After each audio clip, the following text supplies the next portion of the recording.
everybody! Hello, how you doing? I decided to start very zoomed in. How you like it?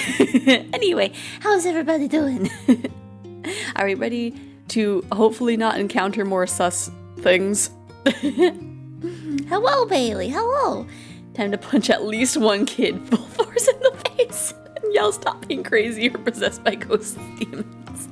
Hello there, nobody. You're great. How about you? I'm good too. Also, hello.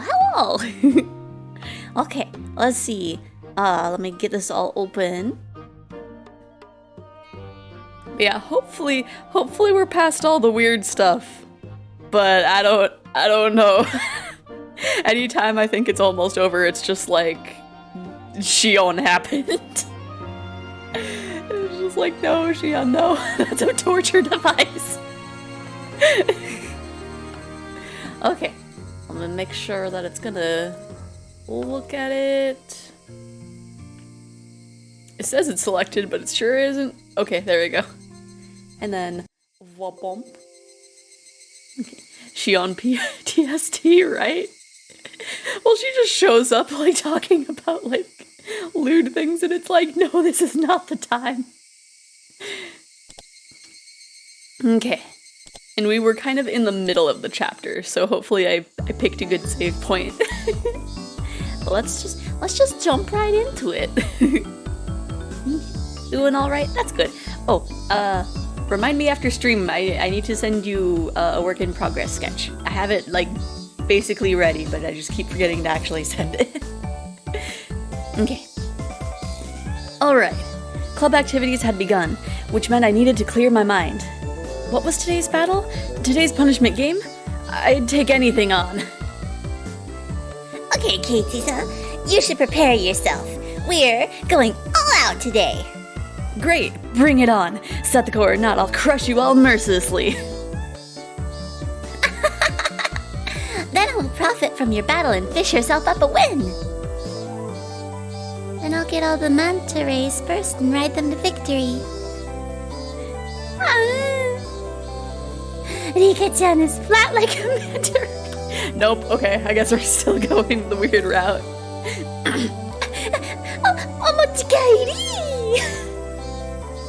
Okay, everyone, we have a lot of people today, so let's play something easy and simple. Today's game is... Hello, Sinbad, how you doing? Oh man, I should have ended at this point. I thought they were actually gonna do a game. Well, that's okay. I hope they had fun. Everyone who lost the game. Oh no. Everyone who lost the game dropped out and had to help clean up after the barbecue. Doom got a little stressed. Oh no. Shion laughed more uproariously than anyone had ever heard when she saw my loser face. Okay. Was my getting bombed out of the game really that funny? Man, oh man, Kei-chan's face. He was like, how can you still call yourselves human? Damn it. I had it all worked out when I bought up the scissors. If only Satoko and Rika-chan hadn't betrayed me. It was going great while we had maintained a united front, but Satoko had been quicker to betray me than her. She was just a tiny bit better than me. I warned you about trusting Satoko.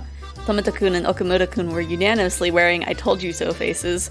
Incidentally, those two were victims of Satoko's traps pretty early on as well.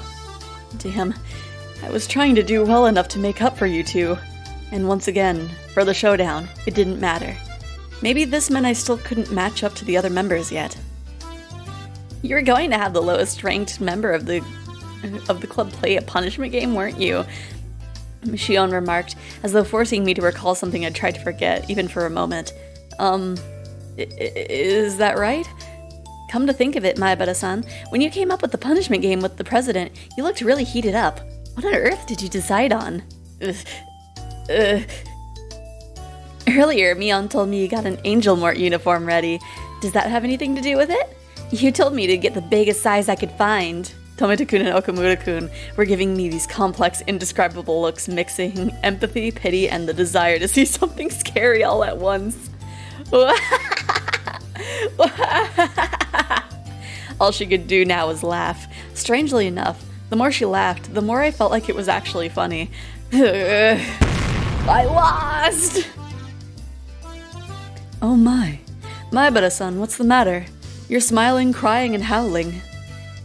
It's okay. He's just pretending not to like it. He can't hide his excitement at the opportunity to gain valuable experience using the punishment game as an excuse. Right?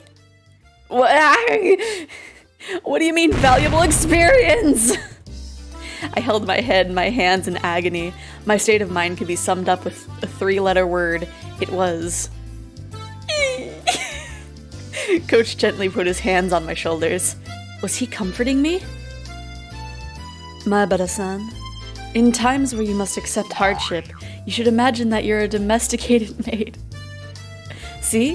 Don't sadistic things seem kind of fun now? Yeah, it's nice, isn't it? Red in the face and indulging in his imagination. Still holding my shoulders, Coach said, "Oh, master," and started twirling around like a ballerina. I had to wonder what kind of word associations he had going on in his head. At the very least, it was much different than what was in mine. Love the stream title. Thank you! The first thing that comes into mind when I think of domestication certainly isn't maids. Tomita-kun, Okamura-kun, your coach is pretty funny. I'm surprised he can even be a coach. Tomita-kun and Okamura-kun exchanged glances and answered with dry smiles. Then they added that he was a really nice person most of the time, which is something you'd normally say about a person like that. The coach's questionable revolutions slowed to a stop, and then his expression returned to a clear, calm one, almost making what just happened seem like an illusion. He can switch gears way too fast. Then let us start cleaning up. Maibara-san, you seem quite strong. Could you bring the plates over to the wash basins and clean them? Right, on it. I hoisted the dirty barbecue plates, each with slimy oil clinging to it, and looked for the wash basins. These are heavy. Where are the wash basins? Over there? Figuring I should make it there before my arms gave out, I headed towards it in a trot. A lot of the adults who had been helping out were using the wash basin, so I gave up and looked for a different set. I asked them, and they told me there were more right by the assembly hall too, so I decided to head that way. Rather than multiple basins, there was just one faucet there. I initially thought it was too small to wash plates as big as these, but it would probably still be faster than waiting for a faucet to open back up back there. I turned the faucet, and water much nicer looking than it gushed forth. I put a plate under the faucet and scrubbed it with my hand to try and rub it clean. It didn't go very well. Yeah, because you're just using your hand. Here we go, a sponge and dish soap. You can't wash them with just water. It was Shion. She threw a brand new sponge and container filled with cleaner to me. Oh, thanks. You should have just put them in the basins and left it for the grown-ups. You're always doing the right thing. I got the feeling that it wasn't quite a compliment. I answered her with a forced smile. I was surprised to learn you're the manager for the Hinamizawa Fighters. I thought you didn't do stuff like that because it's too much of a bother. Yes, it is quite a bother. That's why I've stopped showing up entirely. Didn't Coach say he wanted you to come back? You should pay a visit once in a while. If I feel like it, I guess. Shion made it sound like the end of the world could happen before she felt like it. Whoops. I couldn't keep washing the dishes while preoccupied with conversation, so I decided to take my task seriously. Shion neither offered to help nor got it in my way. She just quietly watched the water flowing from the faucet. Yeah, use the soap. Oh, right, I heard something. You were the star player of yesterday's game, weren't you? Satoko hit the home run, so I think she was the real star player. I didn't know she had those kind of reflexes. It surprised me. She's totally different from Satoshi-kun. There's not much doubt that all the athletic ability in the family went to her. Shion smiled as she spoke, her eyes looking at something far away, betraying her reminiscence. Satoshi-kun? Satoko Hojo's older brother. You know, Satoshi Hojo-kun? Oh, right. You just moved here this year, didn't you, Kei-chan? You wouldn't have ever met him. I was a little surprised that Shion knew about Satoshi. Never met him, but I know a little. After their parents passed away, he transferred to a different school, right? I avoided saying that he ran away from home and used the slightly more vague words that everyone else did. Transferred? Who said anything like that? hadn't yet realized that Shion's tone had changed slightly. Well, I mean, who was it then? Yeah, I heard it from someone, that he transferred. Who? You said that because you asked someone, right? Who did you ask? Or who did I ask? I don't really remember. Even so, he transferred, so that's it, right? Not like there's a problem with it. There is one. Does that mean there's a record of his transfer to another school, and that someone saw it? Or heard about it? Around that time, I not only noticed how awfully caught up on this that Shion was, but also how startlingly dangerous her eyes had begun to look. Shion? What's up? You look really serious. With that, Shion seemed to realize the expression she was making. She took a deep breath, pretended to fix her hair, and went back to her composed expression from before.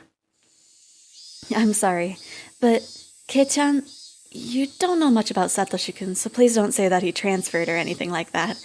I'm serious. Please? I realized I must have said something I shouldn't have, but I wasn't immediately sure of what I should apologize for, so I just said one safe word for now. Sorry. I just sort of heard he'd transferred and believed it. Was it actually something else? It was, of course. Preceded by his parents, he had left his sister and run away, but I wanted to try and avoid using the words run away, so I pretended not to know. Upon seeing my flustered reply, Shion realized she was intimidating me and lowered her voice. Sorry. I'm not blaming you for anything, Kei-chan. I was just being a little harsh. I apologize. I didn't really mind. That was a fib. I was actually a little scared, even. Was there something wrong with saying he ran away? Was there some sort of misunderstanding in saying he transferred? But before I could ask her, she turned on her heel to leave. Hey, Shion. Right, good luck with those. Looks like your plate is last. That's the last one you need to wash. Her final remark reminded me of the dishes I had so easily forgotten about. So immersed in conversation were we that it got pretty late. I turned the faucet again to get the water flowing faster. Whoosh! I violently scrubbed the plate. When I turned back around, Shion was no longer there. By the time I had finished washing the plates, most of the other things had been cleaned up. The air had cooled off before I had realized it, and as the heat had stuck us with all day had dispersed, the nice breeze started to blow. Okay, everyone, can I have your attention? Coach got everyone together to make his closing remarks, and with that, another fun day drew to its close. In the end, Mion ended the game with a magnificent victory.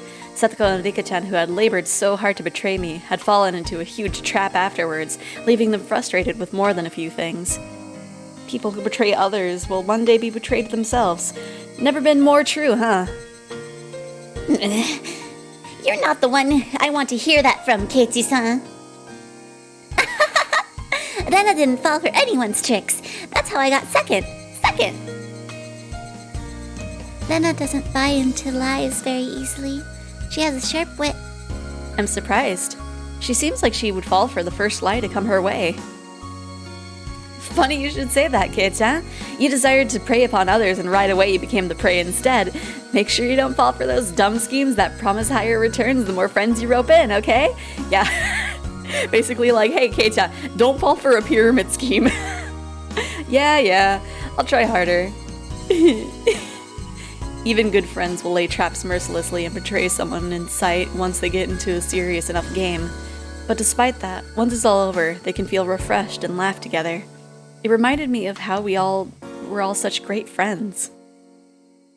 Anyways, I'm looking forward to Keiichi-san's punishment game. However, can you really implement such a thing? I would think the store manager would have a thing or two to say about that, no? I wonder. Maybe Keiichi-kun will be really cute. I kinda wanna see. I am on the edge of my seat. I will trip him up and make him wipe the floor. That would be great. Why couldn't I win now of all times? Whenever I think I'll definitely win today and that I'll make someone play the punishment game, I lose. Is that not enough? Do I not believe hard enough in victory? Wow! The wailing of the loser tastes like sweet honey. How sad. Pat, pat. This is how you get stronger, Keiichi-kun. It's It's like I'm looking at Mi-chan, it's like I'm looking at Mi-chan from last year. Mi-chan last year? What, did she always lose and moan about it in the past? How very interesting. I didn't know our undefeated president Mion was once like that. No need to talk about that. Mion hastily covered Rena's mouth. Everyone watching burst out laughing. Finally, Rika-chan pulled on Satoko's sleeve. Okay, we should be going soon. Oh, yes, we must go shopping for dinner, mustn't we? I wanted to keep talking like this forever, but it was getting late. We split up with Satoko and Rika-chan and decided to get on our way home. Alright, bye! See you tomorrow at school! Everyone waved at each other to split up for the short time between now and tomorrow. Okay, let's go. We began walking down the tall staircase leading from the shrine grounds. As the sun started to set, the afternoon heat began to disappear as though it was never there. Just listening to the chorus of the Higurashi was enough to make me forget about how hot it had been today. Come to think of it, it's still June, huh? We didn't have a rainy season at all this year, all of a sudden it's just summer, you know? Now that I thought about it, she was right. It was June, the season of long rain and of hydrangeas and snails. I hadn't seen a real rainy season since transferring here. According to the weather forecast, it's supposed to get more rainy during the first part of the week. They were warning people about heavy showers. I hope it doesn't run into Watanagashi. That's right. The rainy season's supposed to be rainy. Rena likes all the rain in the rainy season. What? So much rain just makes me feel depressed. Hey, Kei-chan. Huh? I was a little spaced out, so I was late in answering Mion. I was thinking back to my conversation with her sister. When I said that Satoshi transferred, Shion clearly got angry. She was mad at me for saying something so careless. I mean, it may have been a vague way of skirting around the fact that he ran away from home, but I don't think it was so bad that Shion would need to feel mad about it. And I can't see anything bad happen at this small, secluded town with such close-knit friends, right? Totally nothing bad. Totally nothing bad gonna be happening, right after today, I'm pretty sure. I wasn't really satisfied with it. I felt like a child, completely ignorant of what he was being scolded for. So my thoughts spilled out from my mouth in a very direct fashion. Satoko had a brother, right? Named Satoshi, I think. What? As soon as I said the name Satoshi, Rena and Mion had both lost their relaxed, comfortable mood and made strange expressions. Should I have avoided talking about it? I mean, these two were just talking about, how it's supposed to rain, how, Rena likes the rain and Mion doesn't like the rain. They were kind of asking you how you feel about the rain, and you're just like, Satoshi exists, right? Should I have avoided talking about this? That's what they made me think. But I've already said it, so that's that. And I'd be lying if I said I wasn't interested. What happened to Satoshi again? Did he move away? That was such a transparent way of putting it, but in my desire to know everything, I feigned ignorance. Mion turned around and looked to Rena for assistance. Rena looked between us, then quietly and softly spoke. Wait, did we not tell you? He transferred out. When I said those words to Shion, she got upset. So I answered her with the same words Shion had given me. Transferred? Who told you something like that? Huh? I had only intended to borrow Shion's words, but I said it exactly the same way she had, right down to the thorns in my voice. When I realized what I had done, I immediately tried to soften my remark. If he really transferred, there would be records of it at school and stuff, right? But is there anything actually like that? Mion and Rena, their eyes grew wide. They were at a loss for words. I started to feel like I was doing something really bad. Yeah. I thought they were only hiding the fact that Satoko's older brother ran away out of consideration for her. I'm not trying to blame you for anything, okay? I just wanted to ask what happened to Satoshi, that's all. I wasn't trying to blame them. The fact that I had to remind them even looked like I was tormenting them with an impossible question. No, maybe I was actually bullying them. Maybe I had lashed out on them in retaliation for Shion getting mad at me. This whole day had been so much fun, but now, why did I go and say something that made all of that meaningless? I couldn't help but regret my own careless curiosity. That's enough. Let's drop it now. I was about to say that. Mion spoke up. Well, it's not like we were hiding it or lying. I hope you understand. That's not what we were trying to do. Mion's tone conveyed her genuine awkwardness. They sounded like the excuses of a child who'd been presented with evidence of her own mischief. Satoshi, well, he didn't transfer schools, Mion said, resigning herself. But I felt bad for pushing her to say that. So, it's okay, Mion. Let's stop talking about Satoshi. Sorry for teasing you. I wanted to apologize, but right before that... He won't come back. What? Unlike Mion's stammered reply, Rena was extremely clear and resolute. He won't come back? What? He won't come back home ever since that day. He won't come back. That was a very strange way of putting it. Normally you would say that he hadn't come back yet. At least, I thought you'd only say it like Rena did if he wasn't capable of coming back. You wouldn't say that when talking about someone who ran away from home. What do you mean he won't come back? Where did Satoshi go? Don't know. Rena's word choice felt very cold to me. It was so cold that I couldn't muster a response right away. Well, she's right. After that day, Satoshi hadn't returned home. Mion noticed the deadlock between us and hurriedly followed up on what Rena had said.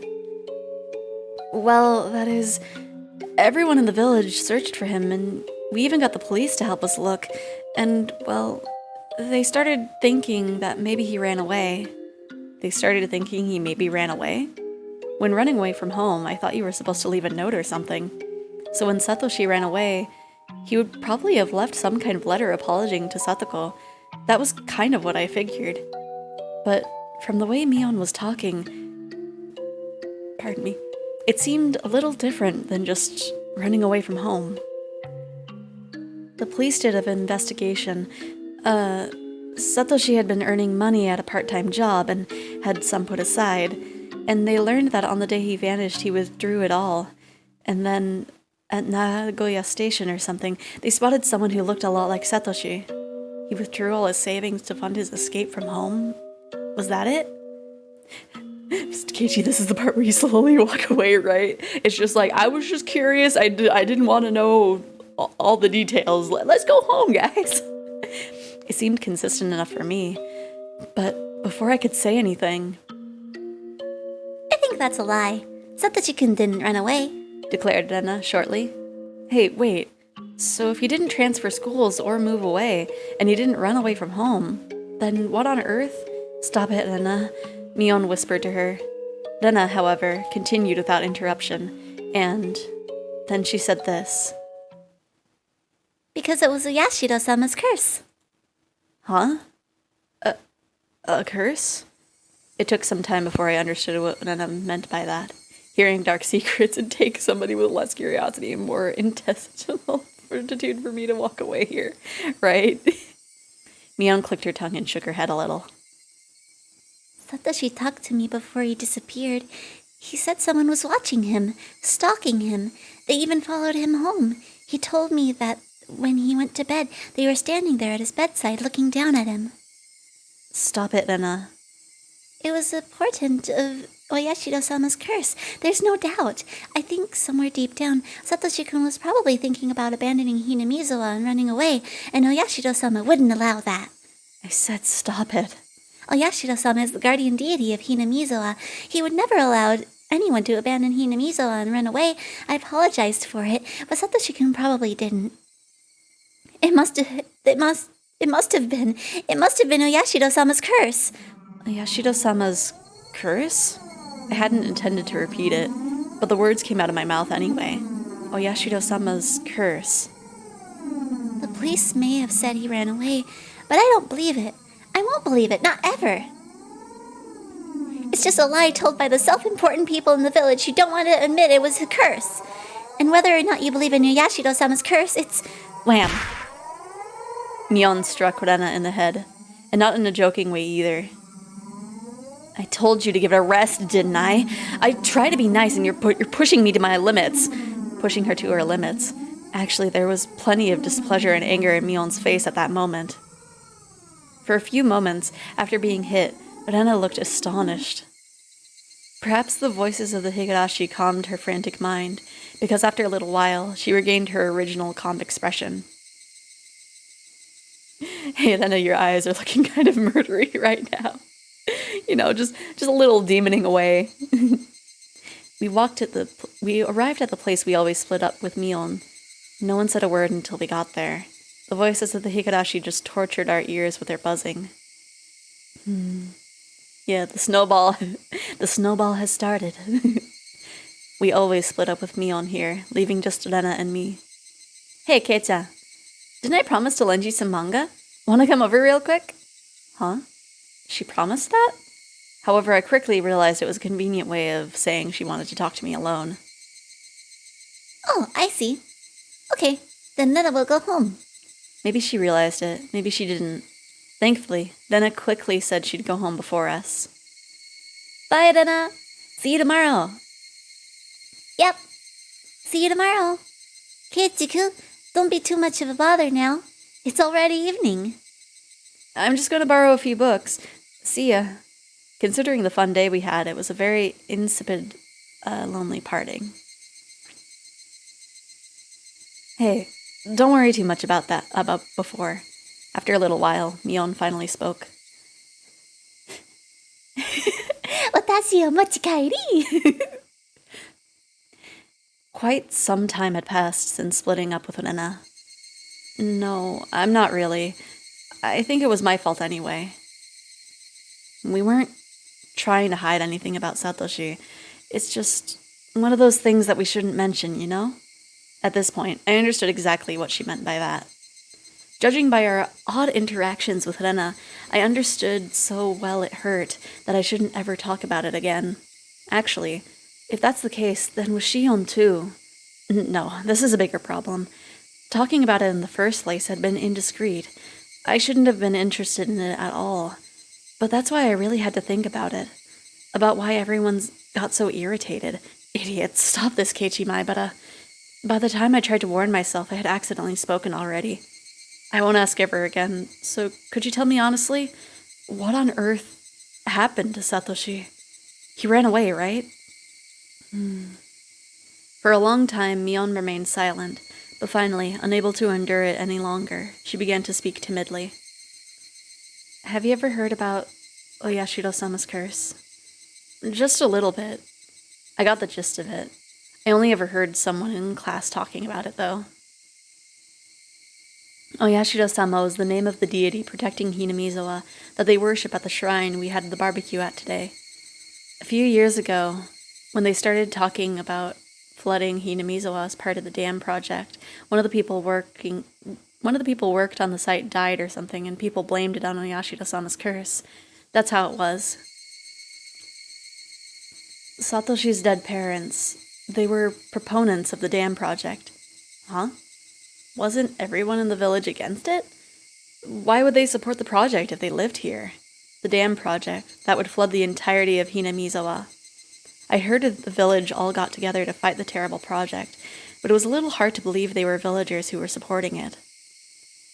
Well, there was a lot of stuff going on, but not everyone agreed to stand up to the dam proposal.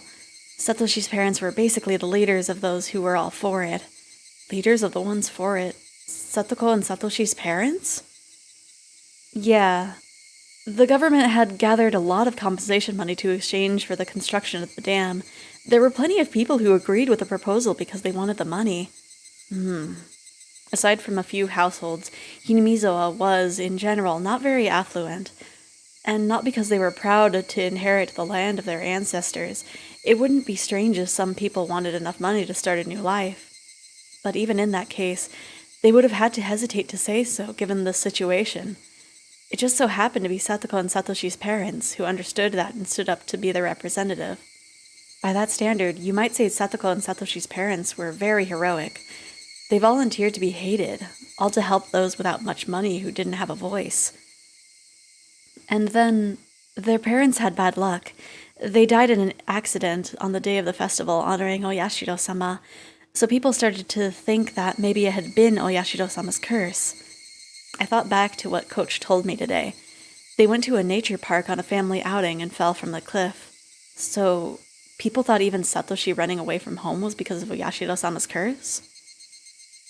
Well, yeah, basically. It was a bit of an evasive reply, but I felt it was wrong to ask any further, so I didn't press her for details. I don't think I need to explain this, but for Satoko, her parents' accident and Satoshi running away, and all the business about Oyashiro-sama's curse, none of it's a very happy story, you know? Yeah, of course I knew. I could only nod silently. That's why we're not mentioning anything about Satoko's family. Even if someone asks about Satoko, we just lie and said he transferred schools, or Satoshi. You can understand why, right? They wanted to protect Satoko's happiness, her smile. As someone who thought that way once, even for a short time, I really did regret having been imprudent enough to broach the topic to begin with. Yeah, I get it. I'm sorry I asked something so careless. When she heard that, Mion smiled, seeming a little relieved. Without understanding, thinking that I should get going, I began to make my way home. I could really have stopped by Mion's house, but it was already late. I'd stop by again the next time I had a chance. Bye then, Mion. Sorry about today. See you tomorrow. Yeah. Bye. We waved to each other. Then, suddenly remembering something, Mion called out to me. Kei-chan, one more thing. Not only around Satoko, could you keep quiet about Satoshi with Rena too? Huh? I think you realized earlier, but for some reason when it comes to Oyashiro-sama's curse, she gets extremely serious, ever since she transferred here. Yeah, judging by how Rena was acting earlier, it was clearly no laughing matter to her. Mion had interrupted the conversation for us, but if Mion hadn't been there, what might have happened? Why would Rena be so serious about it? Not only Rena either, but Satoshi, or Shion too. Let's see. It occurs to me that Higurashi is rather unusual in fiction. It legitimately has 3 endings, all of which are standalone good and all imperfect. Episodes 6, 7, and 8 all have been very appropriate endings with some minor tweaks. Yeah. I don't know. Rena is... Oh, this is a secret, okay? If you tell anyone, we're not friends anymore. Mion emphasized this as her expression clouded even further. Yeah, it is kind of very interesting. Like, a lot of people compare it to Groundhog's Day, but like, it's not really that similar. I won't tell. What's this about Rena? She says she's been a victim of Yashiro-sama's curse before. Huh? Well, it may sound mean, but I think it might be a bad case of a persecution complex or some kind of wrong assumption. But she says so herself, so I believe her. If I poke fun at it, she gets pretty upset. Rena jokes around all the time, but she's really scary when she's mad. I get it. Don't talk about it in front of Rena, right? About Satoshi. Yeah. If possible, I think we shouldn't talk about this ever again. For her sake. And for Satoko's. For everyone else's, too. And if I must say, for my own sake, too, Kei-chan. With her silence, Mion made sure I knew that. Yeah. Okay. I got it. Thanks. Saying only that, she waved her hand and began walking away. Then it gets scary when she's upset. Nah, don't believe it. What's the worst she can do, right? I watched her go, a little dazed, then started walking myself. Satoko's older brother, Satoshi, had he run away from home? Or had he been a victim of the curse and disappeared forever? Whichever the curse, none of this was anything I could have asked about. The cooling air forced me into self-reflection. I wanted Satoko to smile, yet my curiosity easily defeated me, and I frivolously tried to step into the dark side of things in a joking way. I'm shameful. I wanted today to be exactly like yesterday. I wanted tomorrow to be just as fun as today, too. So why did I go and do something like that? We were having a blast at the baseball game yesterday, and today we had a blast at the big barbecue party, too. It was a lot of fun. But then I went and almost nullified all of those fun times. I would have had to be more careful starting tomorrow. I would put all this unpleasant stuff behind me forever. Like hell, I'm gonna let my enjoyable life end because of how careless I was today. Hey, Dad, what are you doing with that machete? He's talking about spoilers for later series, okay? I'm not sure, because I think a lot of us already know, but I don't know if there's anybody who doesn't know about future stuff. So if anybody doesn't know about future stuff and would not like spoilers, please speak up. Because I try not to share spoilers, but, you know. But the more I thought that I'd be more careful starting tomorrow, the more I couldn't rid of the ominous thought that had already put an end to those enjoyable days with what I'd just done. Hey, wait. Calm down, Keiichi Maebara. Oh, there's our first calm down, Keiichi Maebara. The gears of destiny are freaking gigantic, aren't they? What happened just now was trivial. It doesn't make any sense to think my life will be totally different starting tomorrow. But even though I understood it logically, the mist in my heart wasn't going to fade until tomorrow turned out to be as fun as today. I'm acting weird. I'm thinking a little too much about that conversation. Let's see, are you not going to bring it up to anyone, right? Mion slowly draw. You're maybe really fun. I'm thinking of the hostage situation in episode 6, exactly how dangerous it would be. Clearly it's dangerous, but I don't really see it causing massive destruction. I'm trying to remember for episode 6. I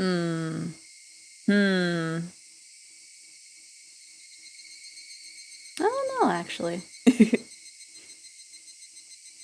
Let's see. I wish tomorrow would come already.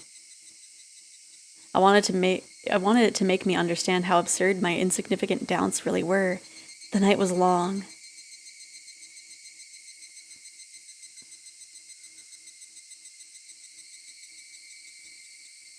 I'm gonna take a little free hydrate.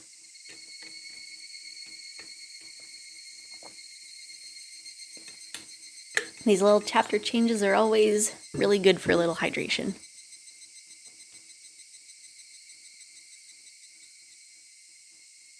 And so now that Keiichi has started telling himself to calm down and has learned about Oyashiro-sama's curse, then now we get to into the juicy stuff. Morning, Keiichi. My, what time did you go to sleep? I did not sleep well last night at all. My mother could tell from a single glance. I had the worst dreams, nightmares, very ominous dreams, one after the other, again and again. I woke up after each one, but could never even remember a fraction of what they had been about. Double hydrate, okay. I will hydrate again.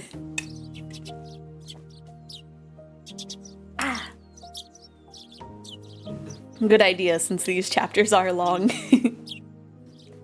But it was like those dreams were predicting something unpleasant, and I woke up in a terrible mood. Hey now, every day had been calm and fun before today, right? Those days should continue on, unchanging. And yet, anxiety was the only emotion growing within me. Why was that? Nightmares reflect your own anxiety. They show an uneasy mind that which you wouldn't admit to normally. Triple hydration, oh no, it's starting. Yesterday, I remembered the ominous conversations about Satoshi I had with Shion, Mion, and Rena. Right, my mind felt like it was in a black fog because we had talked about that. If I'd lived every day without causing a fuss, my reward would be ever more peaceful days. I understood that, so why did I cause such discord? But now that I thought about it calmly, a simple verbal slip on my part couldn't possibly change the world. Yeah, as long as I'm sorry for doing it, never talk about it again, there's nothing that anyone can blame me for, right? Besides, how would my fate possibly change just because I talked about it? That'd be silly. Nothing was going to change. Yeah, nothing would change. Nothing would change. Nothing would change. That's a creepy smile. If you're still half asleep, then go wash your face. I'd finally cheered up enough to smile, and my mom slapped me right back down. Now I was irritated again. Oh my gosh, another one. Very hydrated. There wasn't much time left before I had to meet up with Venna. I frantically started to get ready to go to school. Have a good day. Watch out for cars. There's barely any cars to watch out for. In Hinamizo, anyway. I mean, yeah, avoid any white vans, Katie. I dashed out the front door. The morning air was far more refreshing than the water on my face. That's right, Keiichi Maebara. If you're sorry enough about it and reflect upon your mistakes, that's enough. Now, let's pull yourself together and get to school. And return to fun, enjoyable days. I think this is what the buzz call foreshadowing. Yeah. Where everyone laughs, plays, and just has a good time. I'll be nice to Satoko as an apology, too. Yeah. Wasn't I supposed to be her Nini until Satoshi got back? Good morning, Keiichi-kun. Rena, too, looking nothing like she had yesterday when she had said that weird stuff. If I could only forget, then I could still act like nothing had happened. So I called out to her with the energy I could muster. Hey, morning, Rena. Early as usual today. Everything is totally fine. Nothing bad has happened at all. Morning. Good morning. There was little time before the same old morning homeroom began. But Satoko and Rika-chan were unusually absent. Maybe they went to play somewhere? However, looking over and seeing none of their things, so it looked like they really hadn't come to school. I thought foreshadowing was what Picard cast when he was being tortured. Oh no. They're almost never late. Nana seemed to be enjoying herself thinking about what their excuse was for being late would be. Mion said something nonsensical as well, imagining how funny the reason they were late must have been. I had only come to school to see their energetic faces, since I figured it would get rid of these feelings I have, but the load on my chest remained where it was. It wasn't very pleasant at all. Morning, everyone. President, if you would. Everybody stand up! Our teacher finally arrived. Then finally I heard the pitter-patter of footsteps running down the hall. Clatter. Rika-chan was the first to run through the opened door, and then Satoko. Didn't come. You're late, Furude-san. Where's Hojo-san? It was unusual for Rika-chan to be late, but equally unusual for Satoko, a ball of energy, to be absent at all. Everyone's eyes were wide at the series of strange events. Satoko might be a bit late. I should come down with something. The teacher walked over to Rika-chan and they started talking in hushed tones. Rika-chan is late and Satoko is absent. I guess crazy things can happen. You're right. But I wonder what happened to Satoko-chan. Is he sick? Why now, when I most wanted to see Satoko's energetic face? The unease that had been building since last night tightened within my chest. Kei-chan, you worry too much. Sometimes girls of her age can't help but stay homesick. Mi-chan, you're not supposed to say that around boys. Mion laughed indecently. Normally I would laugh along with her, but right now I just didn't feel like it.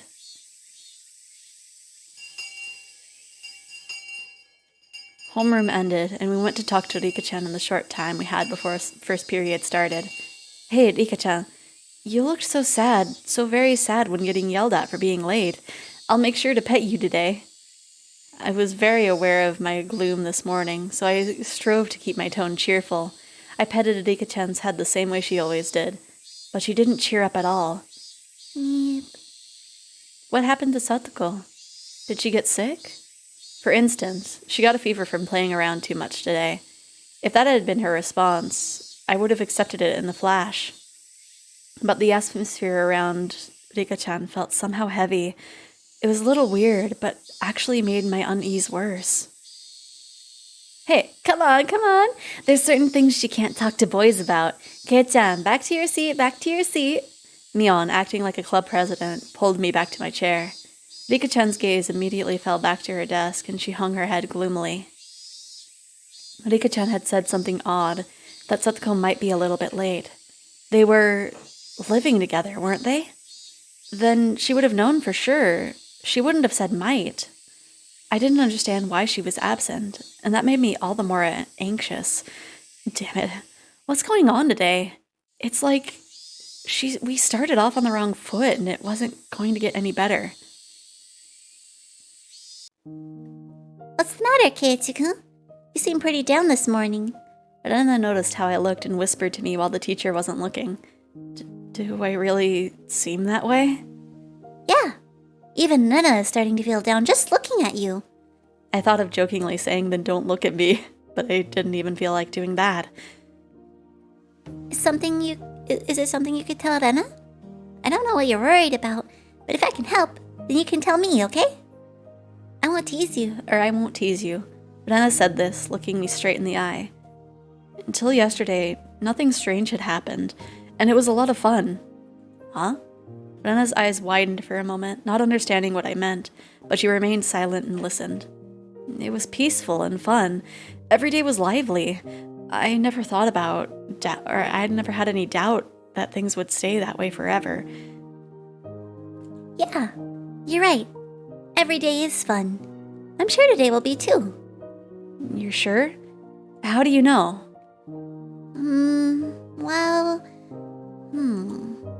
Rena, feeling perplexed, couldn't think of something to say. I didn't blame her. What I was trying to say seemed a little confusing, even to me. When I think about it, I've been anxious lately. Like, maybe, since every day is fun, one day, all of a sudden, it would get really dark, like a light bulb turned off. Yeah, Nana kinda understands how you feel. Nana nodded gently. We've always been taught that it wouldn't only be the good things happening to us. Sometimes I'm scared of what's going on behind the fun. It's a little bit sad, but because of that, we learned how to do our best to make sure that the fun never stops. I see. So it's not a bad thing you think Oh, it was Anna saying that. So it's not a bad thing you think our fun lives might not go on forever, Keiichi-kun. Kind of like... like if it were suddenly a volcanic eruption tomorrow and everyone died. Hey, wait. That's terrible. If you were the only one who survived the catastrophe, Keiichi-kun, how would you feel? How would I... I imagined myself being the sole survivor in the ruins of Hinamizawa. Rubble and the bodies of friends lying in heaps at my feet. It was such an abhorrent sight. Was it sadder that all my friends had died? Or is it sadder that I couldn't have died with them? A volcanic eruption which killed everybody. What kind of nonsense is this? That never happened, right? Never, ever. It would definitely not, like, freeze people into ash and stone and kind of mummify them almost. Like, that'd be weird. That's a very weirdly specific situation. When I didn't know which, but I'd probably cry a lot. It'd probably break my heart. First, I'd think I'd cry. And then maybe you would think this. If this was my destiny, then I should have made sure every day before this was as fun as possible, so I had no regrets. I didn't want to consider such a horrible event to be my destiny, but... I probably would think that. The fun times will end one day, and nobody knows when they will. It makes sense to live every day to the fullest, so that if it does end tomorrow, you won't regret anything. Yeah, straight fiction. It's really hard to think like that. A lot of people take their everyday happiness for granted. They think tomorrow will be the same as today, so they leave things they could do today for tomorrow. They leave the kindness that they could have shown today until tomorrow. Rena was usually cheerful and silly, but right now she wasn't like that at all. She was taking my troubles seriously. It was a little reassuring. But Keiichi-kun, you realized. I think that's a wonderful thing. So that unease you have, I think you should keep it close to your heart. Keep my unease close? Yes. Everyone might die tomorrow in a big catastrophe, so you should really be nice to everyone today. So when the end really does come, you won't regret it. Do you do that, Rena? Live like you would have no regrets if everyone died tomorrow? Yep. That was such a hyperbolic conversation, but Rena just gave me a nonchalant nod of her head. Nana knows. what it's like for the fun times to end overnight. She knows there's no proof tomorrow will be fun, even if today is. I'm living life to the fullest. It seemed like Rena perfectly understood all of the anxiety I couldn't put into words. And to top off that, like a reliable teacher, she showed me what to do. Oh, hey, Keiichi Maebara, there's no need to cry now. Last night, I feel like I had a dream about Satoko. I don't remember what kind of dream it was, but ever since this morning I felt anxious. Because you thought seeing Satoko-chan's energetic face would cheer you up? She was right on the money. If everyone had been here with smiles on their faces this morning, then the muck in my heart would have definitely been blown to smithereens. Oh no, Rena knows knows my name. Oh no. Then, if Satoko-chan arrives, you'll have to be nice to her. Actually, it's totally fine if you play your usual pranks on each other, as long as you're having fun. Yeah, you're right. So that even if these days came to an end, I'd have no regrets. I couldn't tell if what Rena told me had been comforting or just made me more anxious, but it was enough to make me think that if I saw Satoko again, I'd be honest with her. I dislike the live each day as if your last day of your life trope. If people really did that, the world would become a major mess. For example, yeah, 99% of the time tomorrow is the same as today. Yeah. I feel like it mainly, like, I can see the logic in it, but some people would take it too seriously. Lunchtime arrived, with everyone pushing their desks together like always. Satoko wasn't there. Despite that, we had bento boxes for 5 lined up on our desks. I mean, I get it, but ick. Yeah. Oh, wait. How long has this been on my head? I don't even see a pet. What? Wait, did it do it with the word repetitive? Okay. I'm having head pats now. Rika-chan had made a bento for Satoko too. Oh. So it's just with the word pet. Okay. It doesn't even need the little command thing to it. Was Satoko supposed to be here before lunch? Rika-chan was clearly acting strangely. We were talking to her, but it felt like she was too far away to hear us. I've never seen Rika-chan so downcast, so the rest of us started feeling down too. Hey, Rena, I understood what she had said before pretty well. When we were together, we were supposed to have lots of fun, so we wouldn't have any regrets if the world ended tomorrow. And yet, while I had just resolved myself to do it, now we can't all be together. What the hell? Because it was just so sudden, wasn't it? I mean, yesterday was fun, so who could believe it would all end today? No volcanoes had erupted and no earthquakes or fires had happened either. The cicadas are making the same noise they did yesterday, and the sun remained bright in the sky. It was the same normal days as always, so then, why? As I pondered, Rena's chopsticks reached in front of my face and stole the fried chicken out of my bento. If no one else wants it, Rena will take it.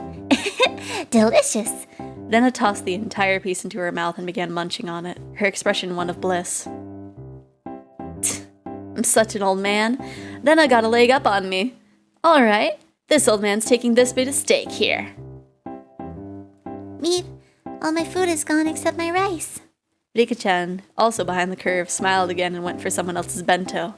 As I sat there, dazed at how quickly everyone had changed, Rena sent a wink over to me. Come on, Keiichi-kun. Live life to the fullest. That way, if a volcano erupts tomorrow, it'll be okay. This is serious.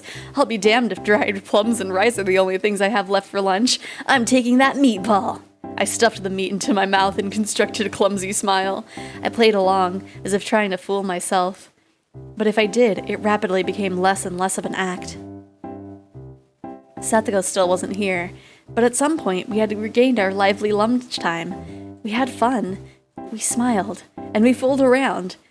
Thanks, everyone. This was definitely the best thing to do. This way, when Satoko suddenly dropped by, we would welcome her with our best smiles. The more I smiled, the more I felt the anxiety from this morning clearing away. Wasn't there a proverb that when something like fortune comes in by a merry gate? I think so. If that's true, then this old man will roll around the floor laughing 24/7. Nana thinks it's true. If you laugh every day, it'll be fun every day. Nana has a way with words. Then, should we try it out? Everyone took a deep breath, then brought their faces together, locking shoulders. And then... everyone laughed uproariously from their stomachs, trying to laugh out all the bad stuff accumulating in them. By the time our bento boxes were empty, everyone was right as rain. And Satoko was never seen again.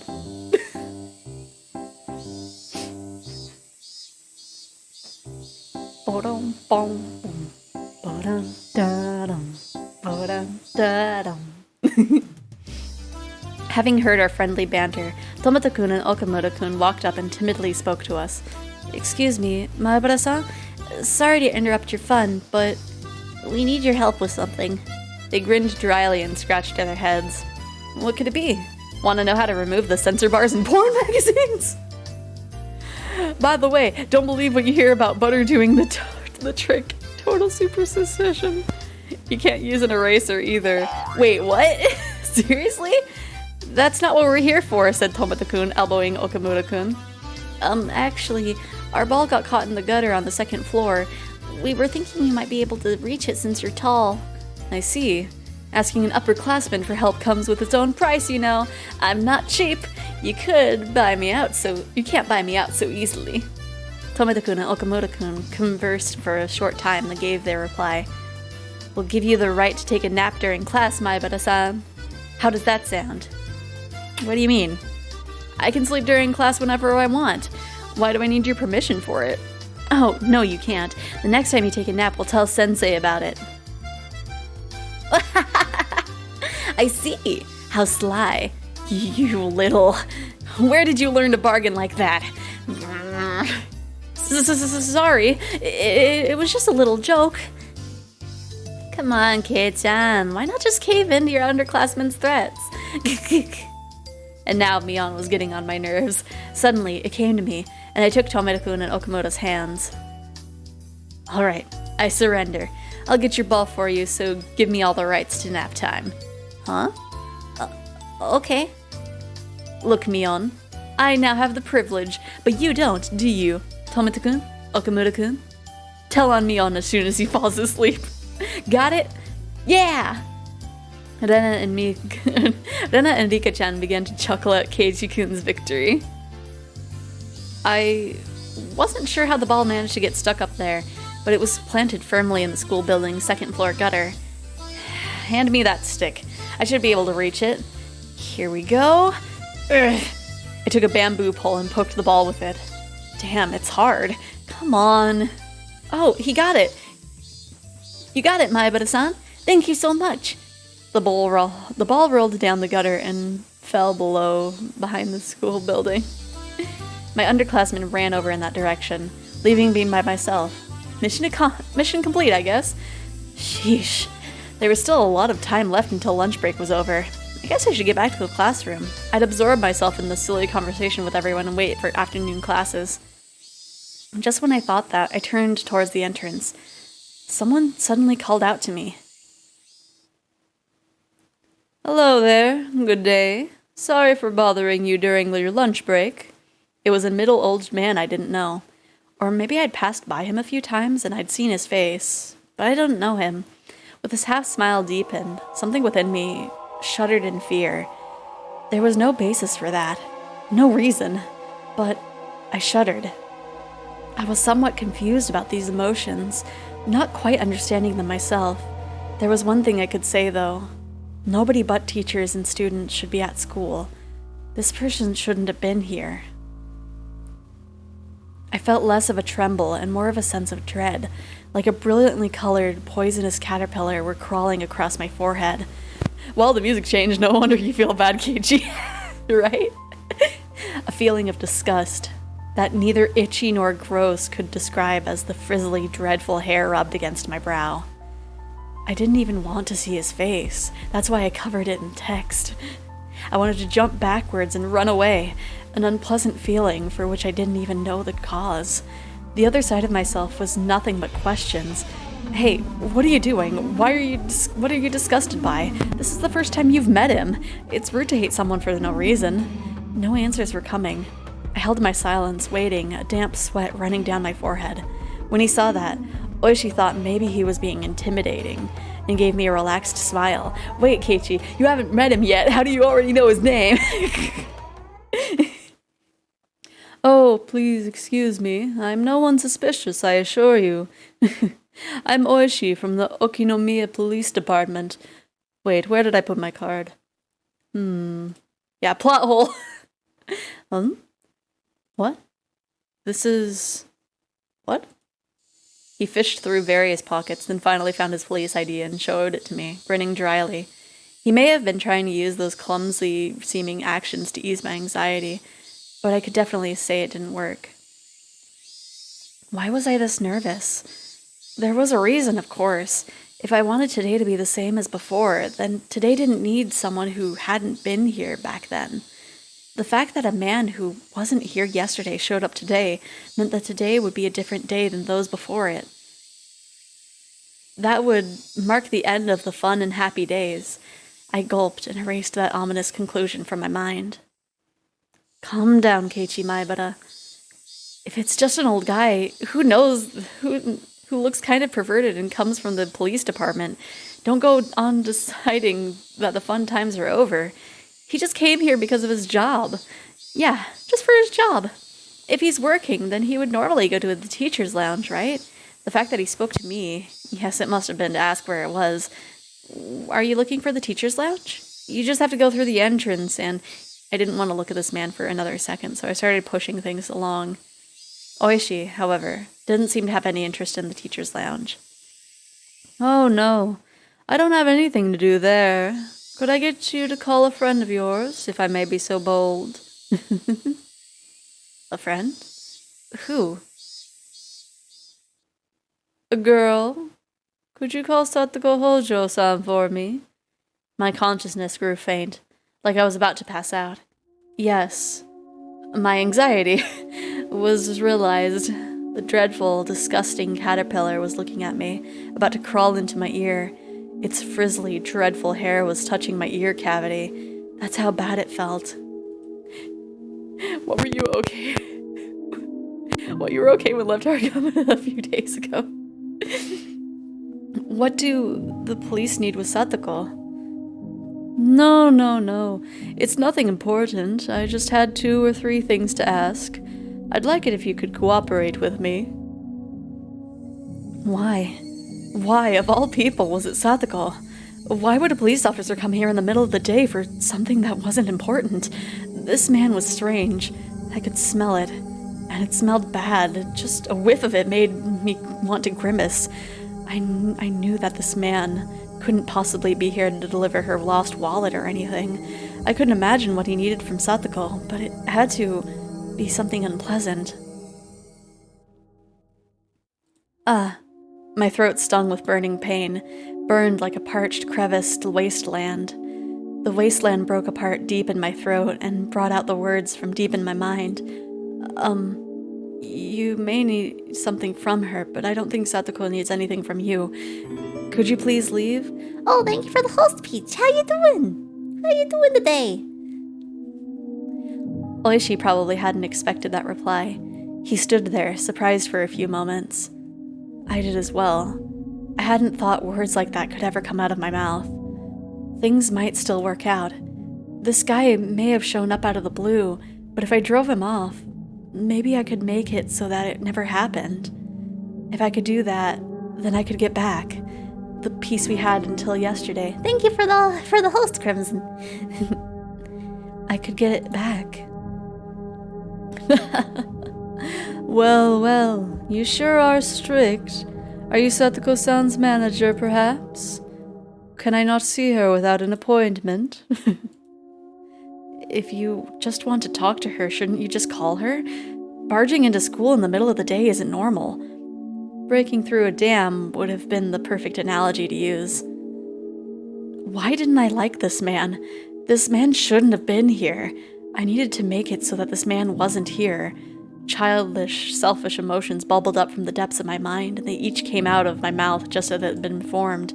Not liking the guy was my own problem.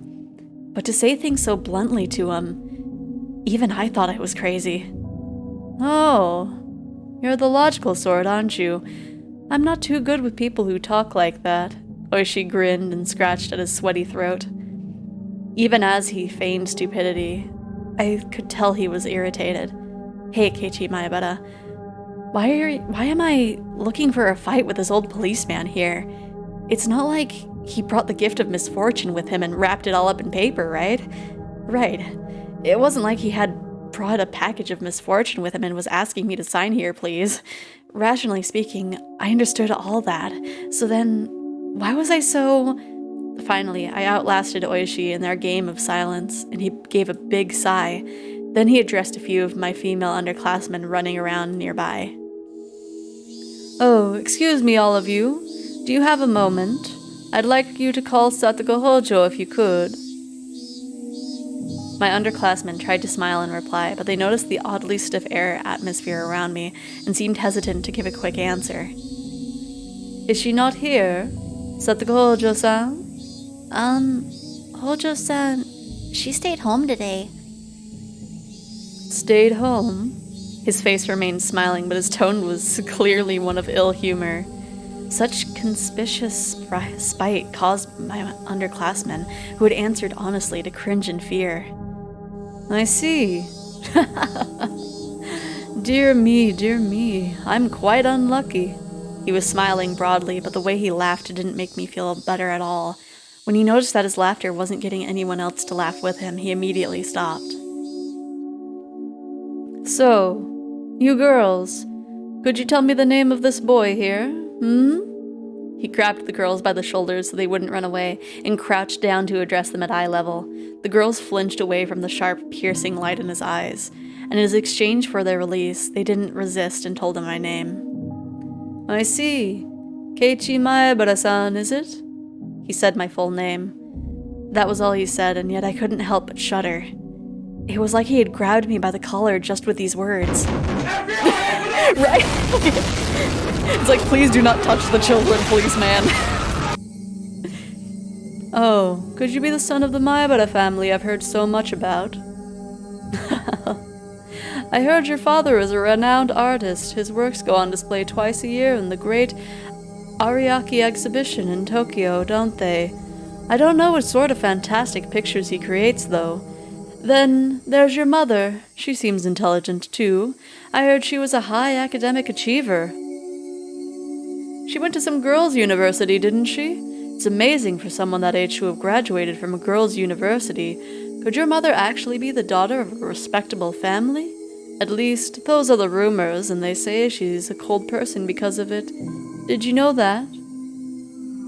She only went to the very first neighborhood association meeting, right? That's certainly no good.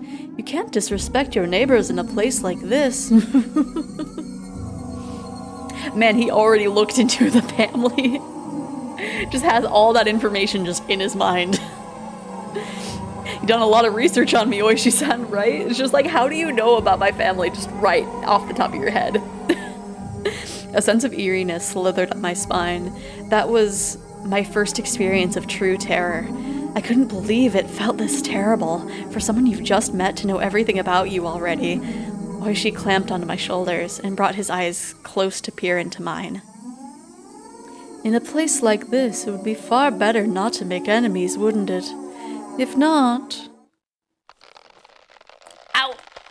Oishi dug into my shoulders with inhuman strength. Then if something unexpected were to happen, you might see some drawbacks. Have you ever heard of karma? It's like how a butterfly flapping its wings can cause a tornado. Grudges born in strange places could come back to you in ways you wouldn't believe. Yo, you talk about my mom, time to fight. I feel like he's been stalking Keiichi at the beginning of being really bright. You wouldn't like that, would you? Nobody wants to have a grudge held against them. There's nothing positive about making enemies. What's the matter? Your shoulders are very stiff. Whoops. I didn't mean to do that. Should I give you a massage? See? Feels good, right? Ow, ow, ow, ow, ow. This man wasn't just strong. It was like he knew exactly where to press to make me feel pain. Only 4 or 5 fingers were on my shoulders, and yet this pain made me want to bend over backwards. A few of the girls from my class were pretty shaken up, but didn't seem to want to help me. They weren't sure if they should go call the teacher. As for me, I couldn't take the time to wait until the teacher got here. It hurts. Would you mind leaving things at that? Or would you mind leaving things at that? You're hurting him. Behind Oishi-san, someone. To my disbelief, it was Coach. Oh my. If it isn't Dr. Iri. It certainly has been a while since we were last in touch. Discomforted by Coach's sudden appearance, Oishi laughed scornfully. The vise on my shoulders, however, remained as strong as ever. Never mind the greetings. Please, just let go of Maibara-kun. Oishi smiled daringly and glared straight at Coach. He didn't release me in the meantime, of course. I was just thinking of stopping by your place later, Doctor. You always seem so busy you can never have a good chat. Yes, if you want, I'll chat with you all you like, but please be sure to have a warrant first. After all, I can refuse to go voluntarily into questioning. Coach didn't display a shred of the weird behavior he'd shown at the baseball game and barbecue. He stared steadily at Oishi and fought so that he would release me. His chances were terribly bad, of course. Compared to the relaxed Oishi, Coach seemed like he was being defeated mentally. It made sense. Coach had a somewhat narrow stature, but Oishi's body was packed with muscles. Was it packed with muscles? Where are they hiding? It wasn't even a contest, but Coach was fighting for me without taking a step back. Beads of sweat formed on his face, and though he paled, he was fighting for my sake. Suddenly, Oishi laughed and let go of my shoulders.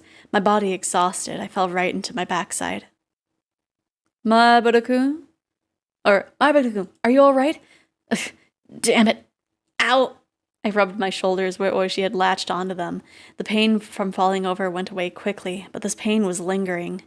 Yes, packed with muscles. Look at how much muscle he has in his stomach alone. No wonder he hurt Keiichi just by patting his shoulder, right? That was just 1% of his power. Are you all right, Maibara-kun? This is terrible. Shit. Ow. Ow. I was just giving him a little massage. Maibara-san, aren't you overexerting a bit? Boys have got to learn to man up. Oh, I will do a stretch. Oh, my wrist popped. That's a surprise. Okay. I wanted to retort, but I couldn't think of anything witty. Can you lift your shoulders? Are they in pain? If you're really hurt, then you should have a proper checkup. Let's go to the nurse's office. You're welcome. Thank you, Peach. Also, how you doing? Coach lent me his shoulder and walked beside me.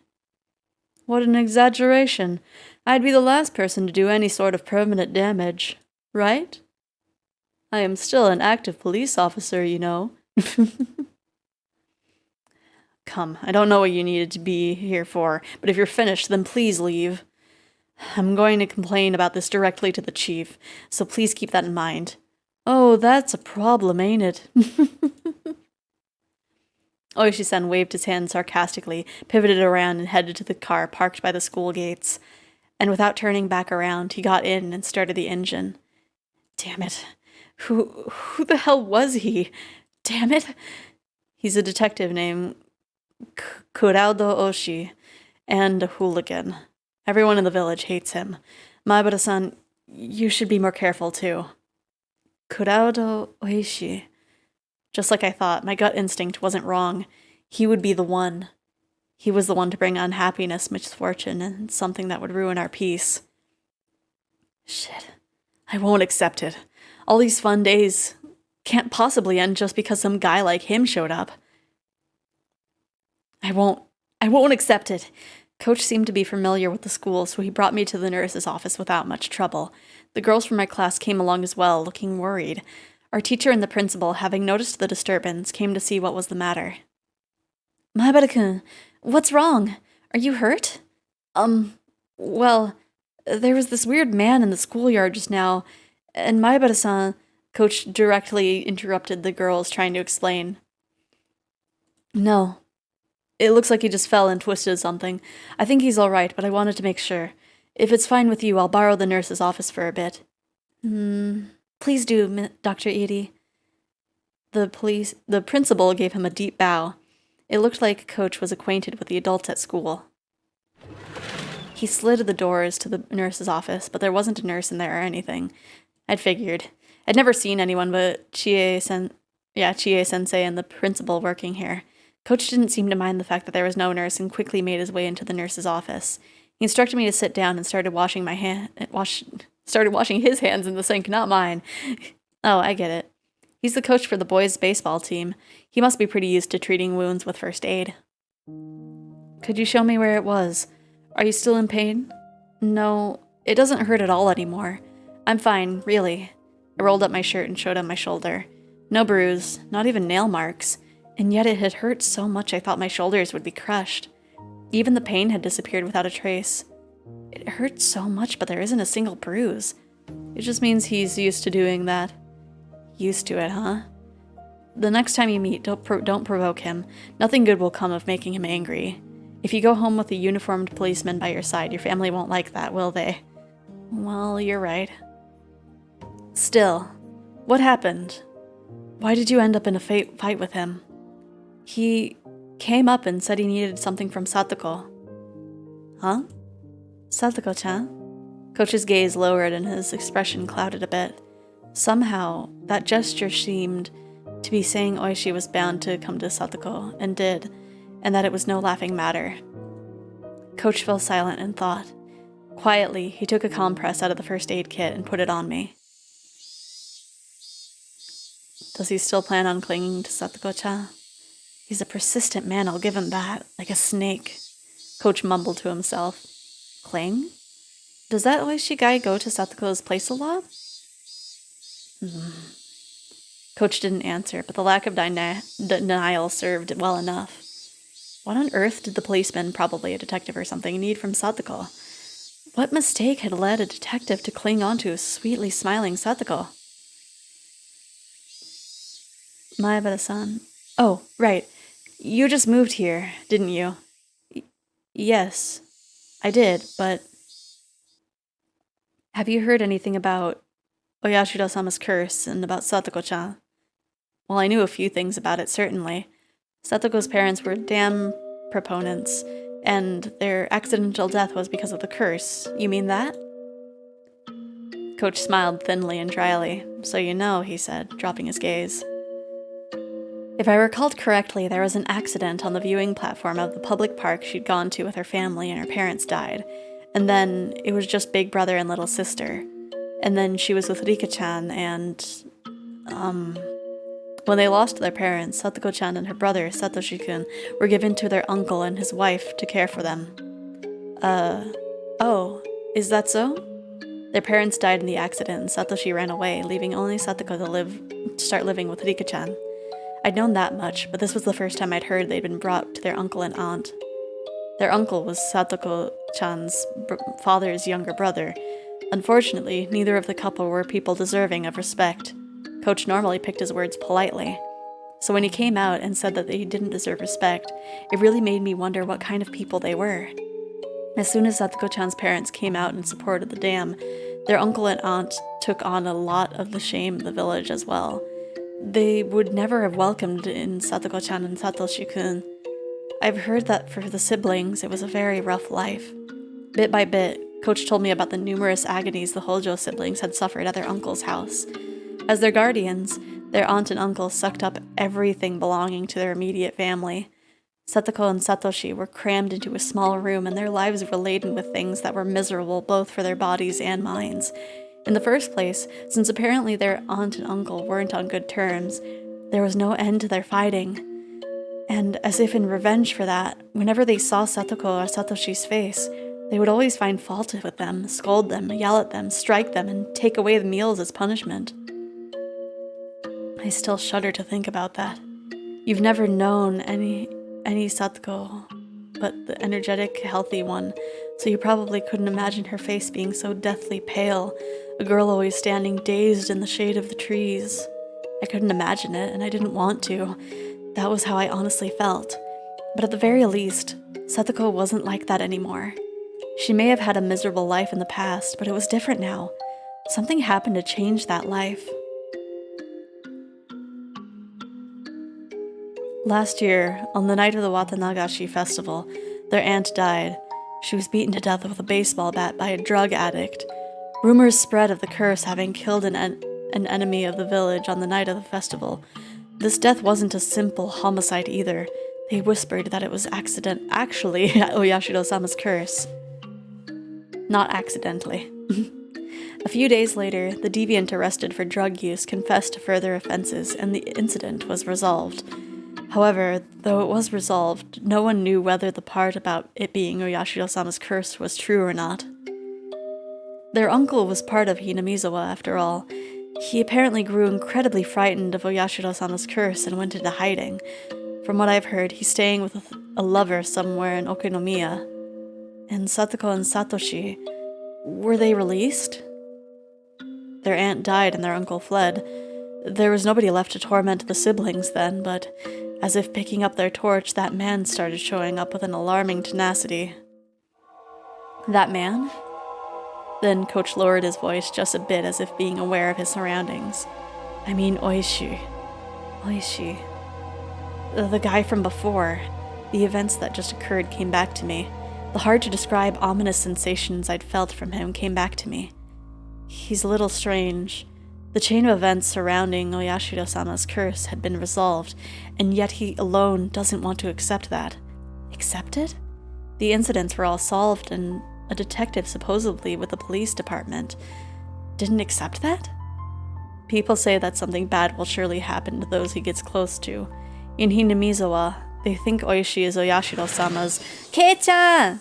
The door flew open with a rattle and Mion came rushing in. Rena and Rika-chan came running in a few steps behind her, and Tomita-kun, Okamura-kun, and a few more of our classmates. Kei-chan, did Oishi do something to you? Are you hurt? Calm down, Mion-san. He's not injured. I only gave him a compression just in case.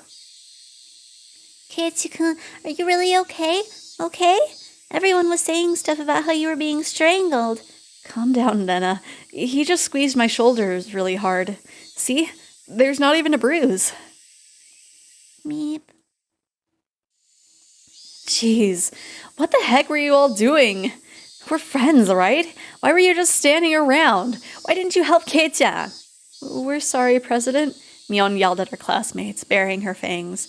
Tomita-kun and the others hung their heads in silence. Quit it, Mion. Tomita-kun and the others weren't even there. Stop blaming them. Damn it. Oishi.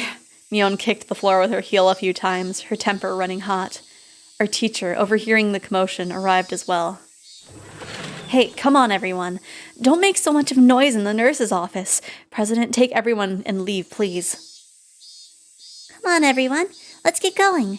Keiichi-kun is fine. You too, Mita. Mion was letting her emotions get the best of her, so Rena stepped in instead and let everyone out of the nurse's office. The detective from Okinomiya Station, Kurado Oishi. It looked like the first impression I'd gotten from him hadn't been mistaken. Satoko's absence had amplified the vague apprehensions I'd felt since yesterday, and Oishi's appearance basically sealed the deal. All right, I'll get going. I originally came here for Chie-sensei. Ah, so you had something to do here. Sorry for causing you trouble. Don't be so humble, he said, smiling easily. There was a side benefit to all this. I was lucky enough to experience so much of your soft, silky skin, Maibaraku. With the usual, for Coach anyway, parting words, he instead continued. Please excuse me. You weren't wounded badly, but please avoid putting pressure on your shoulders or anything along those lines. If you get a high fever or it starts to swell, contact me right away, okay? I don't think it'll happen, though. Oh, that's right, Coach. Before everyone came in, you were going to say something about what people think Oishi is to Yashiro-sama? As he was about to leave the nurse's office, Coach placed a hand on the door and stopped. Right. They think he's Oyashiro-sama's servant. They're just bad-mouthing him, though. Oyashiro-sama's servant? Do you know about the serial freak death incidents that occur in Hinamizawa every year on the night of the Wadanagashi festival, otherwise known as Oyashiro-sama's curse? What? Freak deaths? What? Now that I thought about it, I did seem to remember overhearing Neon or someone in class talking about it like a ghost story. On the festival day in June, one person would always die, and another person would be spirited away, but they seem to call it demoning away here. What a fine story that was. I figured they made it up to scare me, but it was true? I don't have any idea who first suggested it, but at some point, everyone started calling Oishi Oyashiro-sama's servant. Why? Because the rumors go that he decides the sacrifices for the curse every year. Whenever June comes around, Oishi would start paying frequent visits to Hinamizawa. Because Oishi had been persistently questioning most of the dead or disappeared people. 4 years ago, it was known that the victim of the dismemberment, rumored to be the sacrifice, had been seeing Oishi numerous times leading up to the incident. The sacrifices 3 years ago were Satoko's parents. Right before their accidental deaths, Oishi had apparently visited their home. The one who disappeared 2 years ago was Rika-chan's mother, and again, people know that before she vanished, Oishi had been talking to her extremely frequently. The one who disappeared last year, Satoko's older brother, Satoshi. Satoshi too had apparently been approached by Oishi many times before he vanished. And then this time, Oishi was trying to contact Satoko? This isn't a freaking joke. They're rumors, Maibara-san. There's just some rumors to that effect. I hadn't said that because of the rumors of Oishi being Oyashiro-sama's servant, or his contacting someone for foreshadowing who would be the sacrifice that year. It was because the ominous hatred I felt towards Oishi was becoming more subsustained, more real. Today, Satoko, she was absent today, wasn't she? Wait, really? That looked like news to Coach. I had thought he might know why Satoko was absent today, but... Then I'll get going. You should get back to the others and put their minds at ease. You're right. I will. Clatter. Coach left the nurse's office and headed towards the teacher's lounge. Free sippy time.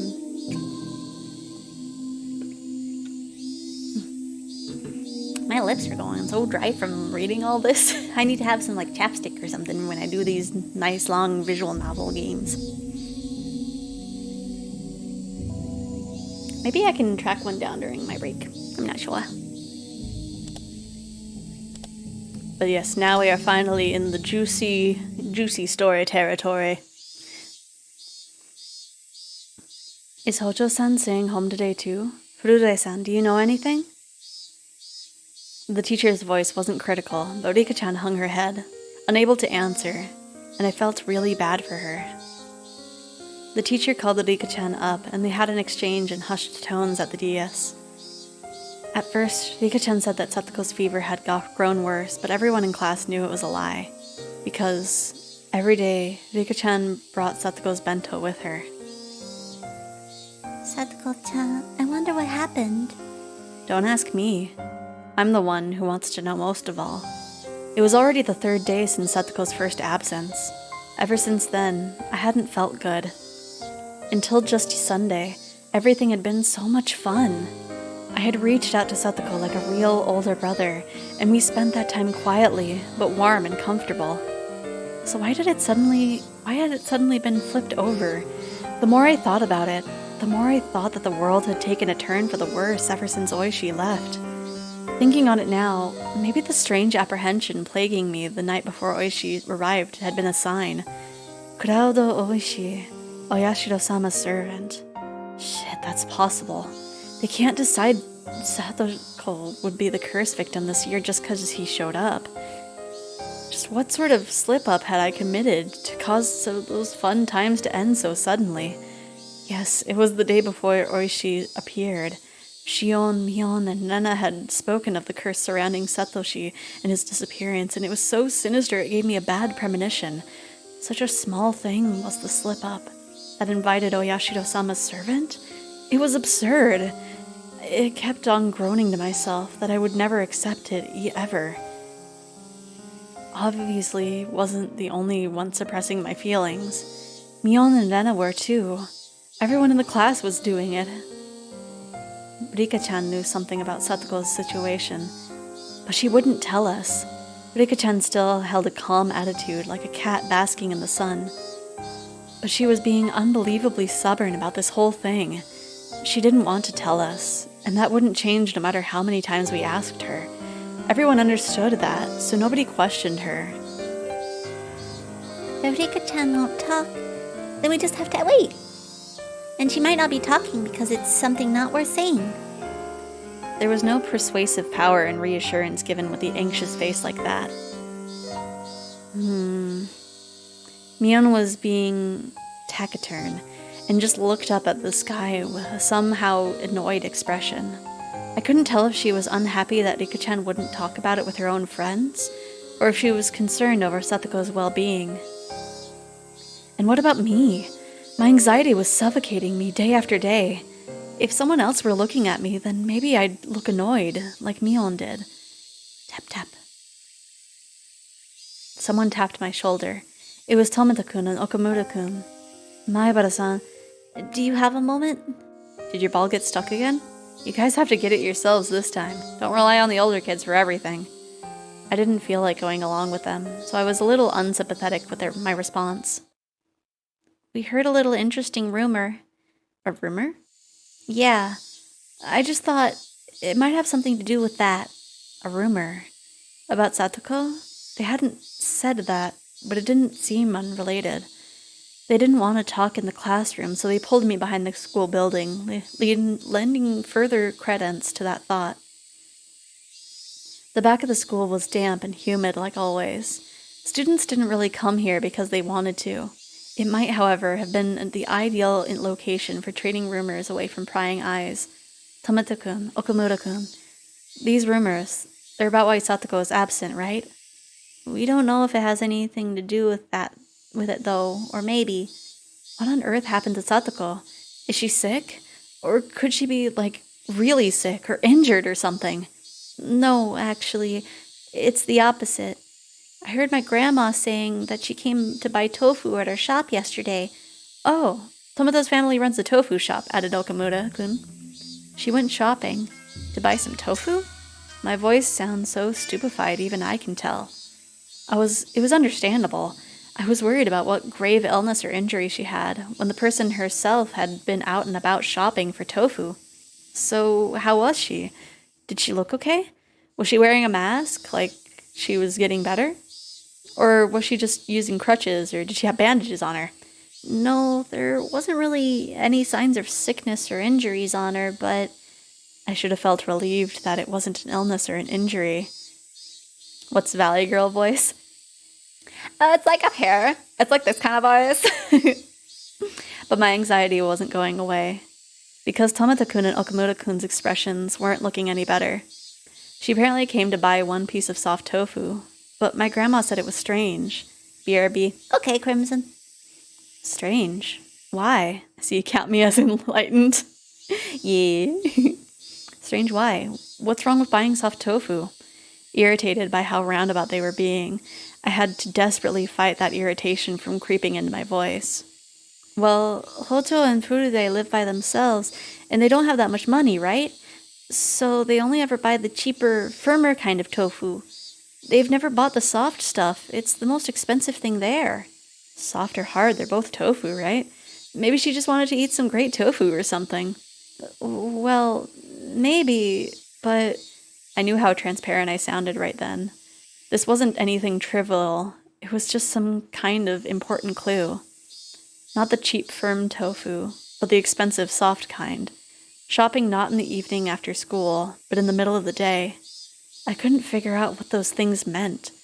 As I thought hard about it, Okamura-kun took his turn to speak. Me next. This is just a rumor, but apparently he's back. He? Who? Who's back? Hojo's uncle. Satoko's uncle. Right, I think Coach told me about him. Their aunt and uncle had taken them in after Satoko and Satoshi lost their parents in the accident. Hojo's uncle, they say he skipped town last year, scared of Oyashiro-sama's curse. He's really scary and violent like a gang member. Everything Coach told me came back in bits and pieces. Right, the mean aunt and uncle who had tormented them all the time. I think he said that after their aunt was beaten to death by the deviant, he ran away to his lover's house in Okinomiya in fear of the curse.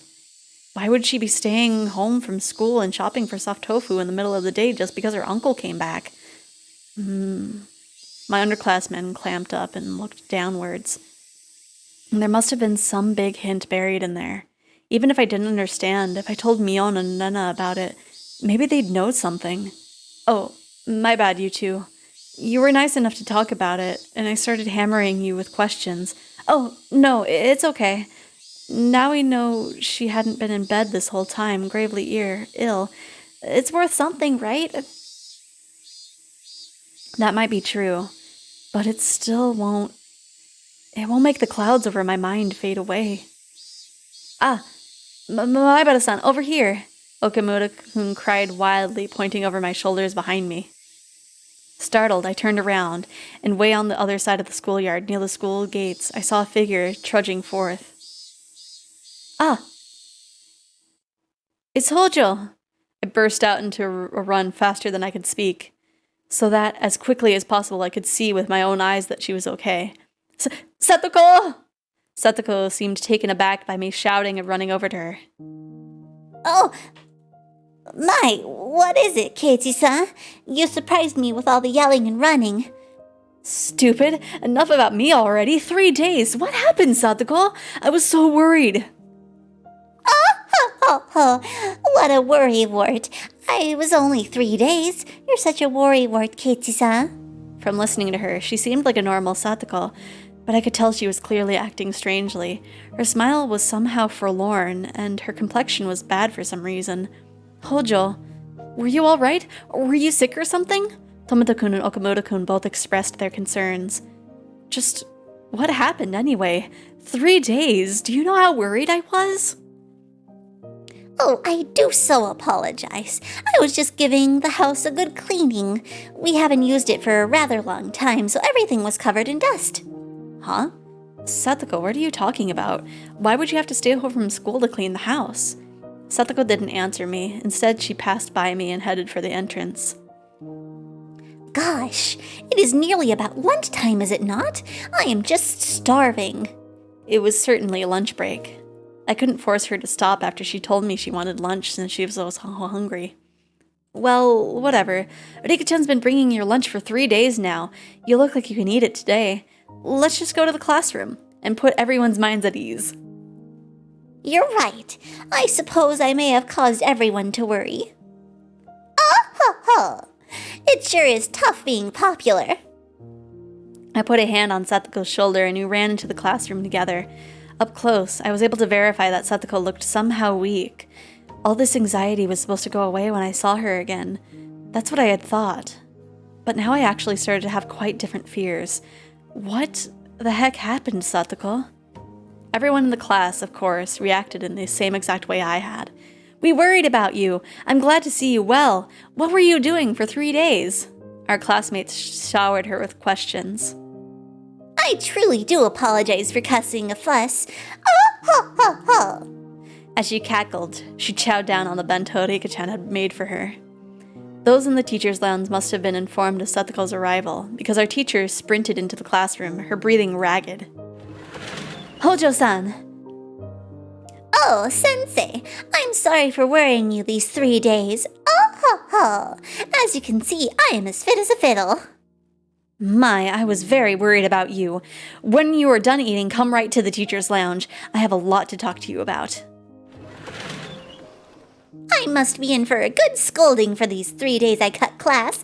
Oh ho ho! Satoko laughed sheepishly while she scratched her head, and the rest of the class burst out into laughter.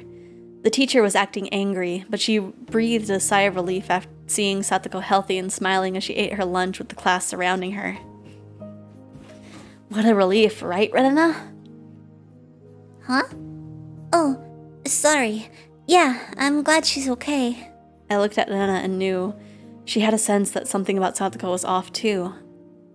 I looked to see Mion detached from the clamor as well, with a somewhat grim expression. But Rika-chan, on the other hand, was smiling from ear to ear. She spread out the bento boxes one by one as Satoko finished them.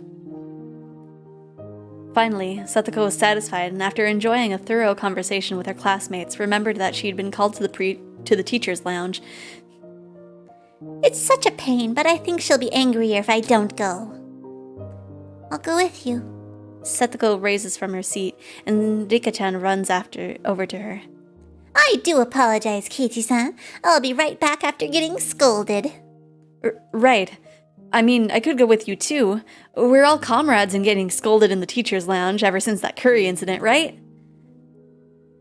That won't be necessary. Keiichi should mind the place while we're away. Rika-chan's words were gentle, but the firm rejection was clear in her eyes. The two of them exited into the hallway, walking shoulder to shoulder.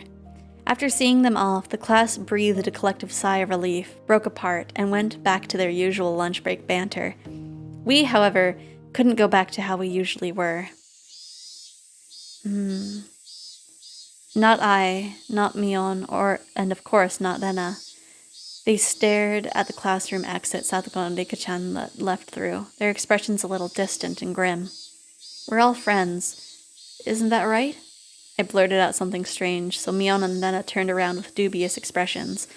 I won't keep anything from my friends, so I'll tell you what I just heard a little while ago. I told them the stories I heard from Tomita-kun and Okamoto-kun earlier about the tofu shop and how Satoko's uncle had apparently come back. All at once, without letting them speak. And that's all I know. So if either of you knows anything, please say so. I've said everything I can. I ended my sentence firmly and looked into Mion and Rena's eyes in turn. Rena stared right back at me. Her eyes didn't falter. Without even opening her mouth, I could tell she wasn't hiding anything. Then our gazes turned to Mion. It's not like I was trying to keep it a secret or anything.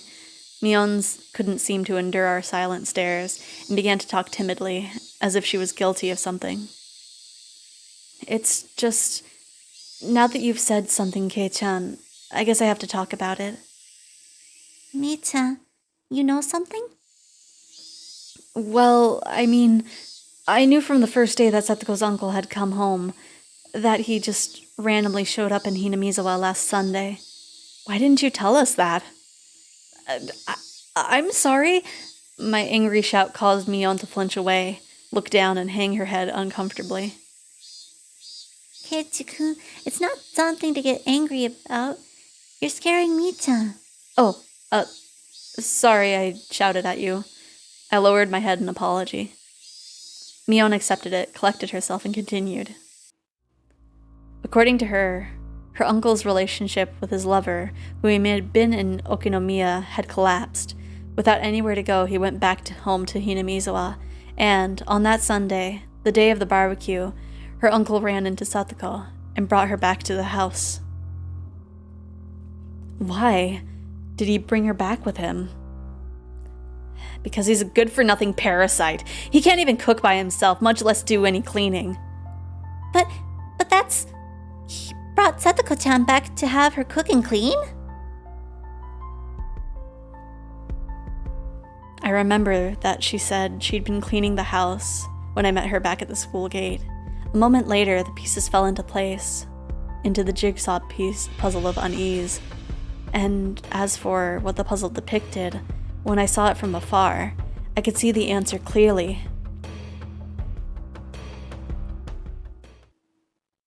Satoko was locked up at home and tormented into doing the housework. Those are the rumors. If you knew that, then why didn't you speak up? I nearly yelled that at Mion, but hastily stopped myself. Mi-chan, is that true? I haven't seen it myself, so I don't know if it's true or not. Mion looked down again, and staring at the floor, grew quiet. Just like last year? Like when they lived with their mean uncle and his wife? But this uncle is completely helpless when it comes to housework, right? If Satoko's that important, then there wouldn't be any reason to torment her, would there? Keiichi-kun, I don't know what grounds you have for saying that, but you shouldn't be so irresponsible. Rena clearly indirectly got mad at me. I don't know much about this, so don't talk as though you do. Yes, that's clearly what she meant. Fine, then do you know something, Rena? I don't know anything either. I didn't know her uncle had taken her to her house until hearing it just now, but the situation is different from a year ago. The situation is different. What does that mean? Satoshi-kun isn't here. Satoshi really cared about his little sister. He always stuck up for her. He was her shield, so that she would be affected just a little less by their mean aunt and uncle's fighting. The mean uncle and Satoko-chan are the only ones living there now. Can't you imagine how stifling that must be, Keiichi-kun? He only even came back because his broke up with the woman he was staying with. Do you think a person who came back from such an unpleasant reason would be able to treat Satoko-chan kindly? She was right. It wasn't easy for me to imagine Satoko not being tormented. Sorry. Oh, no, I'm sorry too. I sounded like I was interrogating you, didn't I? An awkward atmosphere floated among us. The three of us remained silent and just stared at the floor.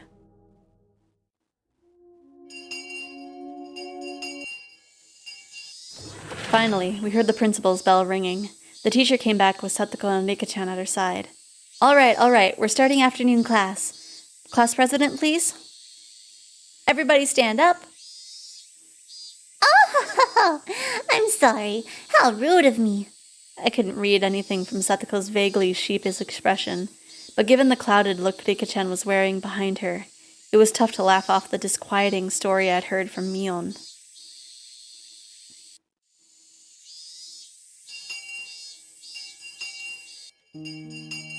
Alright, first time in a while everyone's been here. Let's all have a roaring good time with the whole club.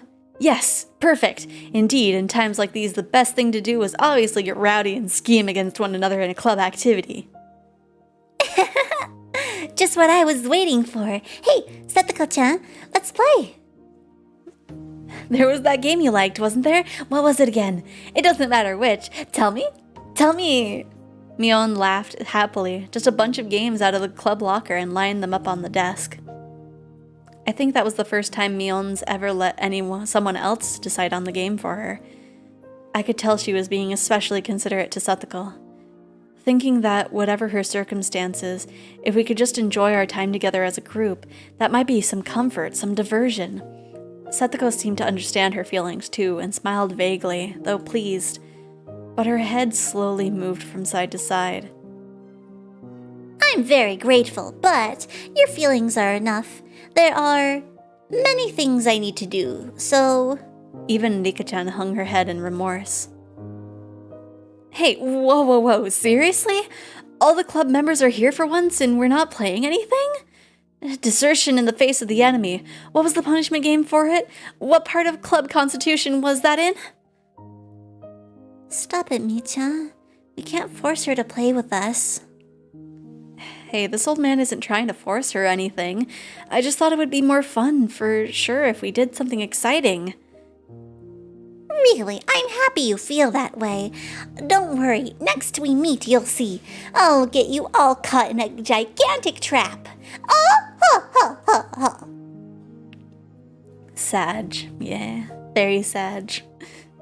Setsuko, while insulting us, still said she couldn't participate in the club today and apologized. She quickly put her things into her bag and pattered out into the hallway, disappearing. It all happened in the blink of an eye. Satoko. Rika-chan stared lonesomely as her friend hurried home, unable to be part of club activities. Silence filled the classroom. Both the cheerful voices of our classmates in the schoolyard and the voices of the cicadas sounded like they were coming from some faraway world. This is boring. The silence was broken by Mion's bitterness as she began putting the games on the desk back into the locker. Everyone just stared absently at Satoko's desk, now empty. Rika-chan? Maybe you could tell us about it now? Rena made as gentle a smile as she possibly could and spoke softly to Rika-chan. Even without hearing it from her, we pretty much knew the situation at this point. Satoko's uncle had broken up with his lover and come back to Hinamizawa. And he had taken Satoko back home and forced her to do all the household work. And that all had to be pretty tough on her. Thinking this was common knowledge to everyone, I skipped to the important part. Is it really bad? Maybe Mion and Nena wanted to ask the same question. And nobody spoke. We all just stared, waiting for Rika-chan's reply. Rika-chan still didn't answer us. We were hoping for her to say no, but her silence was a bad enough sign. Last year, was it? Was it like this when both her uncle and his wife were here too? Yeah. At the time, they were mostly just being caught between their aunt and uncle fighting. One of the ways we helped out with the club by reducing her time at home as much as we could, but... He's making her do chores now, so she can't stay at home or at school either. Shit. Satoko's not a slave. Who do you think you are, ignoring your own inability to live properly and basically putting Satoko under house arrest? When you think about it, isn't this really strange? We need a lot of circumstantial evidence, but isn't this abuse? Can't we notify the police or something? You're right. If we had evidence she was being abused, I think we could tell the police. And can't we talk to the region's welfare people about this? Ren and I kept saying, please, please, as though it were nothing. But Mion's response sounded like she thought we were a little naive. It's easy for you to say that. Have you thought about the risks of actually getting proof? What do you mean, risks? I think it was 2 winters ago. We reported it to the Child's Consultation Center. We told them there was abuse happening and to do something right away. Huh? You did? What happened? A person came as soon as we called. She interviewed Satoko and Satoshi about what was going on, and then their uncle and his wife, too. I can understand asking Satoko and Satoshi, but wouldn't it not be so good to talk to the aunt and uncle? They said they'd base their judgment on what they'd heard from both sides. Great of them, wasn't it? So, what did they decide to do? Wait and see. What? What do you mean, wait and see? The uncle really studied up on this stuff. By law, you can't call it abuse unless someone admits to assault or child neglect. They poked and prodded Satoko and Satoshi a lot, but it never left any real marks on them. They were pretty much eating 3 meals a day and had beds.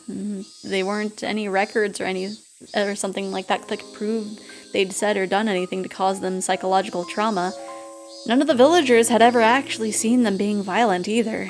No matter how mean you are, you wouldn't act so violent in front of other people. Nobody would. Then, what happened? The welfare officer apparently went to visit on this same day each week for a while. The aunt and uncle knew they were being watched, though, and didn't torment them in any way that would stand out. Of course, that wasn't the end of it. You mean they ramped up how malicious they were being? Mion sighed and nodded. Their aunt was pretty damn stubborn. She was one of the most spiteful people I'd ever known. Apparently, she was doing some pretty disgusting things. Satoko was like a doll that did nothing but breathe by the end of it. So what? From that conclusion, does that mean they never should have contacted child welfare in the first place? Understand? Without proof of abuse so clear anyone could see it, there's nothing we can do. In fact, it might even make the situation worse. We messed up pretty bad. After hearing that even public organizations, the one thing they thought was dependable, couldn't do anything, everyone hung their heads. In other words, until we have clear evidence of abuse, we shouldn't notify anyone?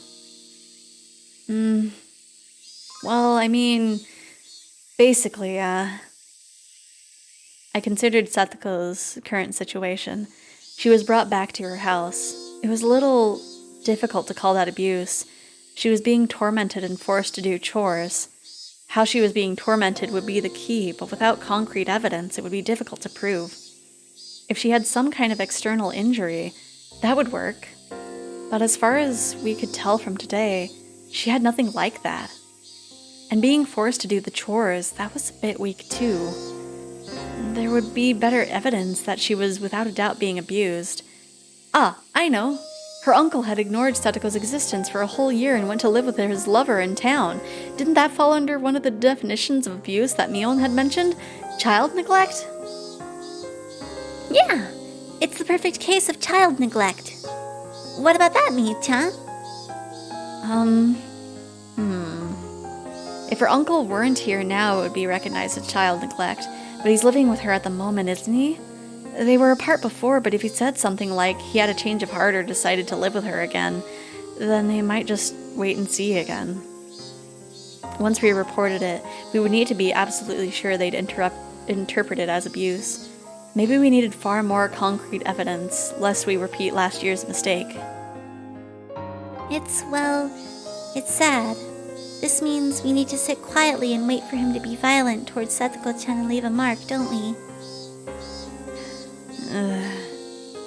The only plan I could think was, in the end, just watching and waiting. It left me in shock when I realized that it would be the same policy as that of the officials who had made the situation worse. As Mion said, reporting it to a public agency would be a gamble. If we're going to pick a fight, then it would have to be one we couldn't afford to lose. If we were gambling without enough money, without enough evidence, our defeat would be assured. If we took the time to amass enough money that we would be sure of victory, then that would mean pretending we didn't see Satsuko's plight for a considerable amount of time. Sorry for bringing this up now, but how was Rika-chan able to live by herself?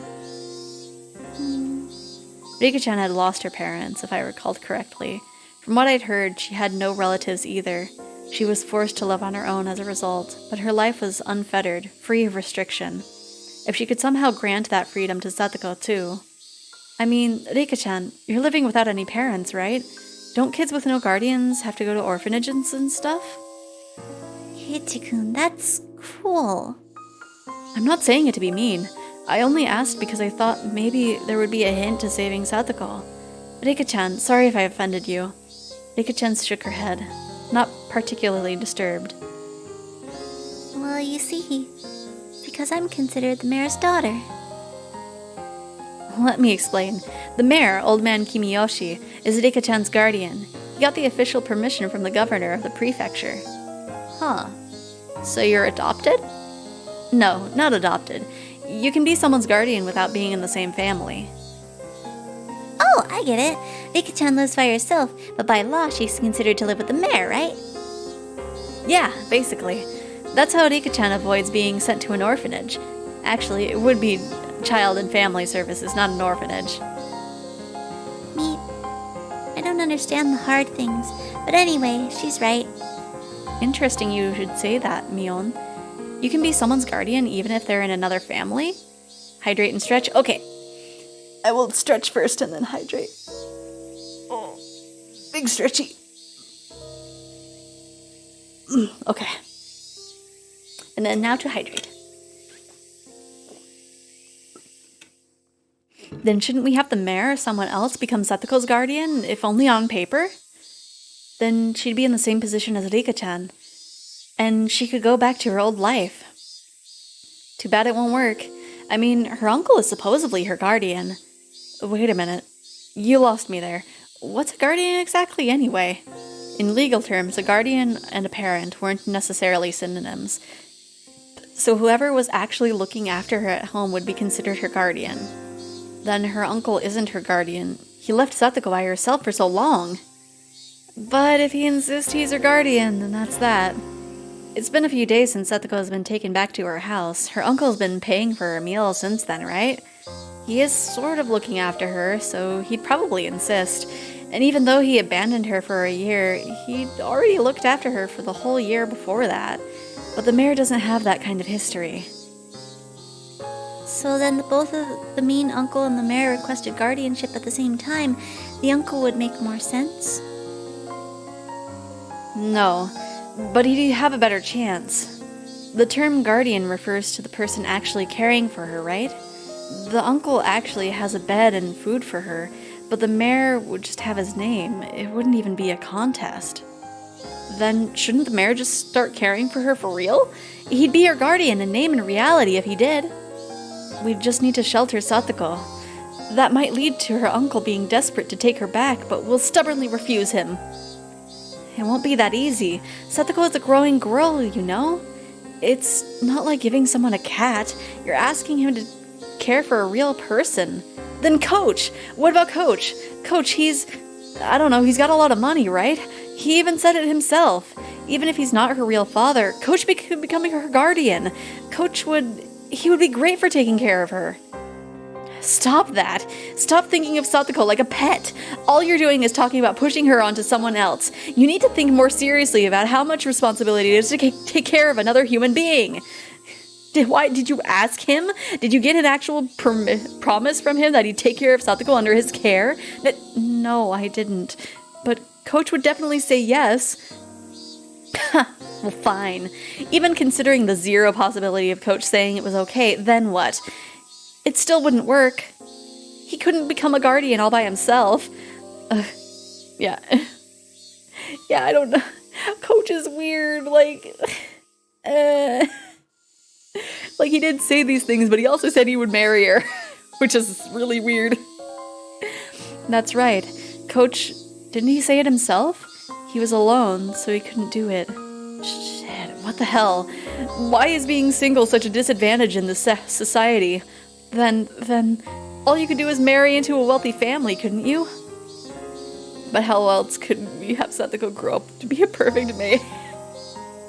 Oh no. Is there anyone that wealthy in Hinamizawa? I'm not sure. See? It's not simple. It's hard to adopt someone, and you can't go into it thinking you'll push Satoko onto someone else just for a little while. You're being naive, Kei-chan. Shit. Damn it, what the hell? I'm desperately thinking of how to save Satoko, and all you're saying is no. Don't you care about Satoko at all? Are you even worried about our friend one bit? What do you have to say for yourself? I didn't mean that, but it just won't be that easy, and it's not that difficult of a problem. We just need to have some rich people look after Satoko for a while, that's all. Right? What about your family, Mion? You always brag about great it is being one of the 3 families or whatever, don't you? From what you've said, you must live in a gigantic house. My house? No, that won't happen. My grandma would never allow it. Then what about your relatives in Okinomiya? From what I heard, they're living in luxury themselves. There's plenty of shops your relatives manage in town too. Your family are basically millionaires, aren't they? No, that won't work. Going to Okinomiya is even more out of the question. My father, he'd never let it happen either. Hey. Normally you act like someone high and mighty bigwig, and now you're being all spineless? What the hell? Are you just going to sit by and watch Satoko suffer? No, I don't, but I mean, I want to help her as much as you, but that's a different story. How is it a different story? How can you be so cold-hearted? Your friend is in trouble. What are you if you don't rescue her? You're our president, our club president. Save her. You save her from this crisis. If you don't save her right now, you're not her friend. You're not even human. I don't know if you have any humanity left in you. Are you listening to me, Mion? Here it is again. Keiichi Maebara being a dick. My emotions all exploded out of me, and I didn't even give her a chance to say anything in response. I just wanted to make Mion agree with me, even if I had to force her. If she did, Satsuko's problems would be solved. Hey, Judge McJudge Face Keiichi. I'm always reminded of Okino Miyaki. I am back. What chaos has Oyashiro-sama stirred while I was away? So we were talking about Satsuko's uncle, and Keiichi's being mean to Mion right now, being like, hey, if you can't do anything, then you suck. If pushing her would solve this issue, then I'd push her as much as I needed to. Why aren't you saying anything anymore? I'm asking you, asshole. Why? Say something, Mion Sonozaki! Me? Yeah, typical Keiichi. Mion, looking down with a grim face, began sobbing. Her hands were clenched into trembling fists, and she rubbed her eyes to wipe away the tears. Was what I said actually that mean? Yes. This isn't the time to cry. We're in the gambling room now, and we have to do something to save Satsuko. I don't know, Keiichi, why don't you take her then, right? Like I'm pretty sure Mion was like, hey, your family's rich, you bought like a big house. Like, Satsuko can live with you. If you want to be her big brother so bad, you can take her in. As I thought that, Nana spoke, her voice cold and incredibly calm. Keiichi-kun, if Mi-chan's family won't work, then what if we look after another wealthy family? I know someone in Hinamizawa who lives in a nice big house. Who's that? Oh, come on. You've got a splendid family and you're leaving it out of things? My family? My family is... Your friends, right? You save her, Keiichi-kun. Mi-chan is cold-hearted after all. Since you are so considerate towards friends, you should lead by example. Just the three of you are living in that huge house, right? Then you probably got plenty of spare rooms. You should just give a few of the empty ones to Tatsuko-chan. Then her worries would be all over. What's this? You're done already? That was pretty quick. Okay, great. Congratulations on solving the problem. Then we are done for today. I'm going home. Hooray, hooray! Maybe I'll go treasure hunting. I haven't done that in a while. I was so worried about Satsuko-chan until now that I didn't feel like going to play at all. I wonder what I'll find today. How? Say something, will you? Why am I the only one talking? Say something, you bastard! Are you listening, Keiichi Maebara? Yeah, tear him a new one, Lena. Keiichi, you have a big house to yourself and your parents are hardly home. Literally, Satsuko couldn't stay in some guest room, right? Even the cicadas seemed to cower in fear. Rena, her shoulders bobbing up and down, and me, who had forgotten to breathe. Mion, whose face had gone completely pale, and Rika-chan, who was keeping silent as if nothing had ever happened. The atmosphere in the classroom grew tight and stiff, and it petrified us where we stood. Rattle. The sound of the chair as Rena sat back down after having stood up finally allowed everyone present to take a breath. Rena had shown me just how much I'd hurt Mion. Rena's scary. After a few moments, Rika-chan cut into the frozen air. Yeah. I'm sorry, Rika-chan. Mi-chan, I'm sorry to you too. I don't have to apologize to you, do I, Keiichi-kun? Savage. Nice. Yeah. I'm sorry. I'm sorry for being unresponsible. Were you saying all that to me before? You said it while glaring at Mi-chan, so I totally thought you were talking to her. Rena had such strength that you wouldn't have imagined it normally. All I did was spout terrible things as a wave of violent fury passed over me. I couldn't contend with her. Mion, I'm sorry. I lost my cool. Come to think of it, I didn't understand what had gotten me that riled up. I thought of myself as Satsuko's Nini, so I only had good intentions, that I'd think about it a little harder than everyone else, and yet... it's okay. You were worrying with everyone you had, or with everything you had. But all I was saying was that nothing would work. So I'm sorry. I did something wrong too. Mion rubbed away the tears at the corners of her eyes with her fists and apologized as well. We bowed our heads to each other and looked down without glancing at each other. Everyone, or someone, I don't know who, heaved a sigh. Satoko, being tormented, had been known about since last year. How had the tragedy back then saved Satoko? How had they brought it to an end? Right. In the end, nobody could do anything. All they could do was bear it patiently and wait for those agonizing days to end. That's right. The one who brought an end to those terrible days was some crazy drug addict nobody knew. On the night of Watanagashi last year, their mean aunt was beaten to death. But it hadn't been done to save Satoko or Satoshi. Right. It really was just a coincidence.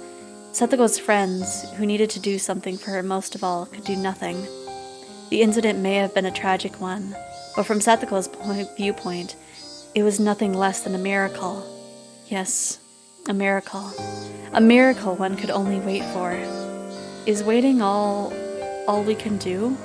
Not for evidence of abuse, not for something that minor. Huh? Wait. For what? A miracle.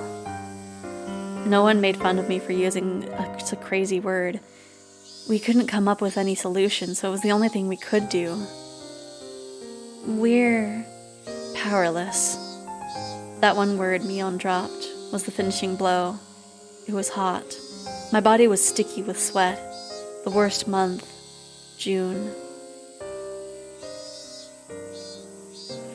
But man, you go, Rena. Just tear Keiichi a new one. He deserves it. He's been so rude.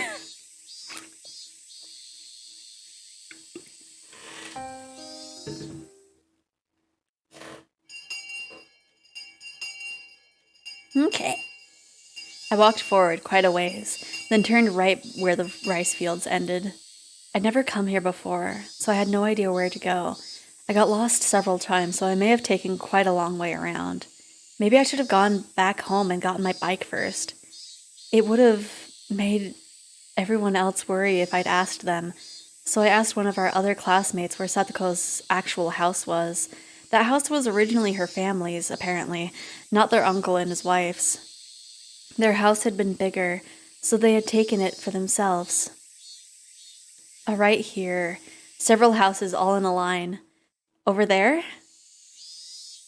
I was visiting Satoko's house, but I didn't particularly intend to meet her there. I didn't mean to spy on the enemy, her mean uncle either. Maybe I just wanted to be a little closer to her, as her Nini.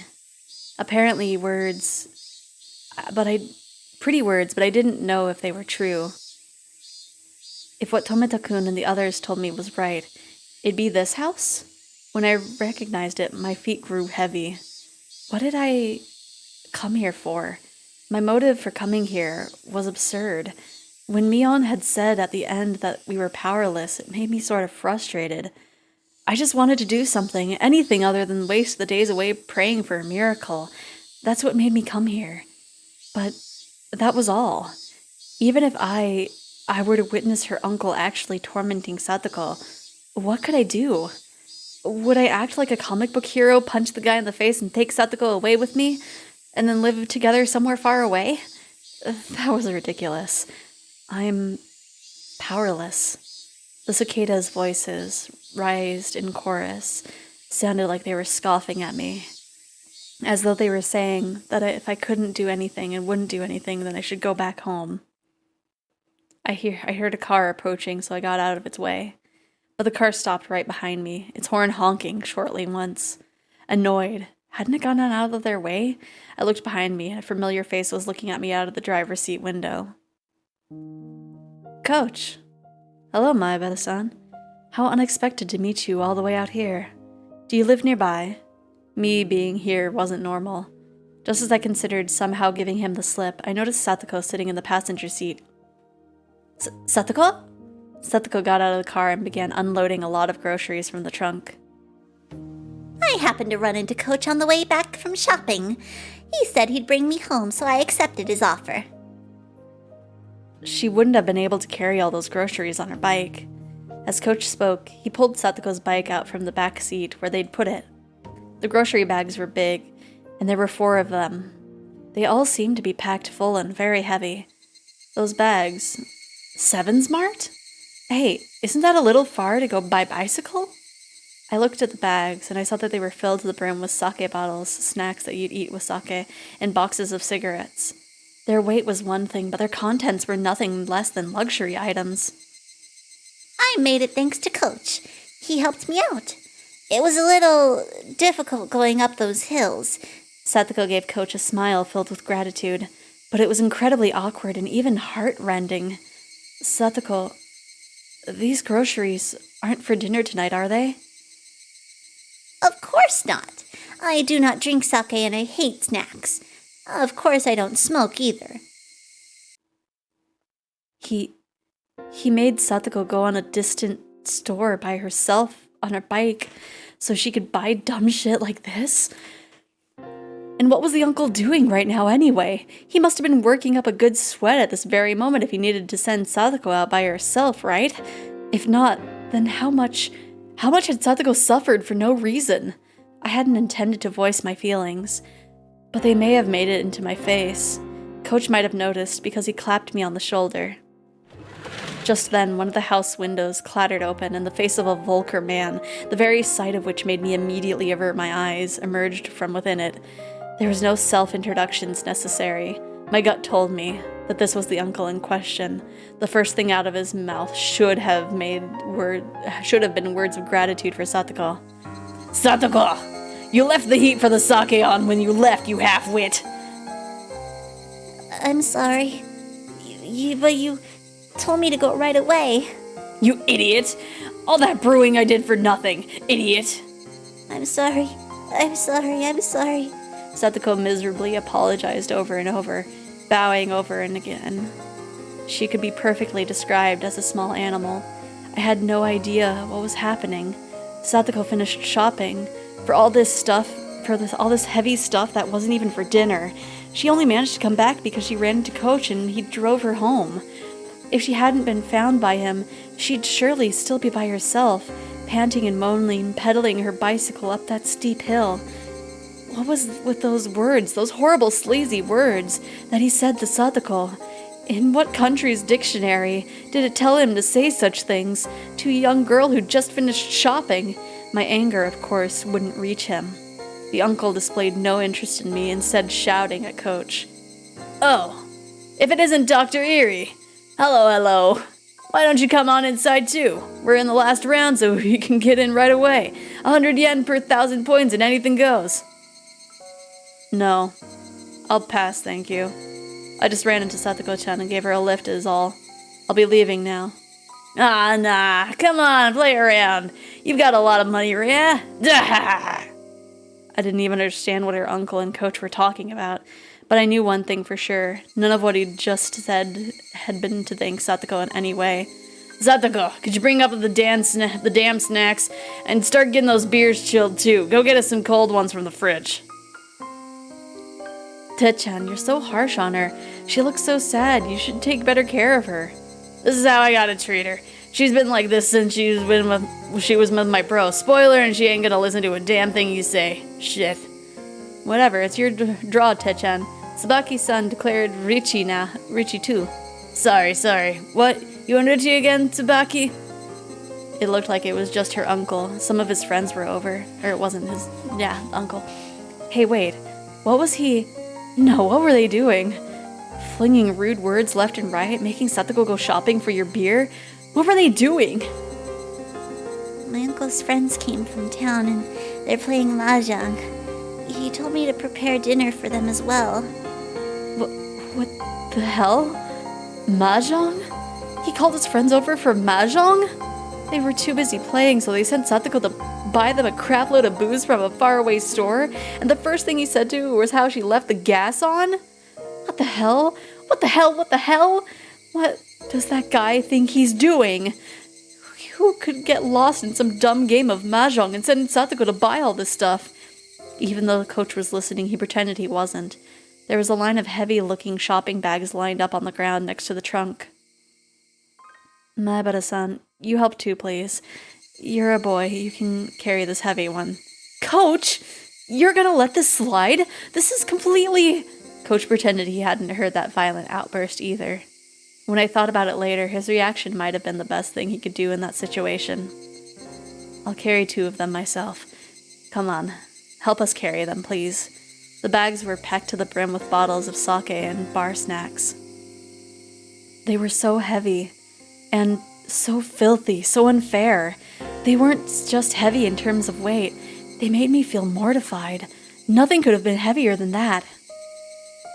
Katie-san, there's no need to push yourself. I'll carry it.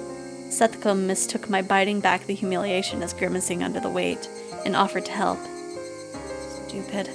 Don't underestimate me. Setsuko had never looked down on my physical strength in the slightest. Griff. Coach, I'm sorry for you too. It must be heavy. No, not at all, answered Coach, smiling vaguely, coolly. But I alone knew. Coach was an adult, so he just knew how to keep his feelings from showing. There was even more anger than I was feeling, burning deep in my eyes. Well, it is heavy. Shit. It wasn't even far from the doorstep of Satsuko's house, but the bag squeezed my palms and started leaving red marks. Fully welled up in me. Fury welled up in me. The back of my throat stung. But even if it all came gushing out, it wouldn't solve anything. So, just tightly gritting my teeth was as much as I could do. Really, thank you so much. Both of you. You really helped me here. After we carried them to the back door, Satsuko said that was enough. Occasionally, we'd heard the repulsive laughing of her uncle and her friends from within, and my insides would seethe. I knew they weren't ridiculing us, and that was why it made me so mad. They'd made Satsuko shop for all this heavy, selfish stuff, then ignore her and laughed amongst themselves as they pleased. It was so deeply aggravating. Of course, Coach had to have felt the same way, but if he accidentally let his feelings slip into his face, he'd only cause Satsuko more worry. He knew all that and spoke coolly, as if to say he didn't care. Not at all. I'm happy to be a bit of a help for you. If there's anything else I can help with, please tell me. Yes, I really am happy you feel that way. Then each feels that way. Those words were sad. Setsuko herself was sad and resigned that we could only help her so much. But she was right.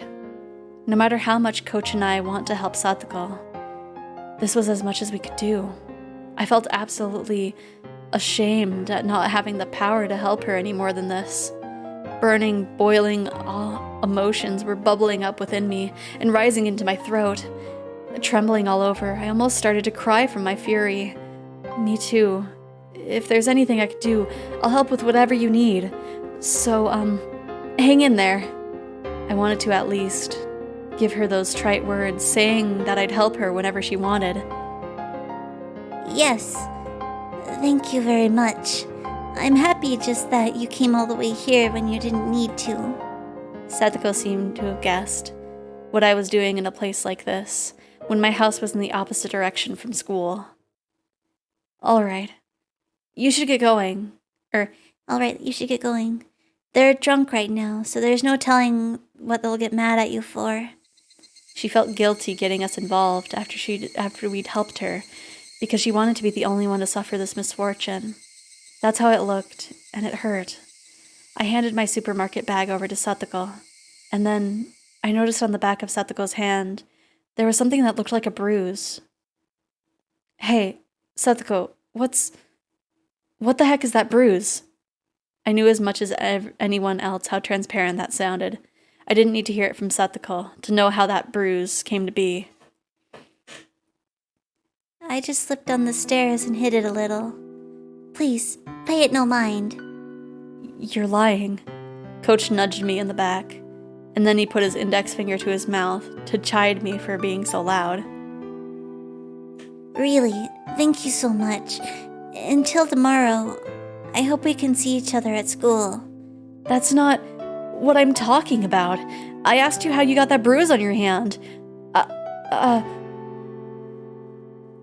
The evening glow finally got to a point where I could see The other concealed oval-shaped bruises and traces of swelling on her neck and her legs and other places too. I fell down the stairs.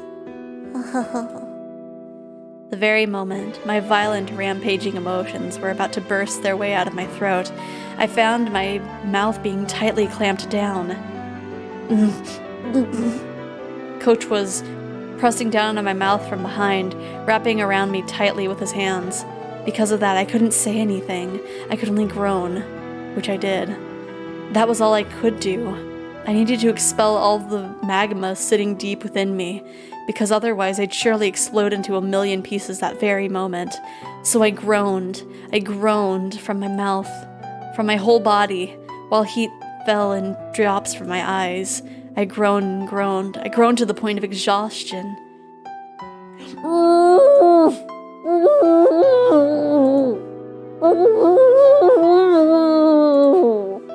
I wrung absolutely everything out of myself. Even having lost my voice, I was still wriggling it all out. I understand how you feel. I really do, Maibara-san. Please just endure it for now.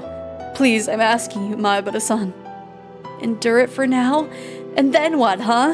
What would happen to her, to Satoko? Her body and mind were wounded, and she was being made to suffer like this. Can you not even let me howl in vain at it? Is that it, Coach? Are we this powerless? So powerless that we can't even freaking scream from the bottom of our hearts?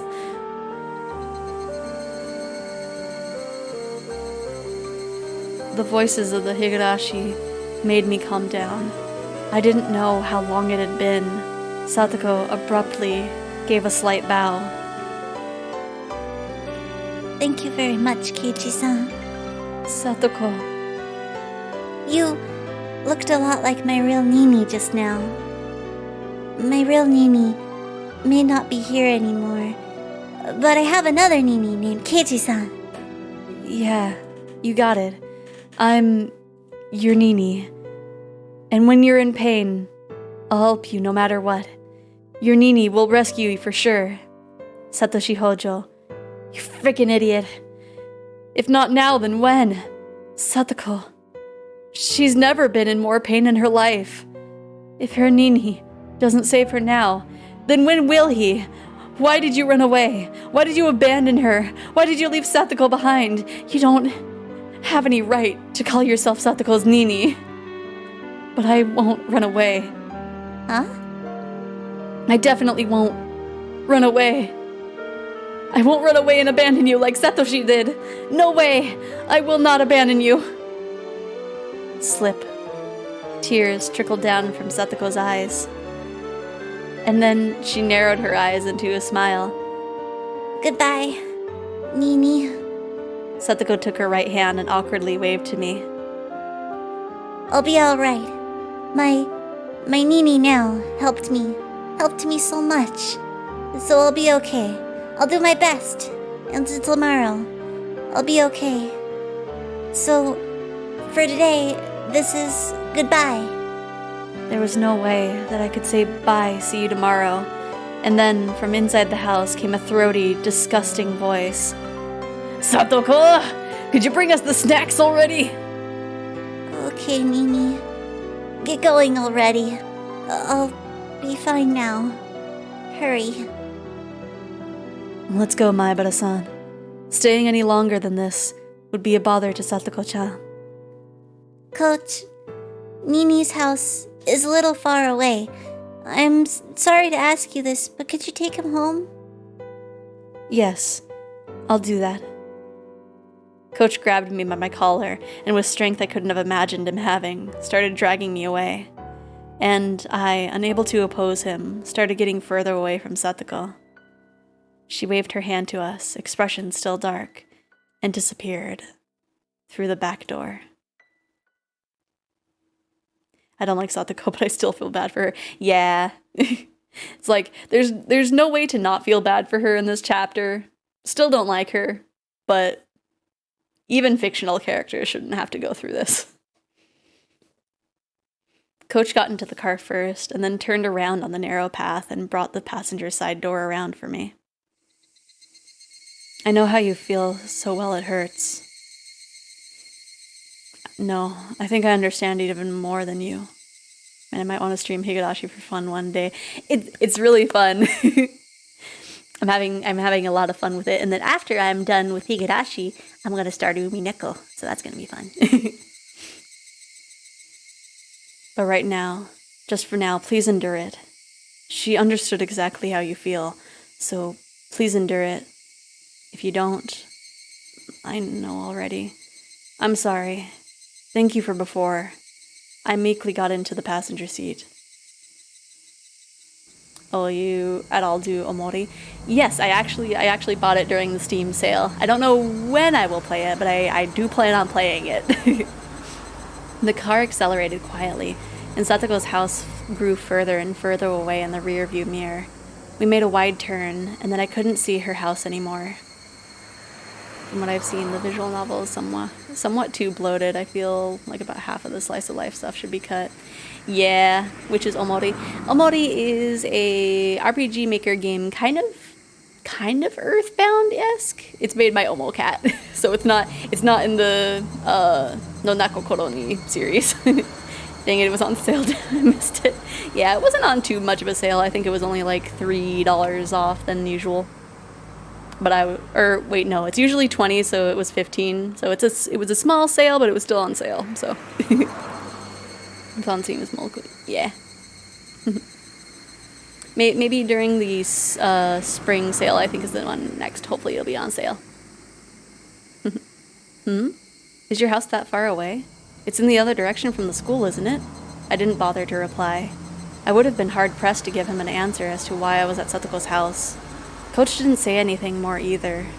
For a while, the two of us were silent, the only sounds from the gravel spraying over the road as we drove. I remembered how Rena said things were different than last year. At the time, she had Satoshi with her. Satoshi protected Satoko, so that less of the sparks flew onto her. But now, Satoshi isn't there. Yes, that's the unfortunate truth. Coach seemed to understand what I really meant when I said that. It's a terribly sad, cruel story, but there's a limit to our resolve, our efforts, and our assistance. It sounded like an excuse, but he was right. Even if Coach and I wanted to be people Satoko could depend on, that was all. It ended at the front door. No matter how much I shouted that I would be her Nini, no matter how much I shouted that I wouldn't abandon her, and that no matter how much Satoko called me Nini, I couldn't do any more than that. Where on earth could Satoshi have gone? Right, Satoshi was another story. Her actual brother, Satoshi, he was in a position to protect her far, far better than we ever could. That was the cold, sad truth of the massive gulf between Satoshi and us. I don't know enough about child services in 1980s Japan. I wonder how a doctor reporting child abuse to authorities would be received. Right? Like, I feel like the authorities would trust the doctor more than like just classmates. Was a formal civil servant and said he wanted to realistically play the portrays. So maybe this game is realistic, maybe. I wonder what he's been doing lately. Satoshi left home. I didn't know why. Maybe it was because of the Oyashiro-sama's curse, or he disappeared, or something. In any case, he wasn't beside Satoko now. At the time Satoko needed him to protect her most, he wasn't here. Why isn't he here? Satoko needs him more than ever. A lot of people talk about Oyashiro-sama's curse, but the only thing I can say is that he ran away, and I have no idea where he could be. One of my friends said that one day he just never came back. He ran away without even leaving so much as a note for his sister? Satoshi-kun had been doing part-time jobs a lot. At the time, Satoko-chan really wanted this huge stuffed animal. It ended up costing a lot, so he was doing all sorts of part-time jobs in order to afford it. He felt so strongly about it. Everyone was whispering about how he at least wanted to get his sister a nice birthday present, since she was being made to live such a pitiful life with her uncle and wife. In the end, he didn't use his savings for a birthday present for Satoko. Satoshi-kun disappeared and the police looked long and hard. They found out that Satoshi-kun had withdrawn all of his savings himself on the day he left. After checking all over, they began to think that maybe he'd used his savings to go to Tokyo. Tokyo? For what? Again, all I can say is that he ran away. He saved up all that money so he could run away? He was that selfish? But how could he just leave Satoko behind? If he was going to run away, he should have just brought Satoko with him. Even now, the coach was calm. He wasn't trying to pour any oil on the fire of my anger at all. He just waited until my anger naturally subsided.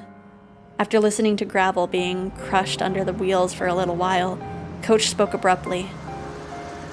Please understand, Satoko-chan arrived at the same location. Yeah. I'm a burden on my brother, and that's why he abandoned me.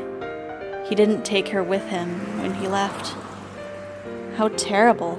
That's what Satoko felt, being betrayed by the brother she loved so much. Oh, you got gift subs for Attack Rack and for Amma. Yeah. I'm really liking Amma's new design. It's so cute. But Satoko-chan was a very strong person. Of course, she had the support of close friends too, but that was how she regained her smile.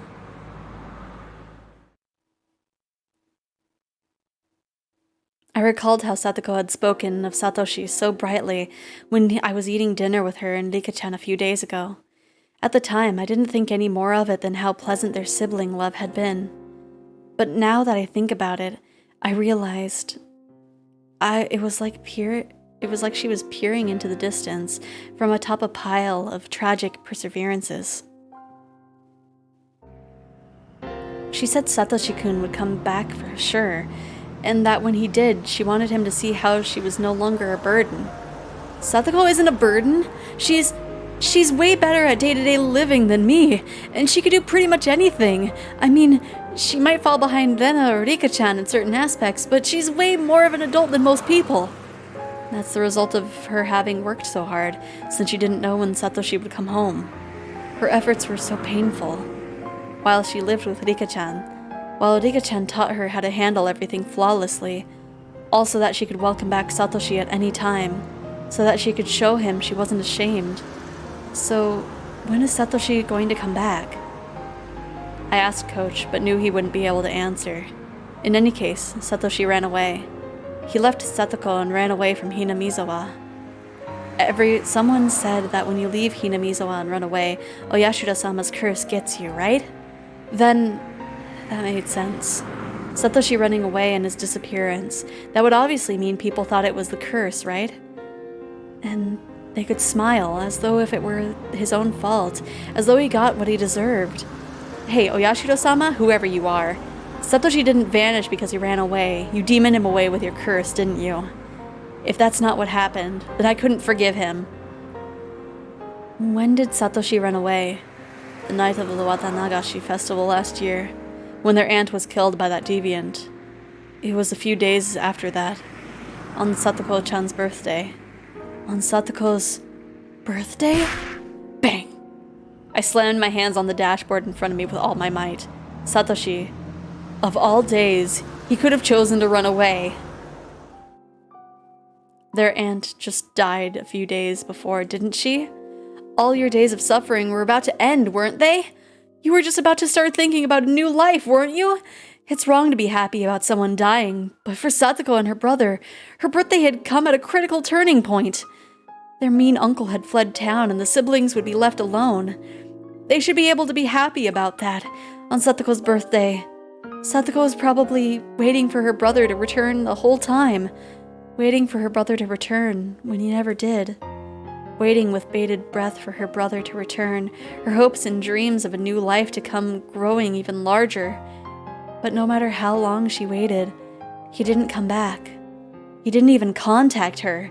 Satoko trembling in anticipation of a great present. Just when? When did she have to face the cold, terrible truth? Satoshi, you frickin' idiot! I could feel my blood rising to my head and my anger at Satoshi. I was frustrated. I was aggravated. I couldn't even forgive him. Satoko still respected and adored her brother, and yet he so heartlessly betrayed her. Such a person wouldn't just come back now when he was most needed. Yes, no one would protect her, not even her real brother Satoshi. So when she started to see you as her Nini, I was happy. Huh? I pray for Satoko-chan's happiness as well, but I have a position in society and a job to do every day. I have little time I can devote to Satoko-chan. But you're different. You go to school with her and you're closer to her and Satoshi-kun in age. I know you think you can only do so much, but you're in a position where you can give Satoko-chan a hand much better than I can. So I want you to help her enough for the both of us. That's what I wish for. But that's... Coach, you could... Of course, with my job skills, there are plenty of things only I can help her with. But in the same way, there are things only you can do for her. What I want to say is, we should both perform in every way we can. Was that a little too complicated? Coach added that, but I shook my head in response. When I heard him say he had job skills, it reminded me that he was an adult, in a different position from all of us. Maybe I should ask him about it.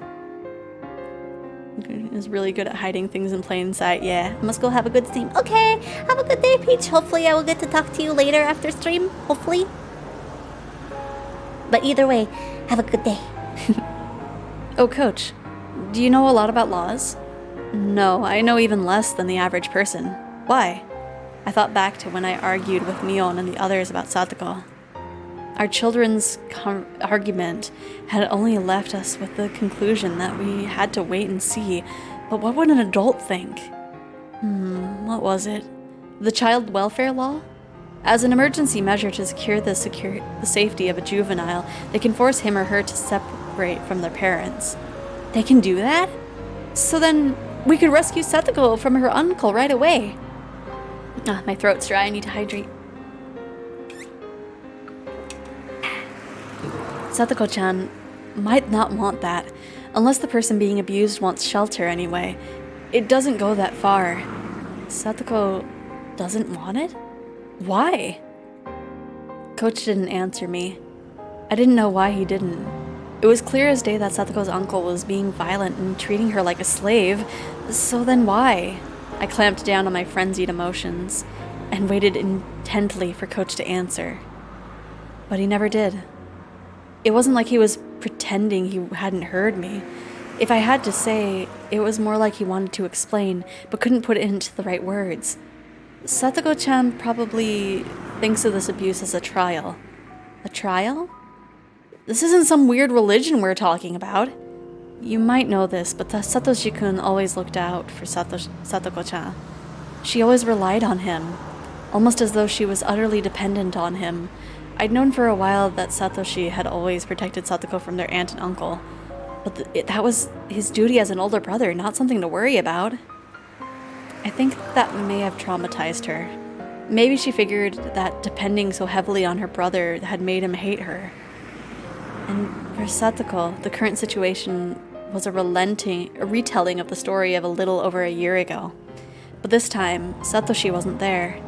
So I believe that now, she thinks something like this. She wants to overcome this trial by herself without relying on anyone else. And that if she doesn't grow strong, then Satoshi-kun will never return. Now that he mentioned it, Satoko had never said a word about how hard it had been before. I figured she was being threatened not to talk about it, but I talked with everyone and we were wondering if we should report it to Child Consultation Center. I have heard that a social worker was visiting Satoko-chan last year. Yes, in the end they decided to wait and see, and we thought maybe that made her get tormented even more. That was... Apparently Satoko-chan reported it herself, and as a result the abuse worsened but was kept just out of sight. She was under even more torment, and the burden on Satoshi-kun for protecting her rose considerably. Could Satoko... She wouldn't be thinking it's her own fault for reporting it, would she? Coach nodded quietly. Satoko-chan would probably either hate it if you suggested reporting the abuse or feign courage and say you didn't need to. And even if you reported it in secret, she'd probably insist to the social worker that she wasn't being abused. Satoko also always acts tough and doesn't readily admit defeat, so I could imagine that easily. And there are strict limitations on this emergency measure. The Child Consultation Center will need permission both from the court and from the concerned party. If the abuse was known to the public, they could forcibly shelter her even if she denied it. For Satoko-chan, that would probably mean losing. This isn't about winning or losing. It's real life. Satoko, she's... Back on topic. After they placed her under their protection, she would be sent to a child care institution or the like. And she would basically be living there, so it would mean moving away. And with the change in residence would come to a change in schools, too. That... changing schools... It has to be done.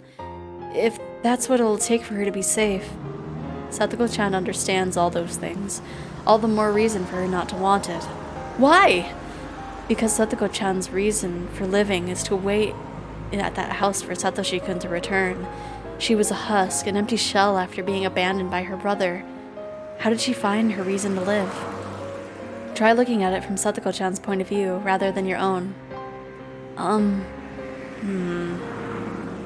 I felt like he was trying to confuse me with that hard-to-understand roundabout way of talking so unique to adults. The point was that I couldn't do anything about Satoko wanting to stay in that house, and that I should watch until she gives in. In the end, no matter what I said, Coach himself was saying to wait and see. Try turning the chessboard around. I don't understand. What? If I feel that Satoko is really in danger, I will report it without asking anyone's opinion. She might not be happy with the result, and she might hate me for it. But I believe that will ultimately be what brings Satoko happiness. Coach turned to me, gaze fixedly into my eyes. It was written all over his face. He was shocked. And what such a young kid had said. Why would you go that far? Coach, no, rather normal adults, might not have understood. So I taught him the creed and the values that I believed in. Satoko is my friend, and I am Satoko's Nini. Isn't that enough for a reason? I stared at him with a will strong and unbreakable as steel in his eyes betrayed a tiny bit of unrest. No, of course that's enough. We were silent for a little while, until finally, Coach said only that. Didn't we make a promise? I'm sorry, what? That we weren't going to ever let Satoko cry? We made a vow on that day of the barbecue party. We didn't think about it hard at all, but Coach and I still made a promise. That we wouldn't ever let Satoko cry. Coach gave a dry grin of regret, immediately apologizing for not remembering. One way or another, when he grinned like that, it made me think that his enthusiasm for saving Satoko was a tiny bit smaller than mine. He lightly hit the brakes, making a skidding noise, and leaned forward. Could that be your house there? Oh, right, Maibara-san would live at the Maibara residence, wouldn't he? Before I knew it, we were almost to my house.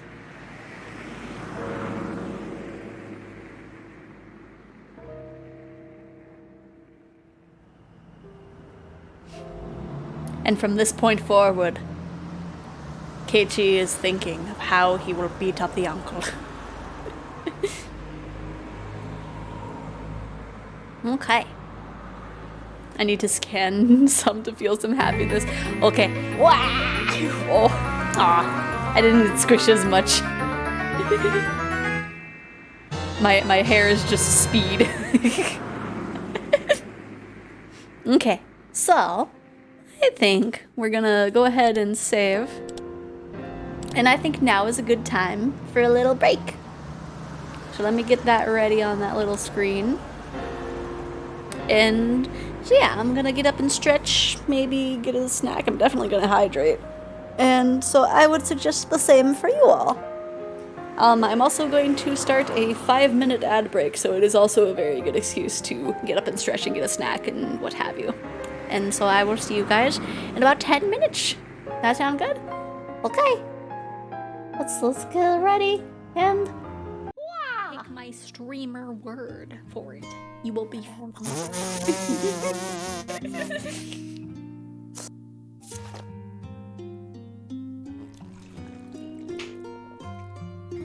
Did you just puke? That's to watch. Ah! Don't smack me. Smack your butt. No smack. Spank him. Trickster, where are you, my love? Come to me, K-pop murder. Oh my god, I'm sorry. And we have that on stream. Oh no!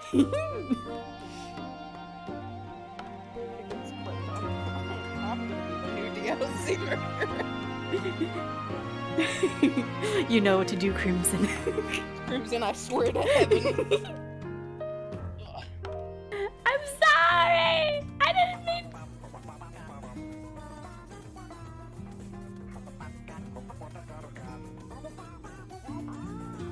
I'm sorry, I didn't mean to give you anxiety!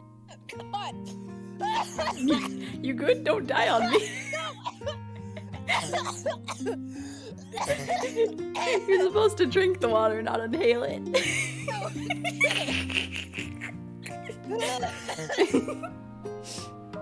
I'm sorry. I am sick of seeing spoilers. I want to play. There they go. Not only is he bigger, but he has a little mustache now. Neon! Neon! Lewd! Why is the word engorged there? Being so engorged with energy every morning is quite the problem, though.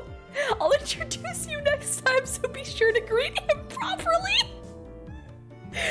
Keiichi.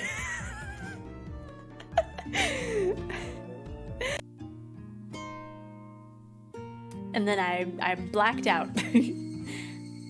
Quack, quack, quack, quack, quack, quack, quack, quack, quack. That was the chirping of the Higurashi telling me it was evening.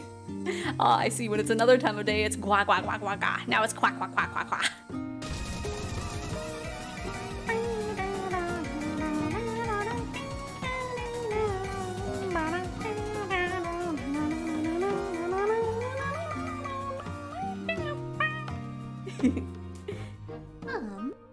Scene change. I get to sip my cold tea.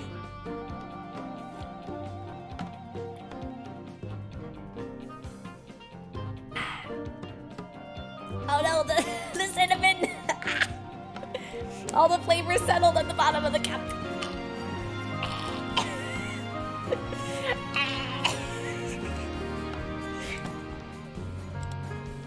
Okay. Oh gosh, I need to wash that down. That's way too much cinnamon. How dare you, Kate? How dare you wait for my pain? And twice in 3, they were like, yeah, we're gonna like go and do this thing. And then Goofy and Donald were like, you're dumb, Sora. And he's like, what? and like, I remember it showed up and I was like, wait, didn't we see this before? Like, I swear they like played a similar scene before that. They like played 2 similar scenes when they were like in Master Yen Sid's. Talking about the vines or that beard? What's this? Helmet. So this is where you ran off to. Figures. What? It's me, Bobby. It's your Psy King. Ow. Where's your body? I was lost for a long time. Body's on the way. Hang on, borrowed lips. Wouldn't be right. And he's not as cute as you either. Neither are you right now. Come on, let's at least wash that beard. What's that smell? Mushrooms? You know I hate mushrooms. I know.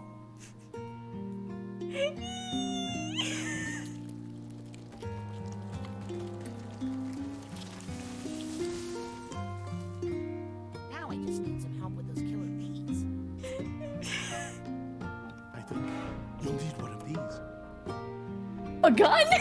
Talking. It's fake. It will help you fit in around the other assassins. Assassins. Wait a second. Beware the cows. Not all milk is enriched.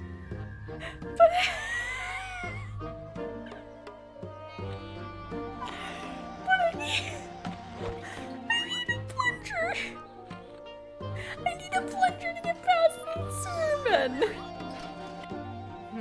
Didn't hear boots. Alright, we're good. This is starting off as a How street.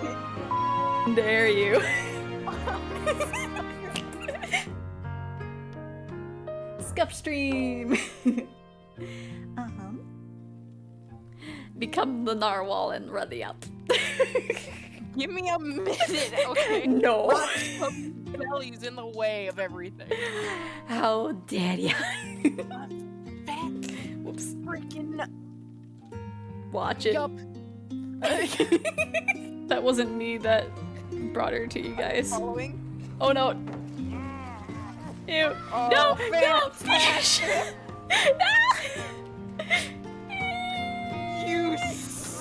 You got me What stuck. is- You got me stuck. You got me stuck. You got me stuck. Keep running. And twice in 3, they were like, yeah, we're gonna like go and do this thing. And then Goofy and Donald were like, you're dumb, Sora. And he's like, what? and like, I remember it showed up and I was like, wait, didn't we see this before? Like, I swear they like played a similar scene before that. They like played 2 similar scenes when they were like in Master Yen Sid's. I'm sorry! I didn't mean.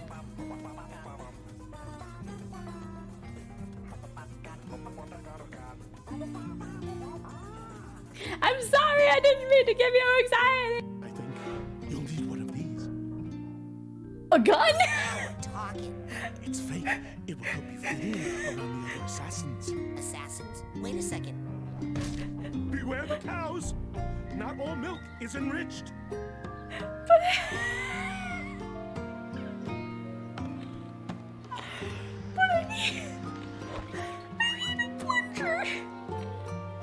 I need a plunger to get past the sermon.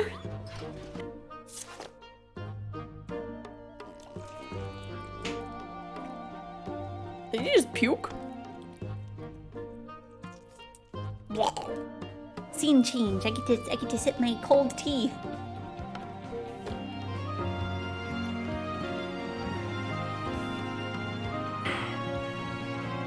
Oh no, the cinnamon! All the flavors settled at the bottom of the cup.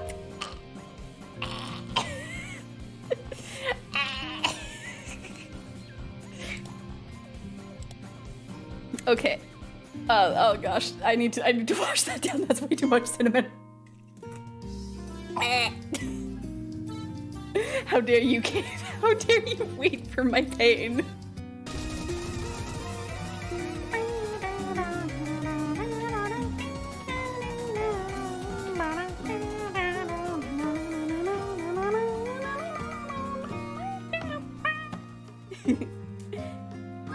Talking about the vines or that beard? What's this? Helmet. So this is where you ran off to. Figures. What? It's me, Bobby. It's your psychic. How? Where's your body? I was lost for a long time. Until this one found me. Body's on the hang on. Follow lips.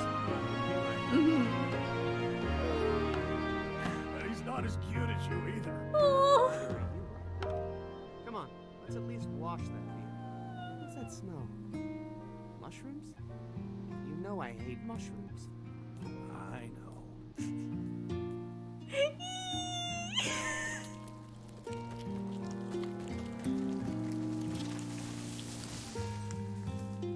Now I just need some help with those killer bees. But hey, don't. And we are back. Did you all have a good break? You have a good, did you guys stretch? Did you hydrate? Hopefully you did. or else I'm coming for ya. Anyways. We shall continue forward. Oh, that's true. I should hydrate. And also, during the break, I found a little thing of chapsticks, and now my lips don't feel as dry. I went home and washed the day's sweat off in the shower.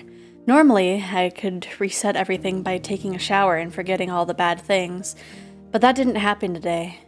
I got out of the shower to find fresh underwear placed neatly in the laundry basket.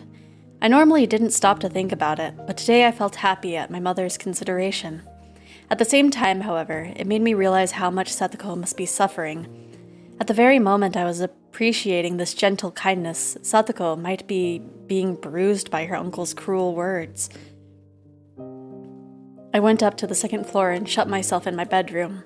Then, facing my desk, I folded my arms. My topic of thought, of course, was Satoko. We'd thought that if we could get a public agency to intervene in the right way, the problem would be solved. But with what the coach said, I didn't think it would be so easy. Satoko was obstinate, and she would stubbornly deny the abuse and try to endure it. And that was an act of atonement towards Satoshi, who had protected her before and then run away. As long as she thought that way, the situation wouldn't be so simple. But earlier, before Coach, I made a clear declaration. If I thought Satoko was in danger, then I would do what I had to.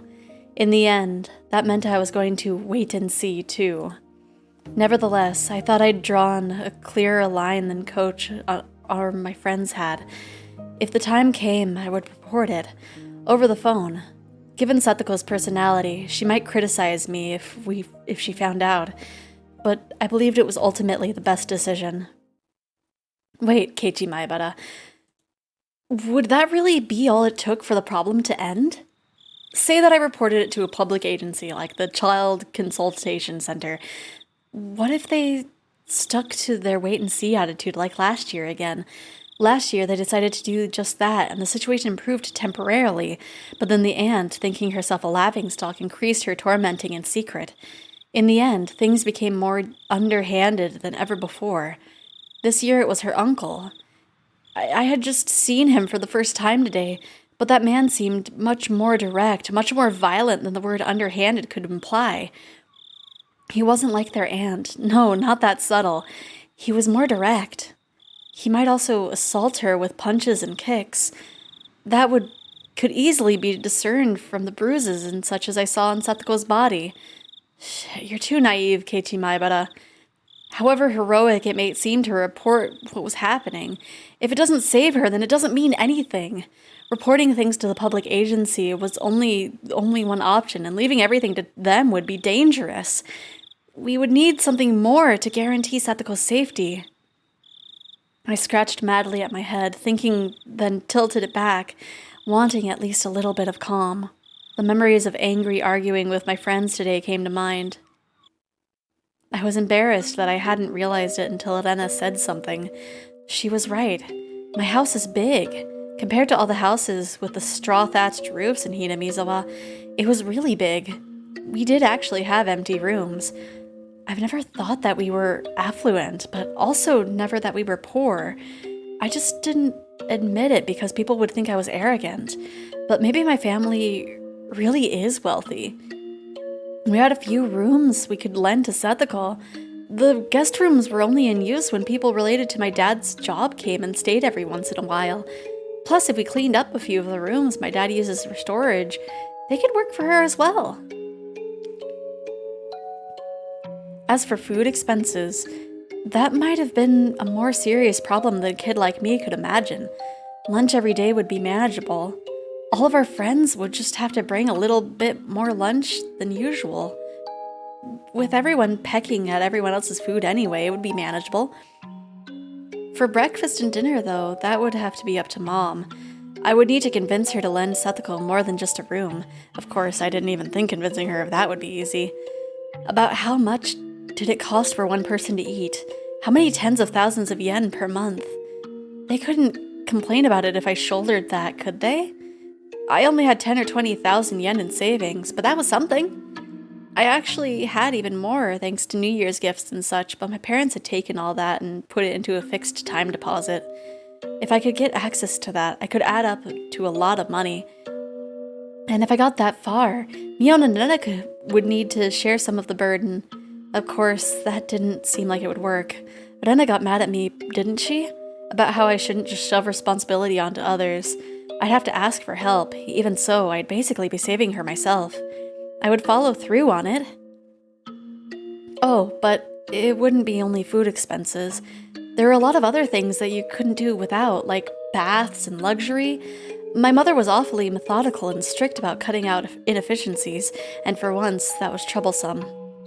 20,000 yen. Keiichi has no idea how much cost of living is, right? Man, if only it cost that much. Keiichi, you bought like a huge bundle of pork miso ramen. Just give her the ramen you have, right? You have so much ramen. She might even make reference to the money it would cost for the detergent Satoko would use for her own clothes. I couldn't think only about food expenses. I needed more money. Hey, wait, Keiichi Maibara. Since when was all this about money? Even if we could afford that, you would need your parents' permission first. They'd be looking after a young girl for a really long time. What would I say to persuade them? Just calm down a little bit, Keiichi Maibara, and you'll realize right away that you can't. Even if you asked them seriously, they would tell you to call the police.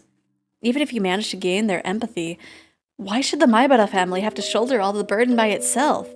That's what would happen. That was it. It was very sad and frustrating, but no matter how much I wanted to help, my resolution alone couldn't save anything. Honestly, this is a weird paradigm, right? Our kids, are they really this powerless? I felt frustrated.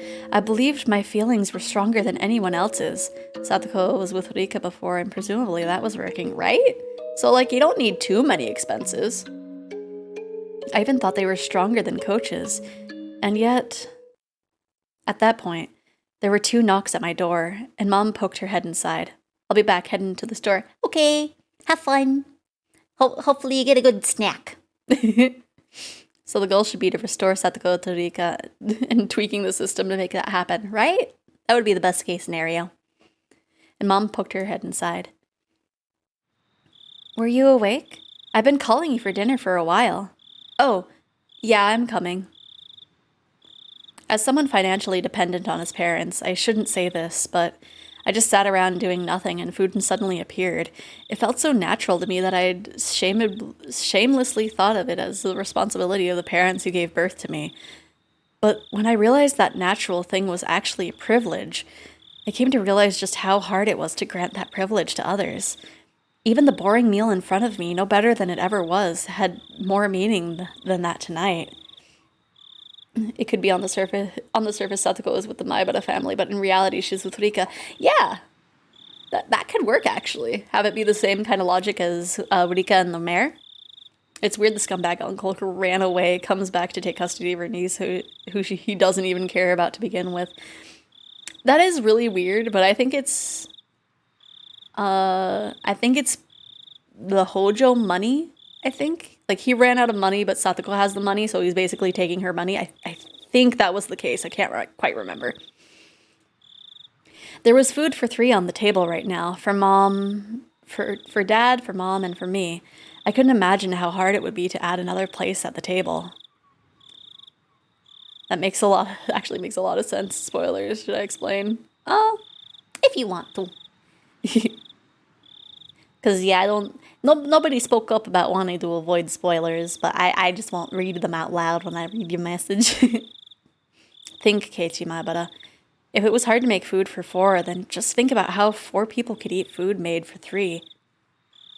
I think it would be, like, a good idea, like, at least from the chat's perspective, to have, like, a spoiler message, but, like, it would be automatically shown from the streamer's end, so that way it could be moderated still. I guess it would also have to show up on the mod's end. But that would be kind of a neat thing. I could see why they haven't done it yet, though. Oh, I changed around the way I thought, and with that I began to consider an unthinkably bold plan. That's right. Definitely doesn't actually care about Satoko as such. He's poor and has other problems, which is something unrelated. Yeah. That's right. I didn't need to get my parents' permission. She should just live here in secret. I got upset when I found out a while ago, but if I remembered right, if you climbed out the window, then shimmied down the first floor roof or the gutter, you could go in and out of the house directly from my room. Satsuko's physical abilities far surpassed my own, so it would be even easier for her. I hadn't even thought about that, but her living here secretly was actually a necessity. I think if you did that, that would be very sus. Your parents would be like, so, I went to your room while you were asleep and there was a girl in there. Do you want to explain yourself, Keiichi? Yeah. Yeah, just basically being in the house. That we realize. Yeah. Yeah, that's basically all she's there for, sadly. I hadn't even thought about it, but her living here is secretly actually a necessity. Okay, I read that part. I'd only have to bring Satsuko to my house when the public agency said that they would have to wait and see. In other words, if Satsuko's uncle continued to be her guardian, if in such a situation word got out that she was here, her uncle would barge in and drag Satsuko back with him. Her uncle was her rightful guardian, so my parents would hand her over without an argument, no doubt. So I needed to keep it a secret when she was living here. If it needs to be a secret, then having my parents' help would mean a lot, but gotta deceive your allies first, like they always say. Okay. Persuading my parents was an unrealistic proposition, so I'll search for a way to have her live here in secret. When I was around, she would just have to be really quiet in my room on the second floor. The issue was the daytime. If she was hiding from her uncle, then she wouldn't go to school. It might be lonely, but not going would be the better option. I could easily teach Satsuko the stuff that she learns in her grade. Actually, during school, I mostly help all the younger kids out rather than study my own stuff. Satsuko is... then... Yeah. During the day, I wouldn't need to go to school, so I wouldn't be at home. My parents respected my privacy now that I was their age. What? Now that I was... Oh, this age. I misread it, my mistake. So they wouldn't go snooping around in my room while I was gone. Unless, I think. If she held herself up in my room, it would be okay, right? I can see why people are annoyed at Keiichi. I mean, he's a teenager, yeah, but oi, yeah. If my parents did come, thanks to where the second floor was, she could hear their approach from the sound of them coming up the stairs, and there would be a little bit of time before they got all the way up. I estimated a few seconds, that she would be able to hide herself in the closet, because they would never look in there. Wait, Keiichi. Something doesn't make sense. If she can't go to school, then what'll she do for lunch? Calm down already. I could just leave her my own lunch, couldn't I? I could just go to school without lunch and get everyone else to split theirs with me. Okay, that's good. No more contradictions or oversights, right? Oh my gosh. Oh, breakfast and dinner. I could somehow get her to go without breakfast. I can go with 2 meals a day when I sleep in on Sundays, after all. Every night I'd pretend as though I had a bigger appetite than ask for a bigger helping. And then I could just somehow give part of it to Satsuko. As a test, I stood up from my seat with my plate of fish in my hands. What's wrong, Keiichi? Sit down and eat your food. Well, I'm kind of not in a good mood. Can I eat up in my room? You'll make a mess. Eat dinner at the dinner table. Sorry. Hey, wait. I only tried to take away 1 plate of fish and they ganged up on me? In reality, it was impossible for me to smuggle food into without my parents knowing about it. But it must have been worth taking the time to think about. There must be some trick, some method to avoid them realizing. Even if I can't think of one today, I might think of one tomorrow. Keiichi, your parents are hardly ever home during these loops. She can have free rein to your home all she wants. Well, I mean, she would have to, like, really be on the lookout. Sounds like a perfect plan. Just use magic. Right? It's fine. You can just bring her to your house and be like, okay, just work your magic. You're fine. I'm going to school. My parents are barely even here. Just do what you want. Do what you want. My appetite was rapidly fading, so I finished early and went back to my room. I went back there and then tried to think about it from Satsuko's point of view. For example, let's say my parents were coming up the stairs right now. I've got to hide. I opened the closet. Clatter, clatter. It didn't open quietly. Hey, wait. Didn't it always open real smooth and quiet? Why was it suddenly doing this now? What is this, a faulty house? Had it already gotten old or something? Or was I just not putting enough work into it? Could I just plaster it with wax? The sound itself must have been soft, but it left me uneasy as to whether my parents would detect it happening when they climbed up the stairs. But this was an easy problem. I could do something about it. I had to fix it up a little bit so it didn't make noise anymore.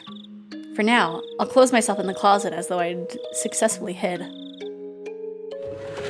I basically always left my futon out on the floor. I couldn't think of a real reason my parents would want to go into my closet. Even so, there still might be some reason they would. I might need to construct some sort of camouflage so that she wouldn't be noticed even if they did open it. But the more she worried about that, the less time she'd have to actually hide, meaning it would be more likely they'd hear a noise. And then, suddenly I had to go to the bathroom. The bathroom? The need to use the toilet, so obvious and yet such a faulty flaw. The only bathroom was on the first floor. It would be absolutely impossible for her to use it without my family realizing. I might need to set up a portable toilet, like a chamber pot, I guess. Satoko would hate it, so she could go in my room. But the stench would be pretty terrible. Anyone sensitive would probably notice the smell without even coming into the room. The bath was okay, though. She could just take a bath when my parents were out. But I couldn't do anything about a toilet. When her stomach started to hurt, if my parents were lazing about downstairs, she'd be in trouble. It was then that I noticed that I had been clawing at my head with both hands. I sat in the dark closet with my knees against my chest. I buried my face in them and tore at my hair. The more I thought, the more contradictions popped up. The more I thought, the more things failed. And the more I worried, the more I was reminded of how little power I actually had. My back started to hurt from staying in the cramped place for so long, but if I was to shelter Satoko, I would need to force her to feel this pain. To live in such a dark, narrow, suffocating place. Forever. But it would still be better than being abused by Uncle, or so I wanted to think. It got hard to breathe, so I gave in and crawled out of the closet. This feels like, of course, we could go to the moon. We just need to build a bigger trampoline. Right? That is straight up Keiichi's logic. I looked at the clock, and at my surprise, it was 3:30 in the morning. It felt like so little time, but it was so unbelievably long. When I realized that, I was slammed into a terrible urge to sleep as if the time had only just caught up with me. I didn't have enough strength to fight it, and I fell flat onto my futon. Shit, I can't just go to sleep like this. If I waste any time, that'll mean I'm taking the same wait-and-see attitude that Mion and Coach and everyone else did. I needed to keep worrying about how to rescue Satoko for a minute, or even a second longer, than everyone else. Isn't there a better way? Isn't there a better way? That one phrase I spoke to myself swirled around and around in a spiral and steadily took over my entire mind. For my last moment of consciousness, I thought, there were a lot of blind spots in what I'd considered tonight, but I absolutely wasn't wrong for having those ideas. Tomorrow, I would suggest this bold plan to the others. Mion might be able to help somehow, and Nana was really sharp, so she might have a good suggestion. And above all, we needed to rescue Satoko once again, with everyone helping out. I felt pathetic for letting myself fall asleep. I'm sorry, Satoko. Keiichi, stop overthinking it. Just improvise and adapt, right? I mean, like, you could bring it up to your parents in a hypothetical situation. Be like, hey, if one of my friends was in a situation that they could not be at home for like an extended period of time, would they be able to stay here? You don't have to go into any specifics. You don't have to say who it is. You could just bring it up, and they will hopefully give you some kind of answer. Like, it's not that hard, Keiichi. The ceiling blurred into view. It was hot. There was a thin layer of moist sweat on me. The voices of the cicadas permeating my room were somehow grating into my head. What? Today's not Sunday, is it? I remembered today was a weekday and quickly brought myself to consciousness, and then finally I leaped out of bed. The clock read a little before 10. I was totally late. When I wandered downstairs, my mom would get mad at me. There was nothing I could do, though. After reviewing the schedule for the school day for a moment, I suitably rearranged the stuff in my bag. I hurried and got dressed, and then went down to the stairs. There was no sign of my parents anywhere. Maybe they went out somewhere together. So that's how it was. My mother probably had woken me once this morning, but when I fell back asleep without remembering it. And my parents, thinking I'd gone to school, left. Something like that probably happened. I went to the front door, and as expected, it was locked. Looked like I was right. It was further evidence of my speculation being correct. When I realized my parents weren't here, I suddenly felt less like I had to rush to get to school. There was one portion of breakfast left in the dining room, probably mine. The milk they'd poured in it had gone warm since a while ago. When I realized how hard it would be to sneak food for Satoko, yesterday I had cried. Well, thinking back on it, food wasn't the only issue in that regard. I wasn't in a position where I could bargain for Satoko by myself anyway. It's such a heavy thing just to save a single person. I'd seen it on TV and in comics all the time. Those feel-good words and about how you'll save your friends for sure and such. Was that why I ran my mouth like that, swearing to save her because I wanted to feel good about it? No, that's absolutely wasn't true. Because the fact was I couldn't save her. Because I didn't want to think like an adult, like I couldn't do anything but watch. Had Satoko gone to school today?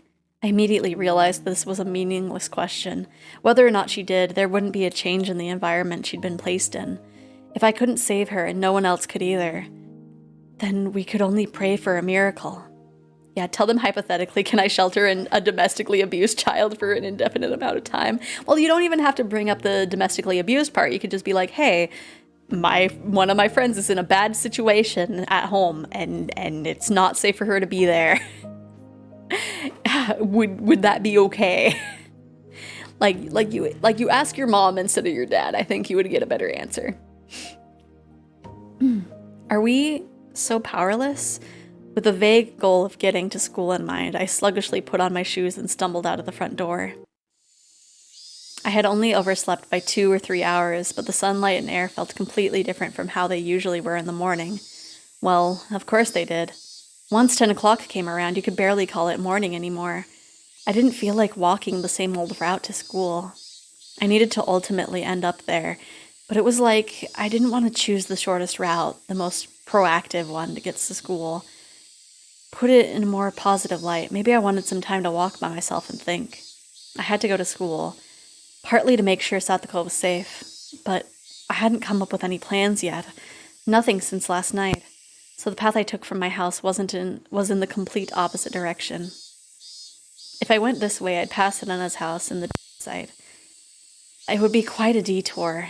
I calculated how long of a detour it would end up being, then, satisfied with the answer, I started to walk. He's like not even going to school. He's just gonna get distracted with something and be like, oh, it's after class. Well, Nana had brought me to the dam site a few times. One section of it had turned into an unlawful, oversized garbage dump, and Nana really liked going fishing for junk in there. Without that, she'd come off as a completely normal girl, too. I can think of a few other qualities she could do without, but whatever. With the benefit of external perspective, more age and more experience, and more time to think about it, OMG, Keiichi and the other students are such morons. Right? Mm-hmm. The view quickly opened up wide, and I was hit by a strong wind. There was no shelter here at this big dam site. Maybe it was a good thing I came here, I thought. At the very least, it was more wealthy to think about stuff in a place like this instead of my cramped bedroom. Just have a big, burly, heavily armed man have a friendly talk with Teppei. Problem solved. It's that easy. Well, the thing is, it's because, you know, the family relations between the Sonozaki family and the Hojo family. Well, I guess the Hojo with Hinamizawa in general. It's sad. I took a deep breath and filled my lungs with the rich, cold air unique to Hinamizawa. Ring, ring. I turned around and reflexively. It was a bicycle bell. Considering where I was standing, I didn't think they were trying to get me out of the way. They'd ring the bell because they wanted something from me. Oh, hey, Haven't seen you yet. Hey, excuse me. You're from Hinamizawa, right? Yes, why? I've seen this person around a few times. Right, I remembered. His name, I think, was Tomitake, a freelance photographer who lived in Tokyo. I'm still annoyed how his shirt is unshaded in the original art. Like, look at this. Look at this man's shirt. It's the only thing that isn't shaded.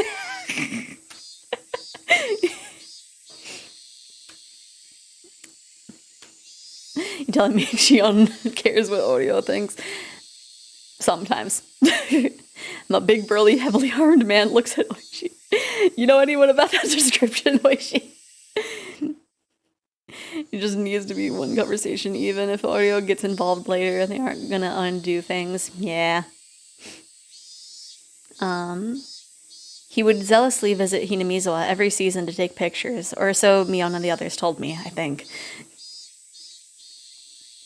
Could you tell me how to get to the Furude shrine from here? I think I left my map at the inn. I don't know where to go. The shrine from here? I knew where everything was in my head, but explaining how to get there was difficult. That is a big old mood. I was a little irritated at being bothered for this. But when I realized it meant my detour actually meant something, that feeling faded quickly.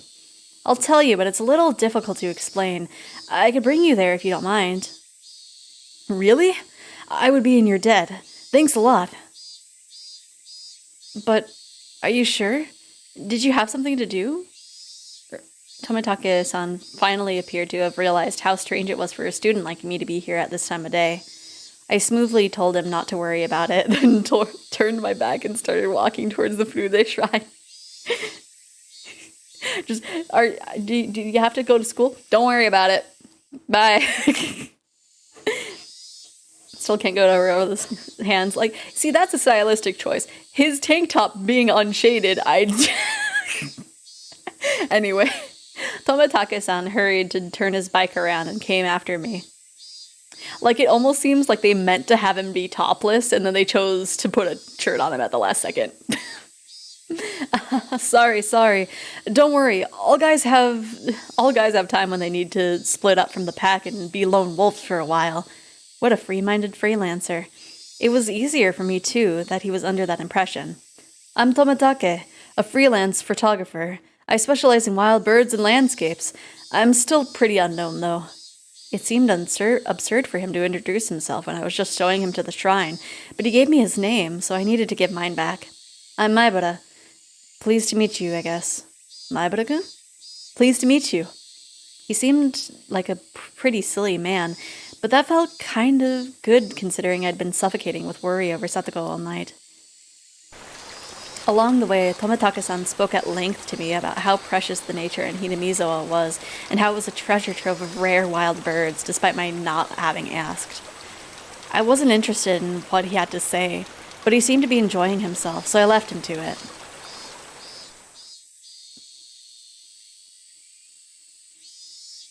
These steps will take you up to the shrine grounds. Thank you. You really helped me out. I think I'm a little late.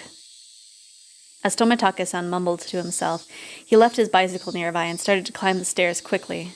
I didn't have a watch, but as far as my internal clock could guess, it was still a little late in the morning. School wasn't very far from here. Maybe I could kill a little more time until then. With that in mind, I went up the steps in pursuit of Tomitake-san. When I reached the top of the long staircase, I arrived at the wide-open shrine grounds that were too grand-looking for this tiny village. I wonder if people at school are being like, I feel like Satoko and Keiichi are going to be demoned away. Like, I don't know, it's just a feeling. They're both not here. Oh, did I finish reading that sentence? I actually don't know. When I reached the top of the staircase, I arrived at a wide-open shrine grounds that were too grand-looking for this tiny village. I don't know. I read it a second time, just in case. Tomitake-san. Oh, there he is. It looked like he was supposed to be meeting someone here. Then he got lost and ended up being late. He was bowing to a lady who must have been the person he was meeting. That lady. I knew her. Oh, it's you, Maibara-kun. Hello there. Are you off from school today? What? Oh, Mabaru-kun, you followed me? I wasn't really planning to. I just wanted to kill some time, wanted to learn more about the Oyashiro-sama curse. Oh my. Arriving at work late like an executive. How refined. You certainly are famous, taking the time to look like a big shot. What, was I a celebrity? My man's so buff yet his hands even buffer. Hello, Yuru. How you doing today? Well, she did say my name out of nowhere anyway. I was oddly concerned about what she meant by famous. Oh, you still can't remember my name? This is Mio Takano-san. She works at the village clinic. Mabaru-kun, you seem healthy, so you probably haven't been to the hospital much, have you? Now that we're finally acquaintances, the next time you're sick or anything, I suppose I'll give you a little bit of special treatment. This lady named Takano-san. I kind of didn't remember her. Maybe we'd passed each other on the street a few times, but I was pretty sure this was the first time we'd talked. Well, this is Hinamizawa. Even if I didn't know a person's name, it's not unusual for them to know mine. I glanced at Takano-san, and I saw she had a bag and a camera. Are you photographer partners? Was that why you were meeting each other? Oh, we're nothing like partners. I am but an amateur, and Jiro-san is gently initiating me into it. Right? That's not it at all. Takano-san is a quick learner, so she could take pictures just fine without my guidance. I mean it. I couldn't tell which of them was ahead in the conversation. Well, they were certainly one couple you wouldn't get tired of watching. The festival is finally coming up the day after tomorrow. I hope I can take some good pictures this year. I plan on taking some shots of the setup tomorrow. I want to capture the festival energy shown by the preparations for it, too. Oh, I just remembered. There was some village festival called Watanagashi or something the day after tomorrow, on Sunday. They held a service with a pile of old futons in order to give thanks to Hinamizawa's guardian deity, Oyashiro-sama, I think. Oh, you're correct. You have quite extensive knowledge despite having just moved here. Yes, it is a festival, to give thanks to Oyashiro-sama. Takano-san smiled somehow meaningfully, but didn't tell me what part of the festival to think Oyashiro-sama needed to be laughed at.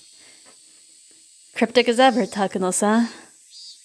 But I do wonder what will happen this year. You know what they say. If it happens twice, it'll happen a third time.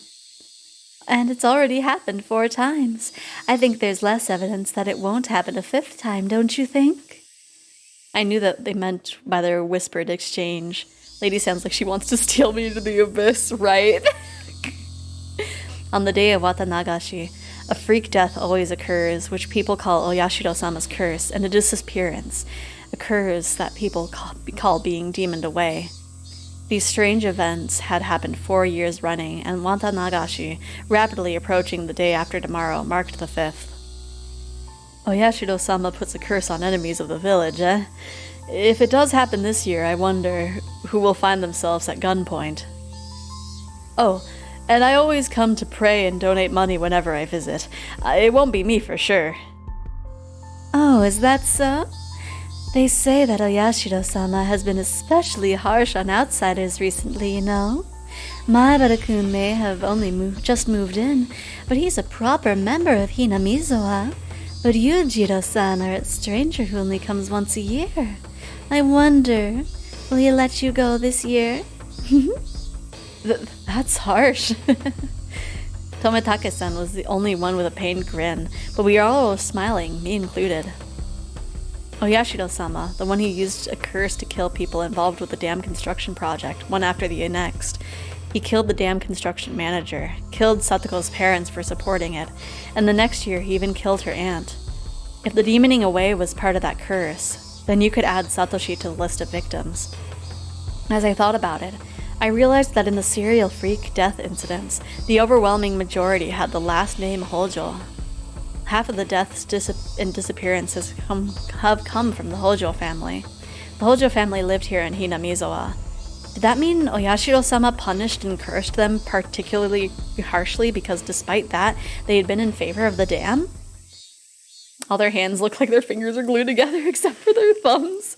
Sometimes it really depends, because sometimes like some of the characters' hands are just blobs, and then some of them are like the fingers are splayed out. But they still, I think they only have like 4 fingers. I think, yeah. They have the 4 fingers, or the 3 main fingers and then the thumb. Have you heard the news that Satsuko's uncle has returned? Takano-san, who has been enjoying a few words with Tobetake-san, was caught unawares by my sudden inquiry. Oh, I'm sorry. What was that? Satoko's parents were killed by the curse and her aunt too. So I was wondering if maybe if you went in order, her uncle would be next.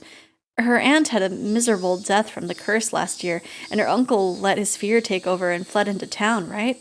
Oyashiro-sama doesn't allow people to try and abandon the village, does he? I hadn't intended to be quite this persistent, but those words, they just flowed out of my mouth without me thinking about it. Their hands be looking like oven mitts. Yeah. Right. Oyashiro-sama's curse. I didn't believe in something so unrealistic, of course, but the fact that that every year unfortunate accidents and incidents happened to the enemies of the village, like Takano-san said just now, it had happened 4 times. No one could say there wouldn't be a 5th. That's an interesting question. It is true that if you look at those sacrificed in previous years, those named Hojo come up quite frequently. Given how long it's gone on for, her uncle being the one to die or disappear this year isn't out of the question. Not again, Takano-san. Don't laugh about it. It could really happen. I'm sorry, but Oyashiro-sama's curse is my life's work. Takano-san gave off a mysterious, somehow intellectual impression, and her life's work was mysterious in its own right. She probably really liked inexplainable supernatural phenomenon or something. Takano-san, you seem to know a lot about Oyashiro-sama. Give me your honest thoughts. Given that he's a Hojo and that he's returned, what are the chances that the uncle will fall to the curse? My, what? You seem like you really want this uncle of hers dead. That's not... I wonder. It all depends on the whims of God. Maebara-kun, do you know the true identity of Santa Claus? That's a weird question. I got a strange question all of a sudden, and I couldn't immediately answer. Hamburger? Do me hamburger helper hands. What, you don't know? It's your daddy. The daddies in everyone's family. What? What? That's what you mean? Well, of course. Everything ultimately comes down to humans in the end. After all, humans are the only ones living in the world. All strange things Keiichi, there's more than just humans living in the world. What are you talking about? All strange things should be explainable in terms of human actions. Are you saying animals don't live? Are you saying, like, insects don't live? Like, a lot of things other than humans live in this world, Keiichi. I'm back and I'm not angry, I'm just mad. I felt like I put somewhat strange. Also, welcome back, Bailey. I felt like I put that somewhat strangely, but Takano-san was not as dissatisfied with that reply as I might have guessed. Oh, it's impressive that you've caught on to that at such a young age. You're right. Strange things that happen in the world of man are all caused by man for his own benefit. Maebara-kun, I'll ask you again then. This time, not Santa Claus, but Oyashiro-sama. Do you know anything about who Oyashiro-sama is? No! Oh! Yeah, they're also small dragon. Why did banks put chip on cards that can't be read after like 1 month of use? Right? I've had people that said that like their chip has just popped right out of their card, and so it's like, why do you make something that can easily be removed from the card? I don't know. I guess that's why tap is gonna be the new thing. Takano-san took a step towards me and gazed into my eyes as she asked. Santa Claus was really the parents of every family's children. If lionizing that legend was a corporate tactic to try and profit during Christmas sales, then what was Oyashiro-sama really? Oh, didn't you already say? There are only humans in this world. Everything can be explained by human actions, right? Maebara-kun, keep this to yourself, okay? This string of freak death incidents attributed to Yashiro-sama's curse. Takano-san's view is that they may be premeditated homicides, performed by the people of Hinamizawa and based on some kind of ceremony. The basis of the conversation is already flawed. I cannot take it serious. This kid is stupid. Yeah. No, don't misunderstand me. My life's work is to research teachings, thoughts, and cultures from the viewpoints of folklorism. I don't really care at all about who the culprit really is.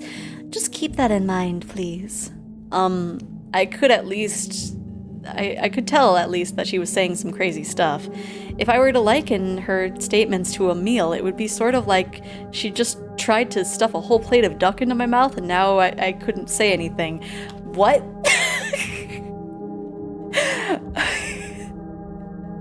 Not gonna lie, I did miss your crazy ramblings, Keiichi, but what? To understand that in the first place, you have to go all the way back to ancient times, when Hinamizawa was called Onigafuchi, or the Demon's Abyss. The transcendents who lived there believed themselves to carry the blood of demons, and so were only half human. Takano-san, having entered her home field, leaned forward and began to speak of ridiculous matters. Tomitake-san realized she was over-awning me and interrupted for me. Takano-san, you can't just chatter on about that stuff to Maebara-kun. Look, he's really confused. Oh my, are you? If you want to hear more, ask me anytime. I have heaps of grotesque stories that boys your age seem to love hearing. Thank you. If I feel like it, I will. For now, I softly and safely gave my refusal. Takano-san seemed a little unhappy that Tomitake-san had rained on her parade, but she stopped talking about it then. Even so, it was still a very interesting story. That Oyashiro-sama's curse, which we thought of as strange freak deaths, were really homicides, perpetrated by people of the village. Well, I mean, if you thought about it logically, it would have to be. People wouldn't be dying because of a curse. Someone's obviously killing people and making it look like one. Indeed. As for who it is, it might be safer not to try and find out. You seem like you know, Takano-san. You may not have proof, but you seem like you believe it. Oh my. Why do you think that? I just kind of felt it vaguely. It didn't seem like her extreme passion for this research could be explained by just these things being taboo or being safe and easy. This person loved walking through the profound, forbidden abyss of risks and taboos. Let's leave it at that, Maebara-kun. I just helped you escape, and now you're trying to talk about Oyashiro-sama again. I wanted to take a nice walk while it was still cold. Tomitake-san seemed a little disappointed not to be able to go on a date he'd planned since I had brought up a weird topic. Takano doesn't believe in witches. Oh no. Nah, she just likes onis. Like demons. But right now, there was something I wanted to ask, just for a little bit. And that was about whether Satoko's uncle will be chosen for the curse this year. If he was, then another miracle would happen, just like last year. A terrible incident would happen again, but it would release Satoko from her unfortunate circumstances once more. Well, I do have a few suspicions as to the kind of people who would probably become involved, of course. Ooh, Yashiro-sama iru. Yashiro-sama iru. It's a natural, inevitable conclusion for people who searched a history of Onigafuchi village. Who? Do you mean, what would I do if I knew? I asked that question to the other me deep inside, but got no reply. How enthusiastic. What would you do if you knew? Nothing, really. If you found out, you might get into danger yourself, you know? Maybe the 5th year's curse would be you. Takano-san, toying with taboo, gave a devilish, satisfied smile, as though nothing in the world would be more amusing. She was probably trying to tease me, but I didn't feel like going along with her little game one bit. You like to talk pretty big, but you don't really know yourself, do you, Takano-san? I had felt a tinge of irritation at Takano-san's roundabout way of speaking, but those emotions escaped my mouth like water flowing from a strainer. Even I was surprised at how directly I'd spoken out about what I felt. Of course, I wasn't the only one taken aback. Oh my, you're something. You may just be a boy, but you can still provoke people. How unexpectedly rugged. I don't dislike people like that, you know. Takano-san's tongue poked out of her mouth, and I was convinced that it was long, thin, and split in the middle like a snake's. All right, I'll tell you then. But you have to promise me 3 things first. 1, not to regret it, no matter what I tell you. 2, not to tell it to anyone. 3, not to tell anyone I told you. I gulped firmly and nodded. Tomitake-san made an exaggerated expression of distress, gave a dry, vague smile, and lit a cigarette. He's just like, we are gonna be here for a while. I guess I'm just gonna smoke my cigarette. Please tell me, who's putting this curse on people? Who is it? Who's deciding who gets cursed? And after I said that, I finally realized why I wanted to know. Because we want the uncle to be cursed.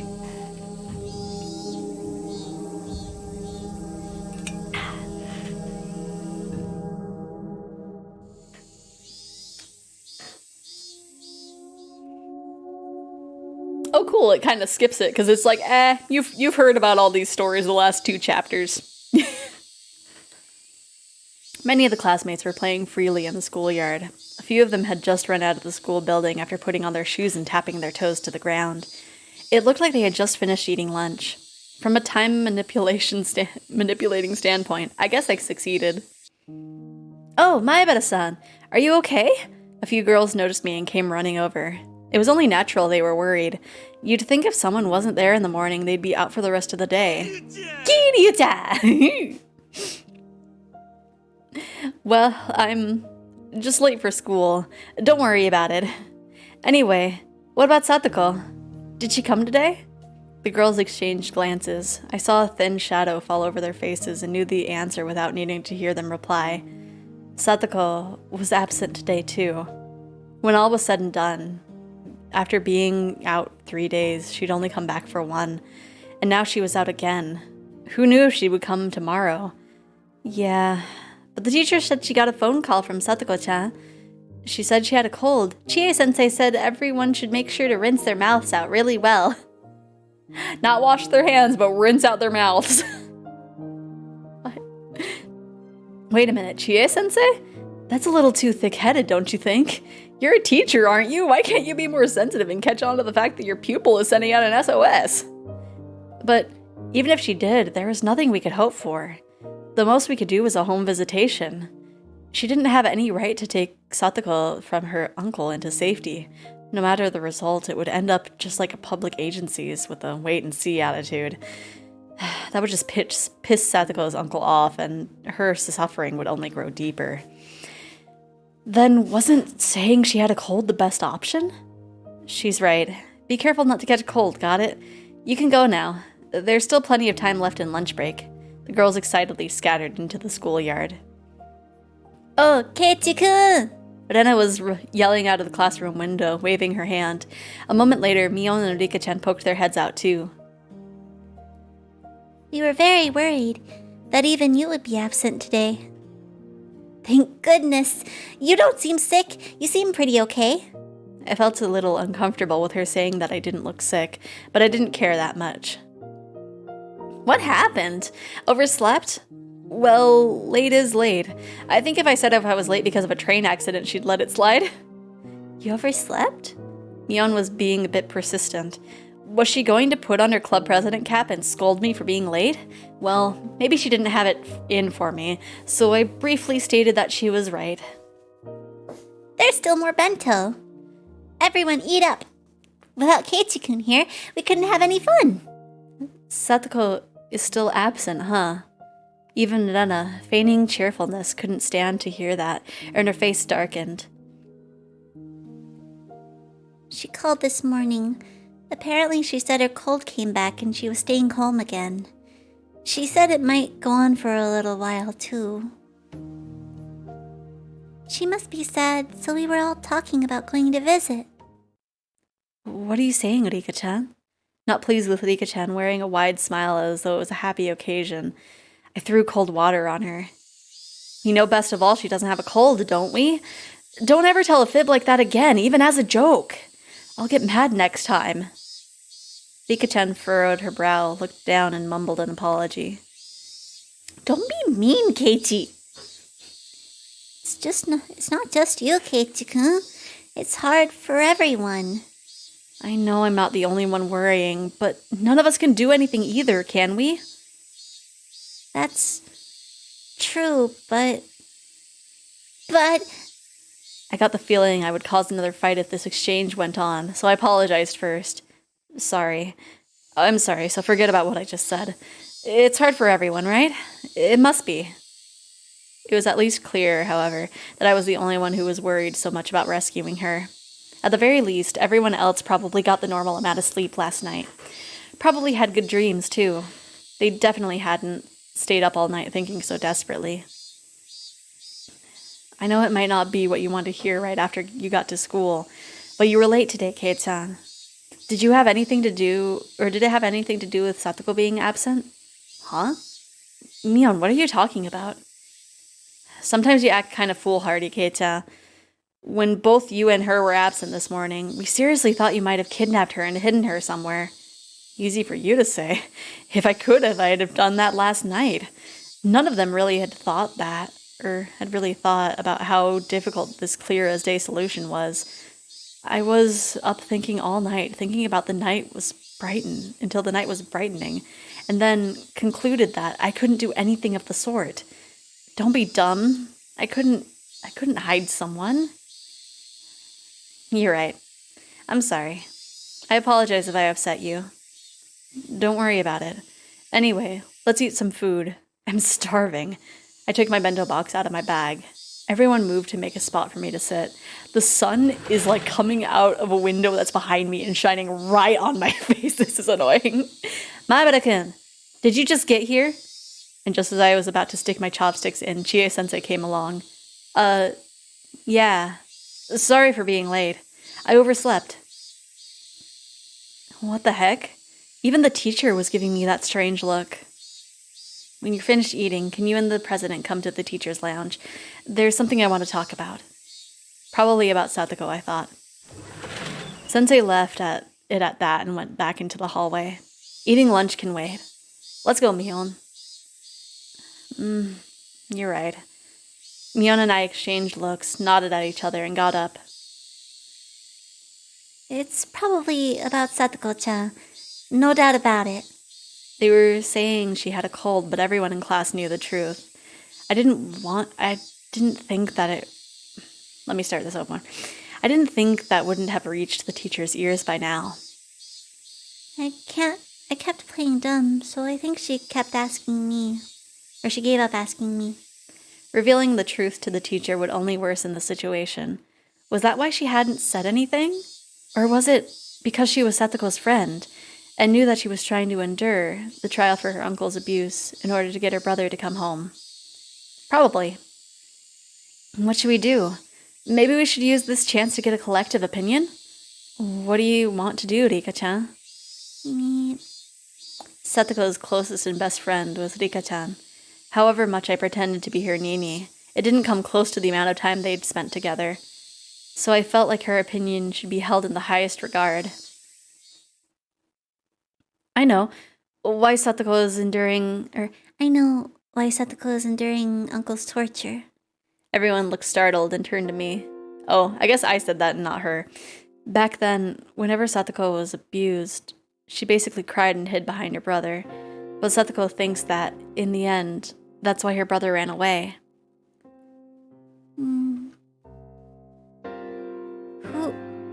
Who did you hear that from? The coach, I bet. I nodded quietly. Satoko believes her brother will come back if she can withstand the abuse. Maybe that's why she's trying to push through. But that assumption has nothing to do with Satoshi coming back. It hurts to say that about Satoko, but it's the truth. Everyone hung their heads. Everyone was thinking the same thing. Satoko probably wouldn't be happy no matter who helps her. She wants to withstand with everything with her own strength. But is it really right to respect that? I don't think it is. Even if Satoko hates us for a while, I think there will come a time when we need to save her against her will. And I think that time might be now. I told them all about what I saw and how it felt when I went to Satoko's house yesterday. Keiichi-kun, so you think we should tell someone? Of course, only after we're sure that reporting it to the public agency will guarantee her safety. Without being sure of that, it could just be more dangerous for her instead. It's a difficult problem. You think we can get a definite promise out of the teacher? I had no confidence, but we had to try. Meanwhile, Rika-chan had her hand raised for a while, as if asking for an opportunity to speak. I will leave it to Keiichi. What? Is that okay, Rika-chan? Keiichi is thinking about Satoko more than anyone else here. If Keiichi thinks that we need to tell someone, then I have no complaints. Thanks, Mion. Then, are you okay with that? Mion seemed to hesitate, not knowing if she should agree. But when she saw Rena's firm nod, she made up her mind and did the same. Okay, let's go, Mion. Right.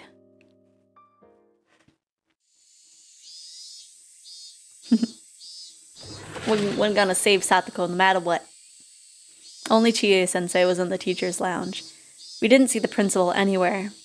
The schedule on the blackboard under the principal's name was training, going straight home. Our principal's sense of justice was too strong. Satoko's problem wouldn't be solved with something so vague. Maybe it was a stroke of good luck that he wasn't here.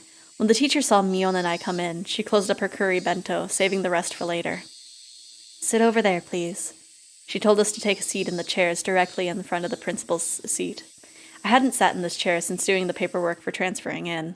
The two of us sat there uncomfortably before the teacher walked over carrying a notepad and a ballpoint pen sat in front of us. Maibara-kun, you were absent this morning. Did something happen? I'm sorry, I overslept. Really? I have no reason to lie. She narrowed her eyes at me in suspicion. Now I was sure of it. She wanted to talk about Satoko. In any case, I think you two already know, but your friend Hojo-san has been away frequently lately. Neither Mion nor I had anything to say in response. But the teacher proceeded, not minding. Would you happen to know anything? There are some people in class spreading bad rumors. Mion looked down and remained silent, as though she were being lectured. She sent me a quick glance. Everyone had made up their minds. They'd be leaving things to me. Mion-kun? Or you, Maibara-kun? I won't get mad or anything, okay? If you know something, I just want you to tell me. Sensei, can we ask you a question first? She must not have anticipated that response. She looked surprised. I don't know what rumors are going around about Satoko in class, but if those rumors happen to be true, what would you do, Sensei? Well, what would I do? If it's true that she's being abused by her uncle, then I can't leave it alone. Can't leave what alone, exactly? What would you do? Sensei's brows shot up. Maybe I said it like I was trying to pick a fight. Maibara-kun, I'm being serious here. So am I. I'm also being completely serious right now. Please answer me. If it were true, what wouldn't you leave alone? Sensei took a few breaths, then began to speak slowly. First, I'd have to visit Hojo-san's house to confirm the situation. Her uncle might get mad and drive you away, though. Well, okay. Let's say you did meet up with Satoko and her uncle. Then what? Then I'd ask whether it was true. Once I got the facts, I'd go from there. Please stop talking so vaguely. What exactly would you do? Even despite my tone being so provocative, Chie-sensei bit back her emotions and listened calmly. I thought that she was a good teacher. Or I thought then that she was a good teacher. Chie-sensei really did have her students' best interests at heart. But she didn't have the power or authority to save Satoko. If she let her sense of justice run away with her, the situation could get more complex. Sensei folded her arms, and for a few moments, she closed her eyes as though mentally concentrating, and when they opened again, there was a strictness in her eyes I'd never seen before. There's a law called the Child Welfare Law. It clearly states that abuse against children will not be allowed, no matter who it is. So it would seem... Then what? I'd contact the prefecture's child consultation center. You said just now that I would be turned away, didn't you? Child welfare officers can bring the police with them if the situation demands. They will not submit to intimidation. How many days would it take after you contact the social worker and submit the paperwork for her to be saved? It would be the same day. Their job is to guarantee the immediate safety for children. I know that. That's if they decide there's an urgent need. If they didn't, then they'd do the same as you. They'd go from there. They'd just wait and see, right? They'd just watch. It would make Satoko's uncle mood sour, and Satoko would be stuck with him there. Kid-chan, that's going a little too far. I'm not lying, am I?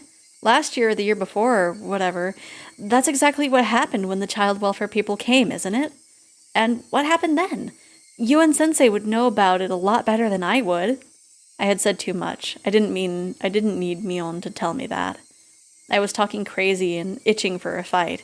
I was supposed to be telling her about the situation only after I was sure we would save Satoko. But I basically told her everything right from the start. Chie-sensei looked at the clock, stood up, and picked up the phone at the principal's seat. Hello? Put me through to extension 3455, please. Is this okay, Kei-chan? Is this really okay? It was too late. The dice had been cast. Now we could only pray. Oh, thank you for answering my call.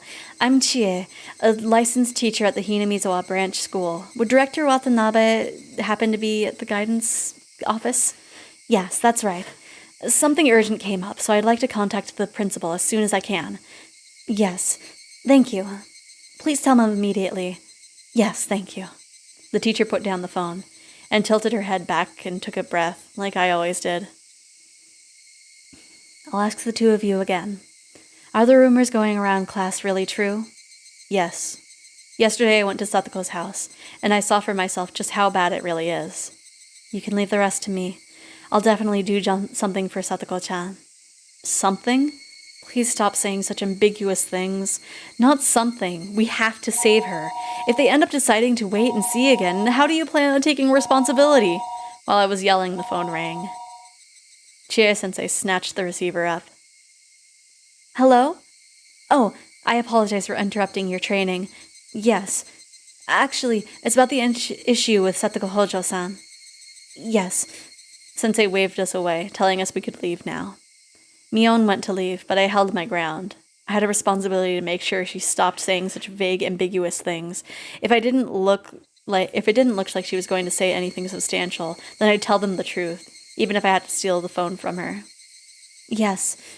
No, I haven't contacted them yet. Yes. I haven't confirmed it, but it seems pretty bad from what the children are saying. It's not just pretty bad. Do something about it. Right now! If you're going to report it, then I don't care who you tell. But I swear, if they end up just waiting and watching, I will never forgive you. I yelled angrily at Sensei and the principal on the other end. I wanted to somehow, some way convey to them just how dangerous her situation was right now. I understand that. I will tell them as much. Mion-kun, please take Mabara-kun back to the classroom. Yes, ma'am. Oi, Keiichi, right? Like, calm down, Keiichi Maebara.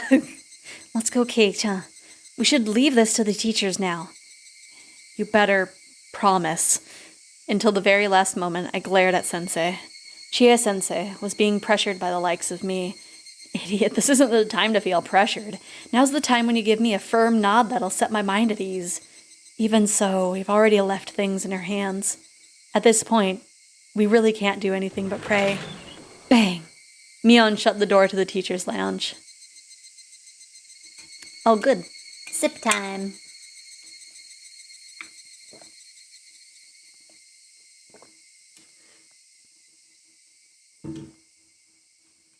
Hopefully my sips aren't too loud. I see the little audio input like bounce up when I swallow it. It's like, I hope they're not so audible.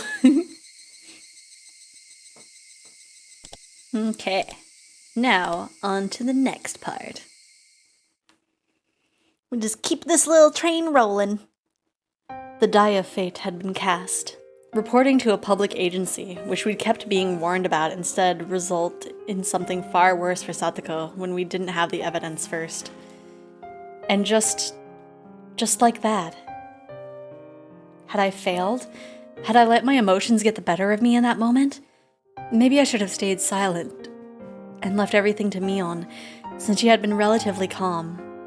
I remembered the punishment game where we had to badmouth Curry, and how me saying anything would have made it worse, and Satoko told us to leave the talking to her. Maybe it was the same thing here. I was impulsive, so maybe I should just have shut up and looked at the floor. But it was too late to lament it. The die I had thrown wouldn't be coming back into my hands. All we could do was pray for something good to happen. Keiichi-kun, you did everything you could, so leave it to the teachers now. Okay? Everything I could? If I really gave it everything I had, if I had really struggled, I would have dragged Satoko out of her house last night and hidden her in some abandoned house. I didn't. So that means I didn't do everything I could. Stop thinking about it, alright? You're being a little too persistent, Keiichi-kun. At this rate, you'll collapse. Just leave me alone. I left her with those words and stared lazily at the ceiling. I wondered if I had really got Chie-sensei to understand. Would the public agency intervene and solve everything within the day? Would they acknowledge the abuse and guarantee her safety? After lunch break, our afternoon classes were mostly self-study. The teacher came back to the classroom occasionally, but then the phone in the lounge would ring and she'd have a long conversation with the caller. Everyone in class got the feeling that they knew what those phone calls were about. Sensei came trotting back from the classroom. I'm really sorry for all the phone calls recently. Let's call it a day. President, please lead the class. Everybody stand up! It looked to me like Sensei had been wearing a dark expression ever since after lunch break. It wasn't a very relieving expression. It wouldn't be, even if Sensei 100% understood the situation and passionately explained it to the other person. At the end, the Child Consultation Center, as a public agency, would be the ones to decide whether to get her to safety. Sensei understood that as well as us, and that's why she looked so unreliable right now. Kei-chan, let's go home. I don't think anyone feels like having a club today. Mi-chan, it's no fun if someone's not here. But Anna was right. It was no fun for us if someone was missing. If the teacher's expression had shown more promise, then maybe we could have gone home more comfortably. But I couldn't let myself feel relieved. I couldn't be naive and tell myself that all I could do is pray now that the dice have been cast. Just in case they didn't get her to safety and decided to wait and see again. I'd need to take further measures. We've asked people who could do something official already. Then there was one more place that was worth asking for help. She might laugh it off, or I might be right, and I could be endangering my own life. But I'd try. Oh, Mion, is it okay if I stop by your place today? You've got a lot of manga, right? I want to borrow a bunch of them. Huh? Sure, I guess. There was an ominous meaning behind my words, so Mion realized what I really meant right away. I wanted to talk about something alone. That's what I meant. Mi-chan, Keiichi-kun, let's go home. Yeah, Dena. Dena already put her shoes on and was waving from us from the schoolyard. Mion's house was gigantic in every way imaginable. The house itself was a vaguely old-fashioned traditional Japanese house, but the yard, I guess, or their plot of land, was enormous. It easily convinced me that they really were major landowners with Hinamizawa under their thumb. Mion brought me through to the guest room, and the servant brought us some tea. Wow, you really are rich, huh? You've even got housekeepers? Grandma and I are the only ones who live here. I wouldn't be able to do everything myself. The servant left, telling us it was 5 o'clock, then withdrew with soft footsteps. We have people come in here to take care of Grandma and clean 2 or 3 times a week. They come in rotations of 3 or 4, so there's someone here almost every day. Until in the evening, though. Oh, and if we're having a party or something where we need more help, we call up different people. If you had the money to hire all these people, then just take Satoko in. I glared at her as I thought that, and Mion seemed to catch on immediately. Oh, sorry. It's fine. I know it's not a money problem. Just to be clear, my family may be rich, but it's not money that I can use freely for myself, okay? I don't want you to misunderstand that. It kind of looked like I was bullying her. Mion had been apologizing to me a lot lately. Yeah, because you're being really mean lately. Was Mion the sort of person who would do that this much? Maybe it's just that I've been looking so grim lately. So, what's up? You had something to talk about, right? I have something pretty serious to discuss, Mion. This will be sudden, and you might be surprised, but I want you to hear me out. Huh? What? Kind of looks like Keiichi is bullying her, right? Oh, I'll give you a way out first. Even if what I say is true, you don't need to admit it. You're allowed to play dumb, but I want you to listen until the end. I have something to say to the next leader of what's still the most important of the 3 families in Onikafuchi village, Mion Sonozaki. At first, Mion looked like she had no idea what I was saying, but at hearing the whole sentence and putting it together, she reacted. Where did you hear that? It doesn't really matter. I definitely couldn't tell her who told me. Takano-san, who told me not to, but please forgive me. This was why I asked you about it after all. I was surprised just that you'd heard of Onikafuchi village, Kei-chan. But you seem to know a lot of things, both true and false, about me too. Yeah, true and false. I really might just have the wrong impression here, but I'm okay with that, so listen. And if it really is true, I don't know what you're getting at, Kei-chan, but let me say this beforehand. You've got a big misunderstanding. So if it were possible, I wouldn't want to hear what you're about to say, because even if you said it, I can't do anything to help you. Still, if talking about it will lighten your burden even a little, I'll listen. I'm only just going to listen. Nothing more will happen. Are you okay with that? Yeah. Mion seemed to know what kind of thing I'd be talking about. She warned me that doing so would be fruitless. That much was obvious. If what I was going to say was true, then the Sonozaki family would be the masterminds behind the string of freak deaths that would have been occurring every year in Hinamizawa. You know that stuff, about Oyashiro-sama's curse, right? Mion nodded a little. No one knows what it is or why it happens. Even if each incident is solved, the string of deaths and accidents as a whole is still a mystery. But there's one thing connecting them all, and that's how the targets are always enemies of the village. Seems like it. Mion spoke as if it didn't relate to her. That was fine. She didn't have to admit it. For now, I just wanted her to stay quiet and listen to me. The day after tomorrow, it's Watanagashi, isn't it? Has the sacrifice for this year's curse been decided already? Mion didn't answer. Her expression remained the same, too. Like she said, she was just quietly listening. Sorry. The promise was that you just listen, so it's weird for me to ask a question, huh? Mion gave me a look she'd never given me before. A faraway look, a sympathetic one. She didn't nod, she just smiled faintly and listened to me. If this year's curse isn't going to be on Satoko's uncle, then please change it to him. I mean, last year it was her aunt, right? It's in the right order, so it wouldn't be weird. You're right, it seems like there's an order. I mean, after her aunt died in the curse last year, he abandoned Satoko and fled into the town for a whole year. Why wouldn't a guy like that definitely be the next on Oyashido-sama's list? There shouldn't be any issue with choosing him for this year. I see. If he were to die from the curse this year, no one would see anything unusual about it.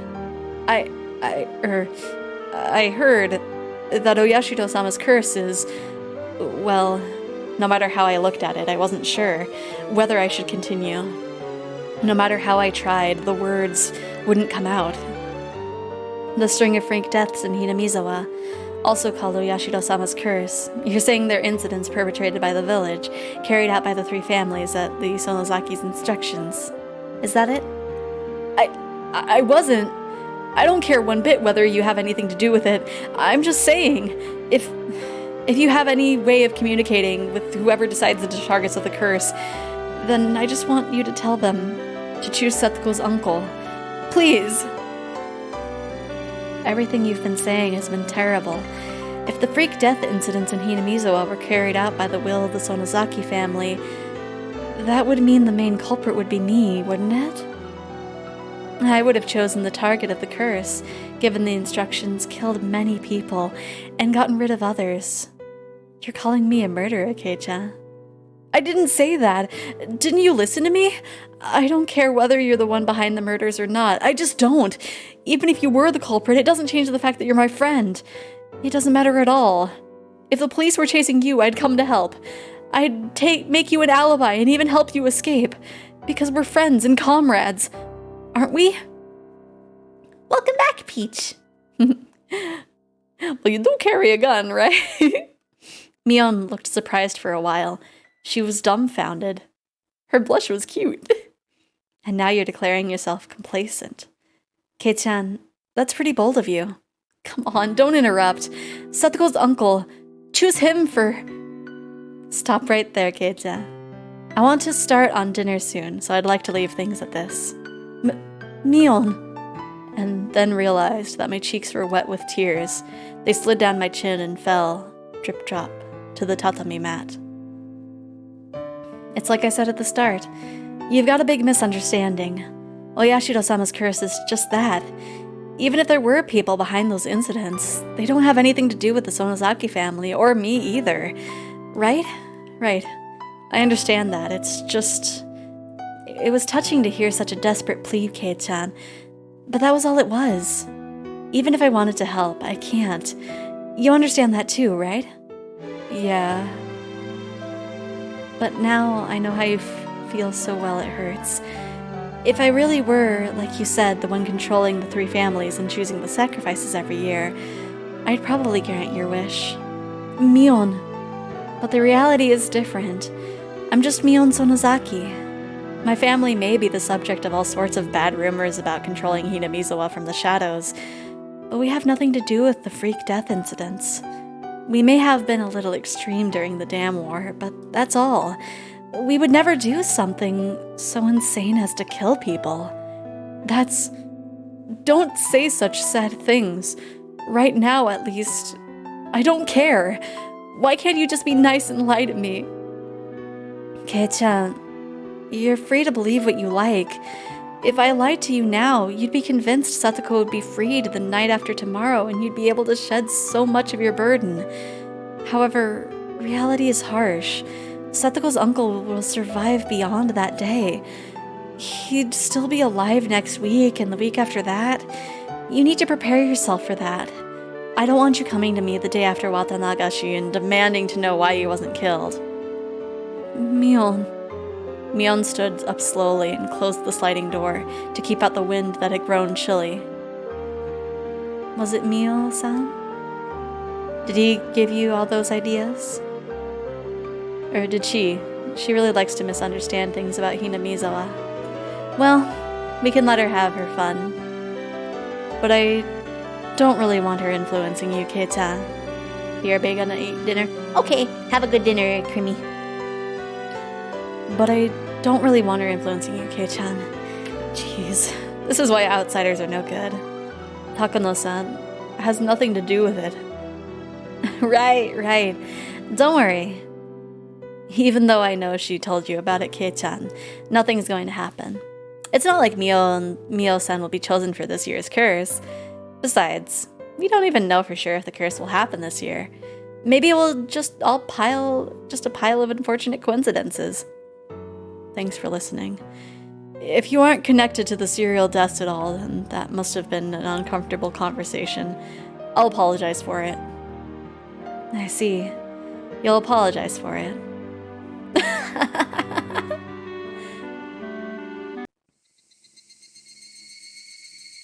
Mion said she didn't have much time, but she still brought me to the gate. She said she had a meeting or something today about Saturday's Watanagashi festival, so there would be a lot of people from the town council and the festival committee coming. Despite her day being so busy, she still listened to what I had to say. If there's a God in heaven, then he probably understands how strongly you feel. Yeah. I'm really sorry for being weird today. You can pretend this conversation never happened if you want. Okay.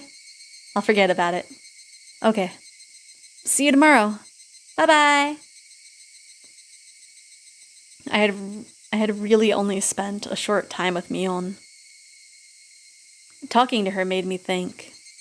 It was clear that what Takano said had told me, at least, wasn't a complete fabrication. If Mion was really, really unconnected to the incidents, then she probably wouldn't have listened to me so quietly. Immediately don't trust that lol, right? She heard me out until I was done without making any quips, and I wanted to think that was proof. I mean, at the beginning, Keiichi did say that, like, if you need to, you can lie to me, so... She did it with permission. I did kind of feel like I was grasping at straws. Of course, thinking back on it, it was a terrible thing to discuss. I mean, I went to my friend's house, called her a serial murderer, and told her to kill Satoko's uncle. I was the only one talking this whole time. Mion quietly listened to everything I had to say like a pasture listening to a confession. She could have gotten angry partway through, told me off and to go wash my face in miso soup and come back later. But she didn't. Was that proof that Mion's family, the Sonozaki, were the masterminds? Or was she just listening because she felt sorry for me going kind of crazy? I didn't know which it was. But it was the one effort I could make at the moment. It was another form of insurance, should worst come to worst and the public agency decided to wait and see. It was a completely useless resistance, literally grasping at straws. Sensei said that if she reported it to Child Consultation Center, they'd have to respond on the same day. Could they already be in the middle of responding to it now? If Satoko came to school tomorrow morning all energetic, then everything would be just a needless fear. Why couldn't tomorrow come faster? Well, just go to bed, Keiichi. Gotta go eat and play D&D, bye. Also, I tried to backflip out of chat. Oh no, I thought the roll thing was supposed to work. Man, okay, I'll roll a dice for you. I have my dice kind of buried, but let me see. Do I have a free space on my desk over there? Just wait. I'm rolling for you. Let me move my water bottle so it doesn't bonk into it. That is a 4. I don't know if you have any athletics modifiers, but I think you kind of fall. That night was unusually hot and humid, and couldn't get to sleep. I said all that to Sensei. They couldn't possibly decide to wait and see again this year. Satoko, what was it like for her tonight? Wait, what? I got this. Big oof, I break an arm. No! Someone do a medical check. What was it like for her to... Well, sorry. Had she tasted the end of her nightmare, enjoying a night of liberation? I actually put my hands together and prayed into my futon. You got this? Oh, are you assisting?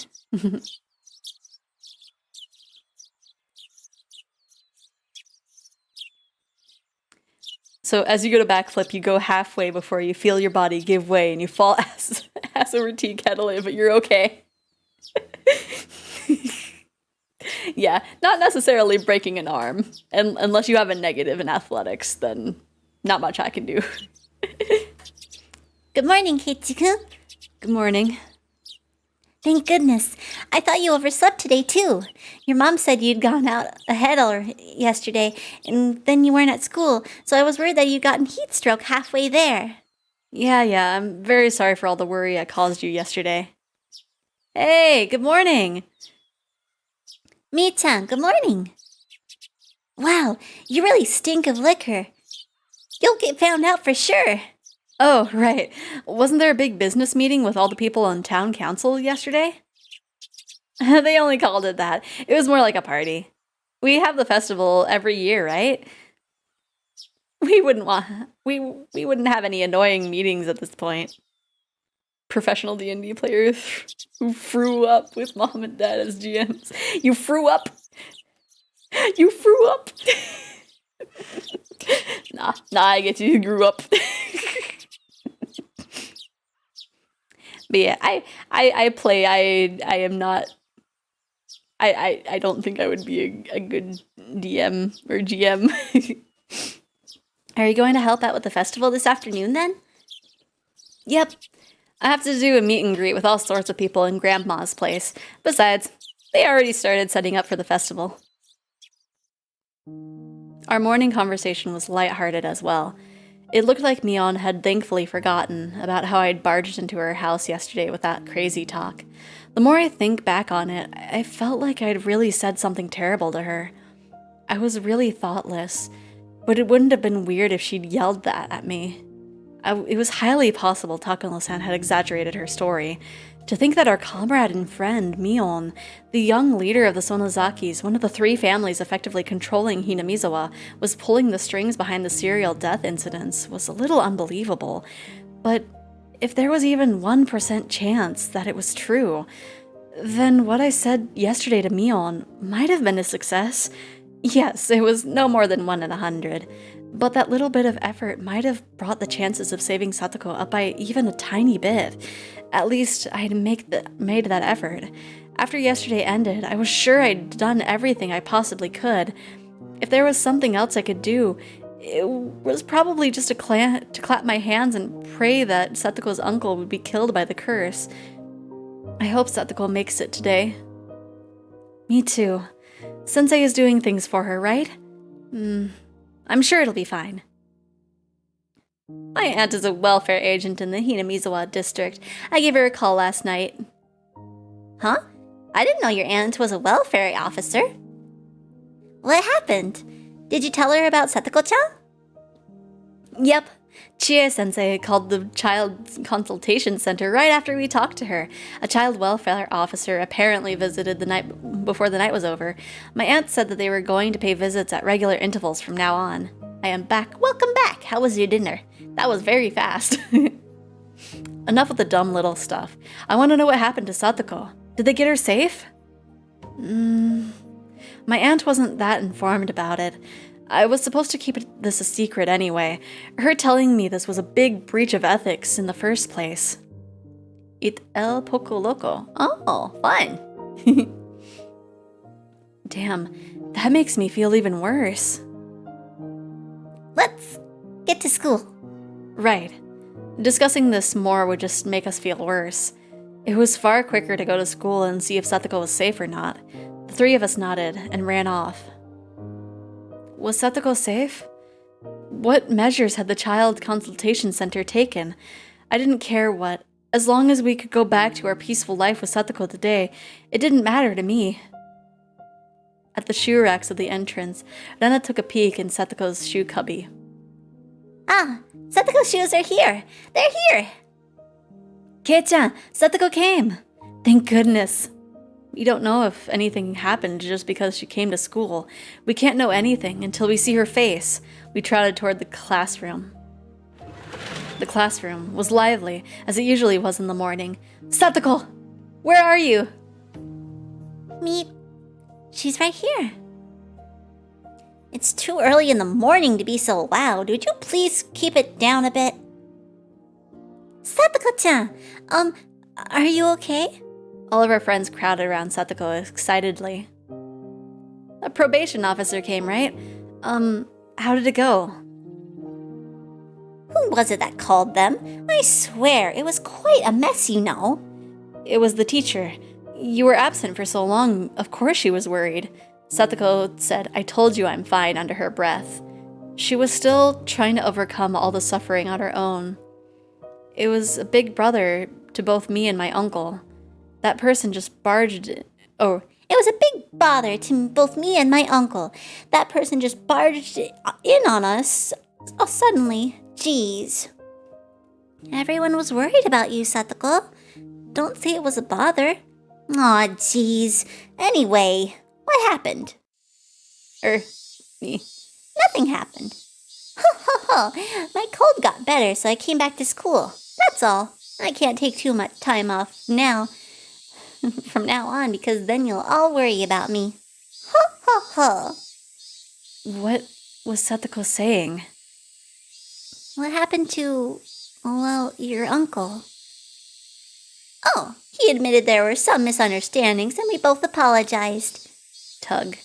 Rika-chan grabbed the back of my collar and pulled me away.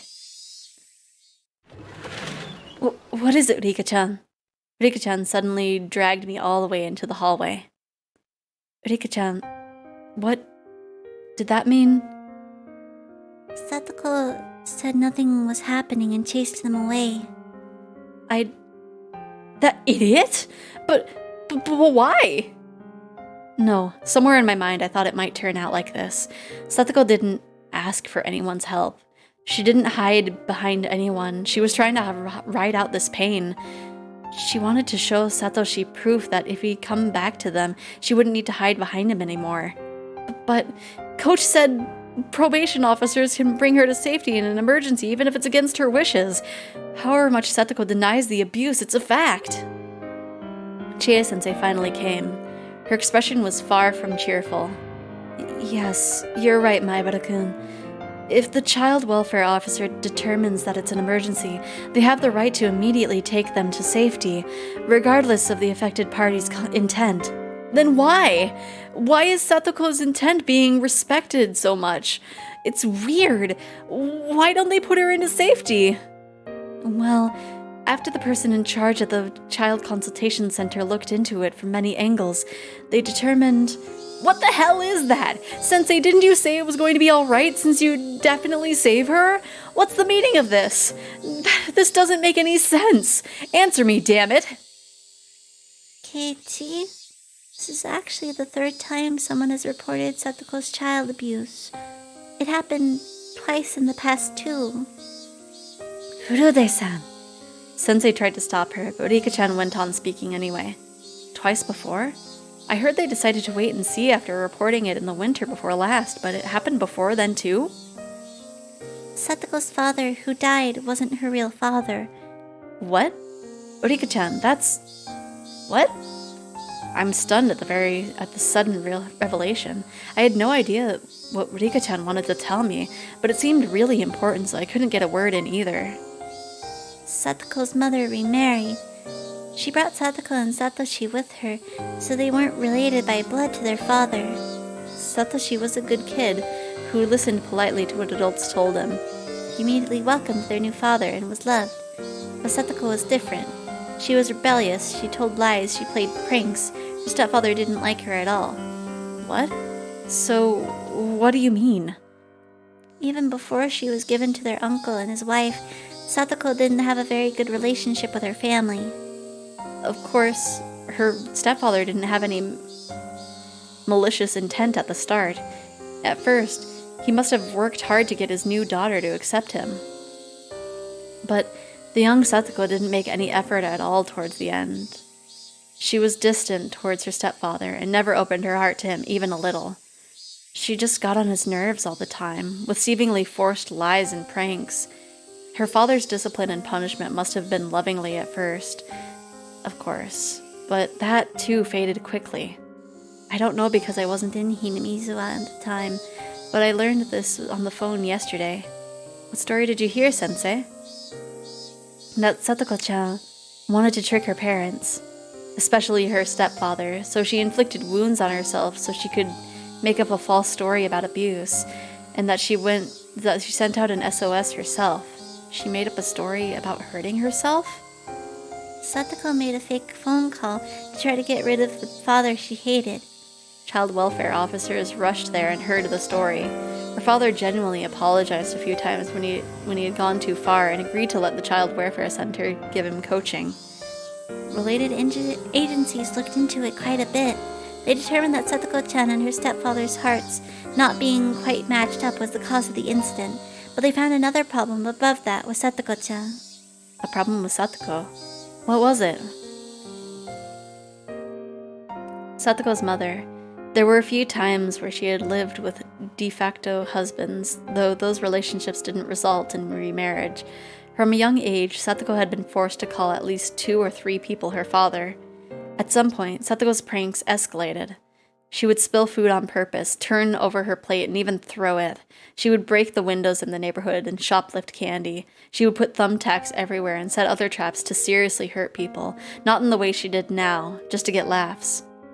She was also fond of telling lies that would be found out right away, and people got mad at her every time, but she never ever changed her behavior.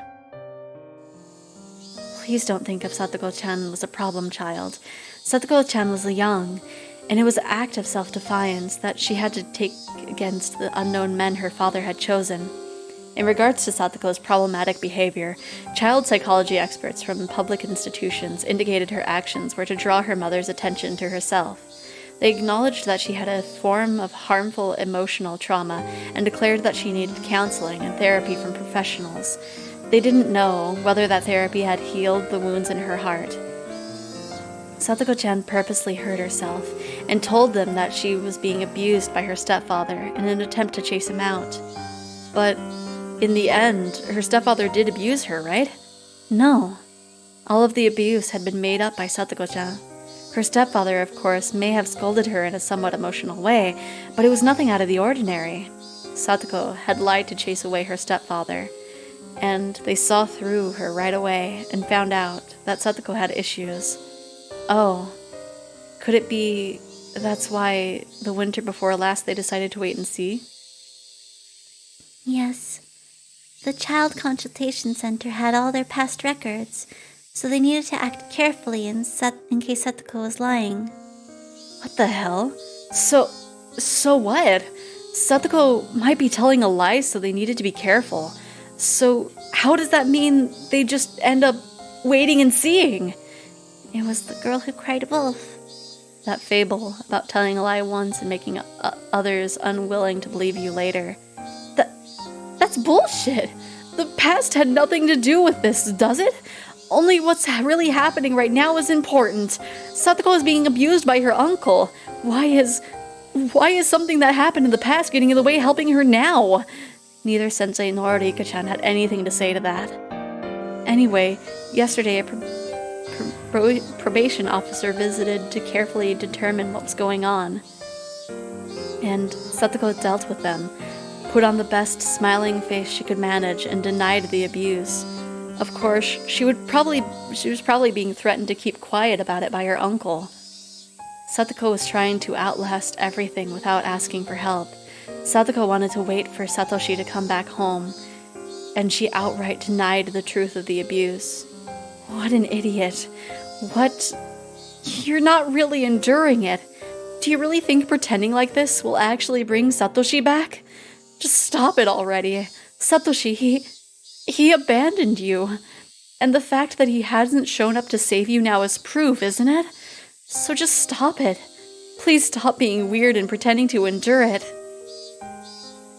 Forget everything we just said. Understand?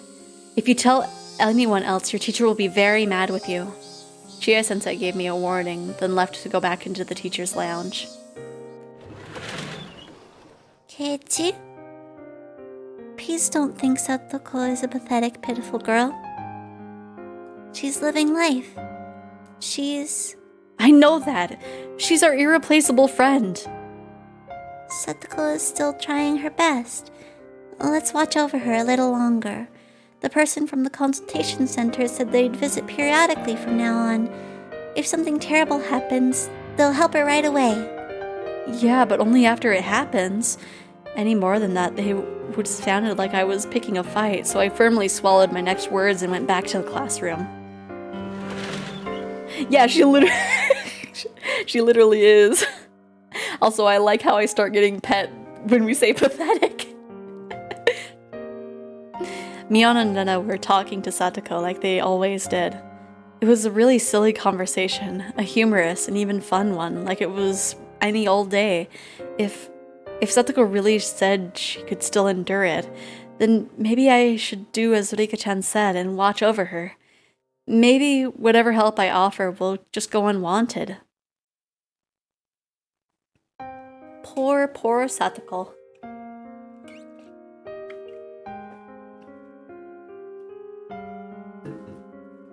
Just slowly, the rage to kill the uncle keeps going up and up and up.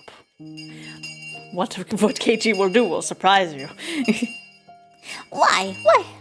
Okay, why don't we all have lunch? Peep. It's been a while since it's all been the three of us. This really is how it has to be. Here. Come on, you two. Kei-chan, bring your desk over. Satoko brought her own desk over as well, grinning broadly. Even knowing nothing had been resolved, this exchange was pleasant and made me remember how fun it used to be. I can't have Rika making a bento for me forever. I don't mind. I have fun making your bento. Rika-chan's such a good girl. Having such a good friend must be so reassuring. I put in the big steak, and Satoko puts in the burn stuff. So it was just Satoko. So if it was just Satoko, it would be so very sad. Nipa! I take it back. Well, she's Rika-chan after all. Hey, come on now. Come on, look. I've got omelets, rice today. Mushrooms and stuff are delicious. Delicious. I say it every time, but your craftsmanship is splendid. You could become a wife whenever and not have a problem. A wife? A wife? Eating a wife?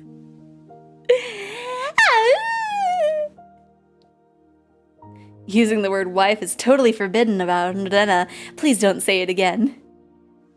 I'll think about it. Think about what I've done. A little. By the way, what's in your lunch, Mion? It looks different again today. We're all waiting in anticipation. It's a rich assortment of side dishes left over from what my uncle brought last night. The stew looks really great, huh? The color of the radishes, too. Really good, right? Wow, it looks delicious. Stew tastes best when it's left overnight. This looks like it would be really good.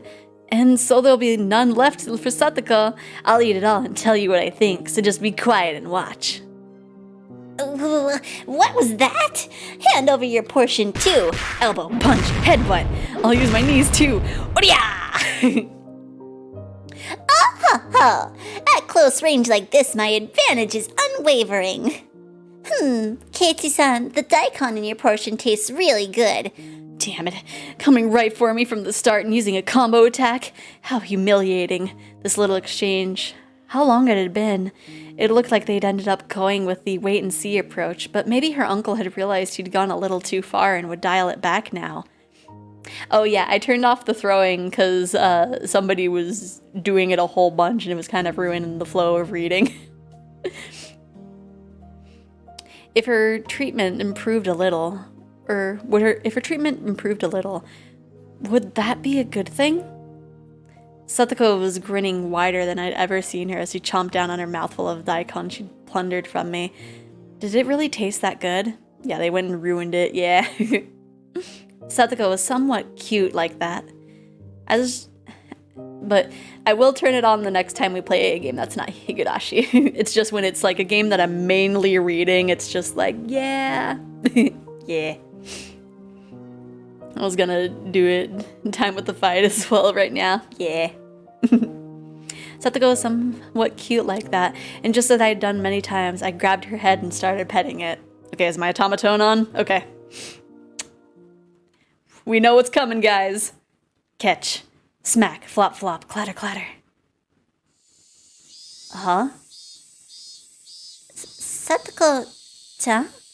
It was so sudden that for a moment I didn't know what had happened. The back of my hand was stinging. I went to pet Satsuko's head, and then she hit my hand? What's this, Satsuko? Oh, sorry, I guess someone's doing laundry. If you guys hear the washer, I apologize in advance. Satsuko was scratching at her head, as though a pimple or something had appeared on it and became itchy. It was so sudden and so unprovoked that I didn't understand what happened. What's wrong, Satsuko? At some point, her body had been covered in a thin layer of sweat, and her breathing had turned ragged. When I pet her head, did she not like it? Was that what it meant? Hey, did you dislike being petted?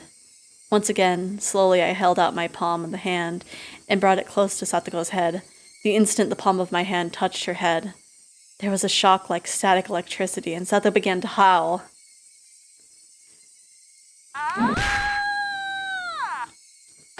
Thud. Slam. She grabbed my arm in both hands, and as if flinging off a snake trying to cling to her, as if trying to throw away something dirty, she threw it violently.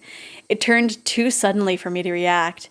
It hit the desk behind me, and both it and I fell to the floor. The classroom fell deathly silent.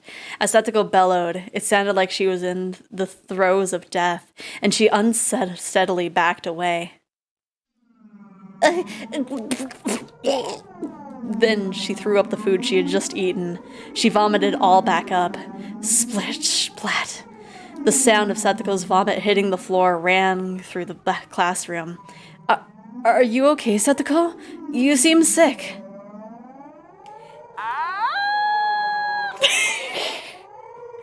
That seems... we're just trying to make light of this bad situation. It's not exactly unrealistic, but why doesn't Satsuko do that to her uncle? Right? I guess because he would fight back. I don't know. I reached out a hand and she swatted it away with all her might, with such extreme strength that I fell out onto the floor again. Satsuko put both hands on her head as though protecting it, groaned some more, and took a few steps back. And then she began swinging both hands around. Students in nearby seats were forced to evacuate. She grabbed anything within reach, bento boxes, chairs, threw them, tossed them, and flung them about. Wait, stop it, Satsuko! What's wrong with you? Wait, no. She screamed out as if Mion's words had caused her physical pain. No one spoke a word to her. All the students were withdrawing behind us, leaving Satsuko alone in the corner of the classroom. Around her, their desks and chairs all over the floor, bento lay scattered. It was terrible. All I could hear was Satsuko's ragged breaths and voices of the cicadas. I'm sorry. The strings of tension loosened around Satsuko. And maybe she suddenly grew scared of her own actions because she started trembling and gave a word of apology. But nobody knew just who that apology was directed towards. So, for now, I decided to answer as everyone's representative. No, it's fine. Are you all right? I'm sorry. I'm sorry. I'm sorry. I'm sorry. Our words didn't match each other at all. Satsuko hugged her shoulders, and back she went. Bang. She ran into the locker with the cleaning supplies in it. Even that made her give a little yelp. The impact caused a bucket atop the locker to fall, making a loud sound, and that scared Satsuko most of all. She almost jumped out of her skin, grabbing a bunch of the curtain in her hands. Nobody spoke to her. They could only look, not even remembering to blink.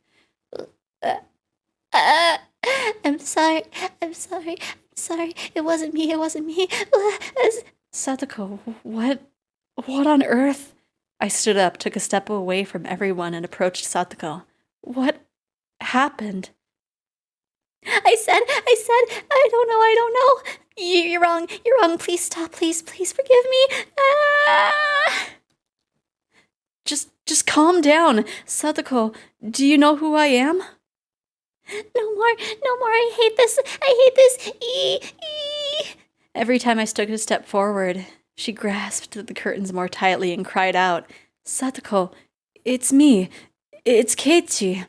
Don't you recognize me? I would never, ever hurt you. No!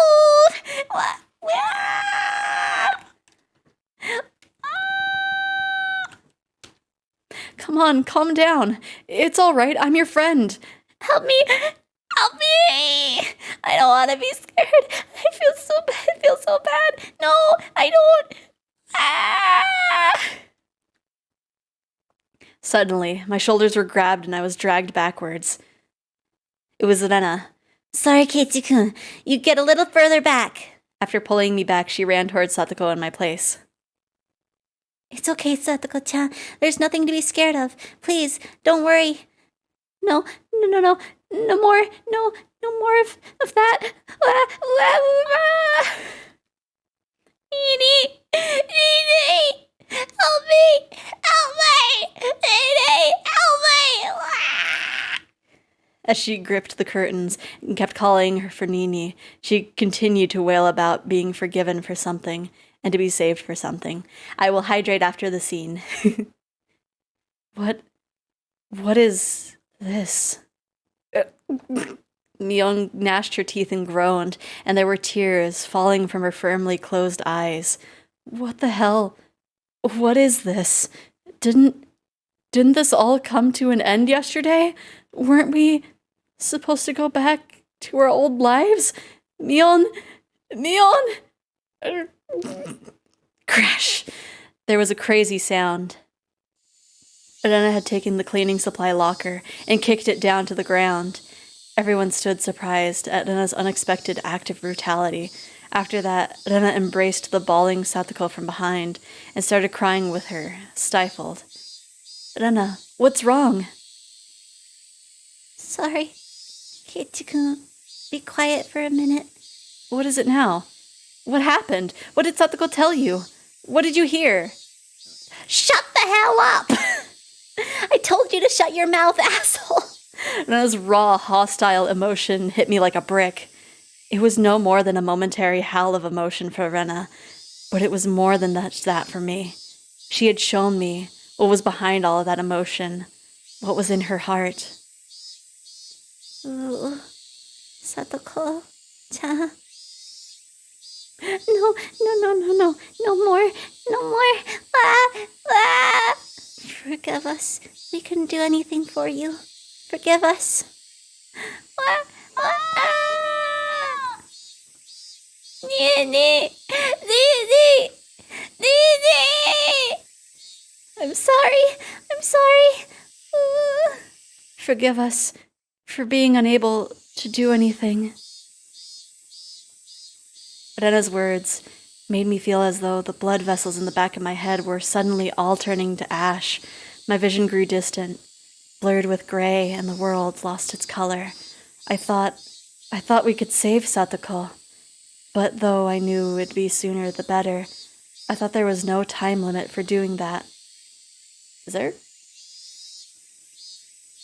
I felt like I heard like 2 banging sounds in my left ear. What was that? That was weird. For doing that, I never even dreamed that we could be too late. I'd been making a huge mistake. I thought Satoko could be hurt, but never that she'd break. It was such a huge mistake. People, they break. Thinking that they don't is absolutely absurd. We needed to save Satoko. We needed to save her before she broke. That fatal lapse in awareness had brought this on. Whose fault was it? That went on without saying. Mine, no, ours. We all took on the duty of saving Satoko, but we were negligent to the point of laziness. In that sense, this was the inevitable result. Even if this didn't happen today, and what happened tomorrow or the day after, next week, we would have just sat around doing nothing until that day. So this was the obvious result. I slumped down to my knees, just as Mion and Rika-chan had done, and I too closed my eyes tight and couldn't help stop myself from sobbing. Okay, now I can take that sip.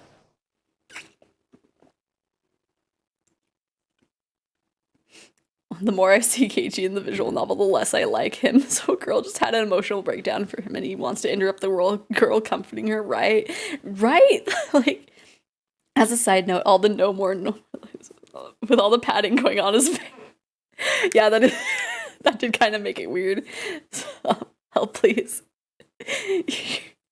For Keiichi or towards me?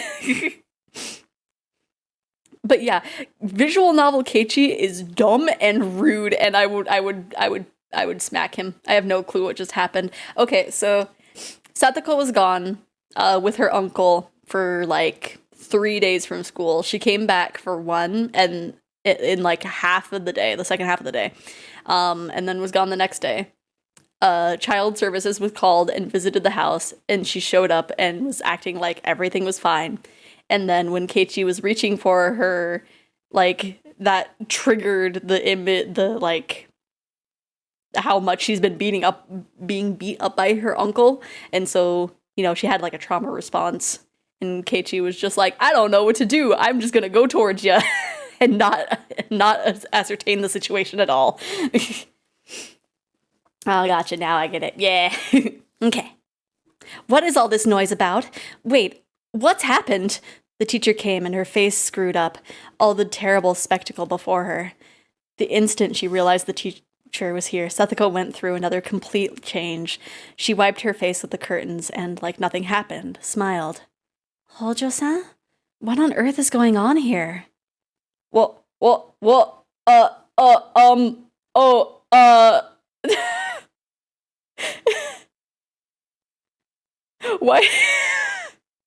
Why did it spam the trigger fire? Come on. Why is it? Oh no. That is going. Can I? Why is it doing this? Oh no.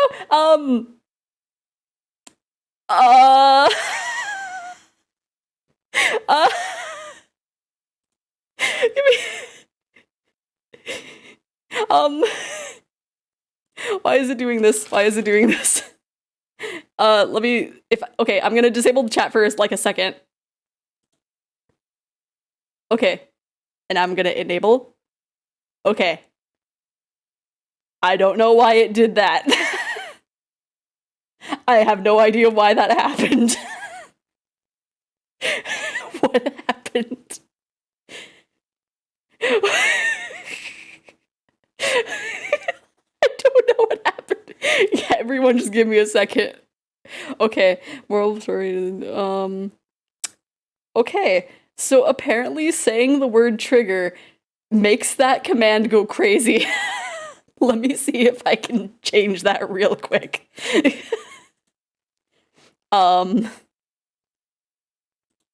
Okay, let me change that real quick. Because when I was setting it up, it's like, oh yeah, no exclamation point needed. It's like, no, we kind of need that. We kind of need that. Okay. Okay. Hopefully that shouldn't happen again. That was wild. Was trying to see what was going on in mod view and I got nothing. Oops. I heard the term triggered before, but I have no idea. Yeah, because I have like. Okay, I need to do that also for head pat. I mean, I guess pet and pat automatically head patting is okay. No, you lost your stylus. Okay, we got sidetracked. Hojo-san, what on earth is going on here? I just got into a little squabble with Rena-san is all. We went a little crazy over our lunches, right? Rena didn't nod in reply, but then, since Satoko wished it, she nodded without strength. The rest of the class couldn't keep up with her extreme changes. We all just stared in a daze.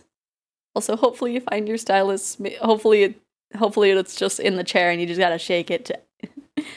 Oh, it was just a little horseplay. I scared everyone out of their wits. Oh, ha, ha, ha, ha. Satoko would probably sweep the whole thing under the rug. For what? Her heart is torn in pieces, so what else? You wanted your Nini to help, didn't you? But unfortunately for you, Satoshi doesn't ever intend on coming back. It's never that easy. He won't just conveniently show up and save you, so you don't have to wait for him anymore. You can cry, beg for help, and you can run away. Wow! It was in my back pocket. Well, at least you found it. We can't do anything, Mion suddenly said. She spoke then, those few words that had tormented me countless times. Those words were a spell, and when I heard them, my whole body suddenly regained its calm. My emotions all slipped away like they'd never been there before, like a wave departing. And then the world's color flipped inside out. Am I playing a space game on, like, the PlayStation? What is this? It's cool, though, but, like, what? My field of view expanded. My head grew remarkably cold, and I felt like my mind's volume has grown even wider than the classroom we were in. At the time, my soul was doubtlessly no longer in the small, petty vessel of my mind, but floating in the air just a little bit above it. Oh no, he's having an out-of-body experience. He's dissociating. It was a mysterious feeling of release. I broke free of the cramped confines of my skull and stretched out my roots, in all directions, as far as I wanted to. It was a strange feeling, and one I'd never felt ever before. An odd sense of exhilaration. My sharpened senses caused me to transcend. My mind was sharper than a knife's edge, and I immediately decided that spending the time to let myself be crushed with grief would be an absolute waste. I erased all the garbage information from my brain. I expelled the pointless emotions presenting obstacles to action. Mion, you curse it all you want. Curse our powerlessness as much as you want. Huh? If I could have taken back what had happened by crying about it, I'd have cried all day. But the fact was, this was how things had turned out. I couldn't take back what had happened. The top priority, then, would be to prevent the situation from worsening further and to sever the chain of misfortune. Until today, I had been looking at things so narrow-mindedly I could scarce believe it. To save Satoko, the only thing to do was to save Satoko. That's the only thing I thought about. I didn't allow myself to realize the most basic, direct, and certain way of removing the source of Satoko's unhappiness. No, actually, I realized it yesterday. But as for the means, I'd relied on some stupid curse for some dumb deity. I'd never considered carrying the task out myself. I would obliterate Satoko's uncle. There were plenty of ways to do it. This was the task that held infinite methods. Ironically, the method of saving Satoko required mostly money, but the method of killing that man pretty much took no money at all. I could kill him with the least amount of investment. The least amount of money suited him. It was the only weight of his life.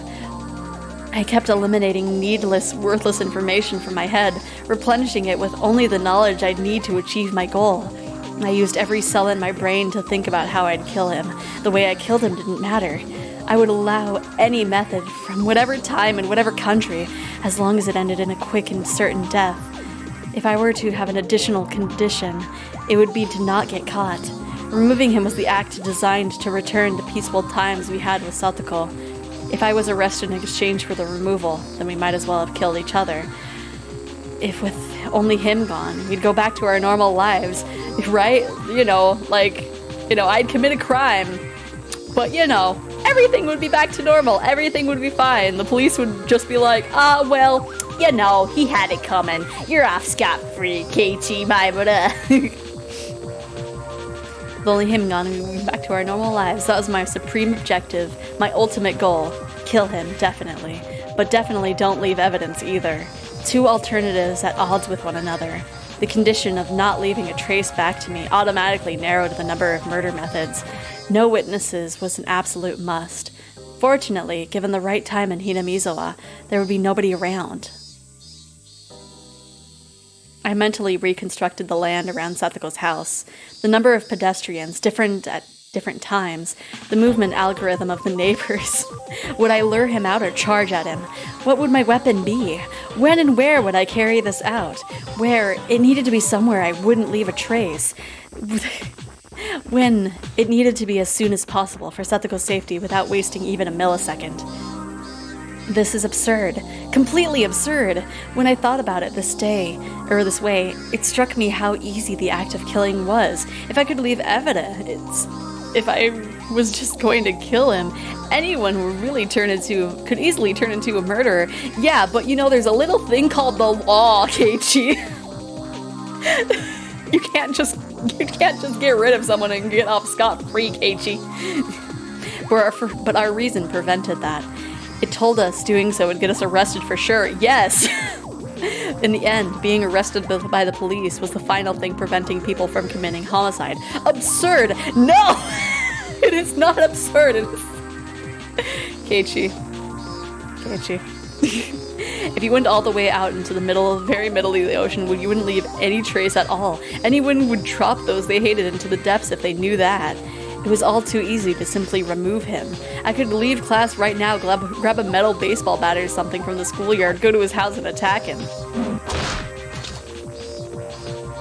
Estimated time would be 25 minutes.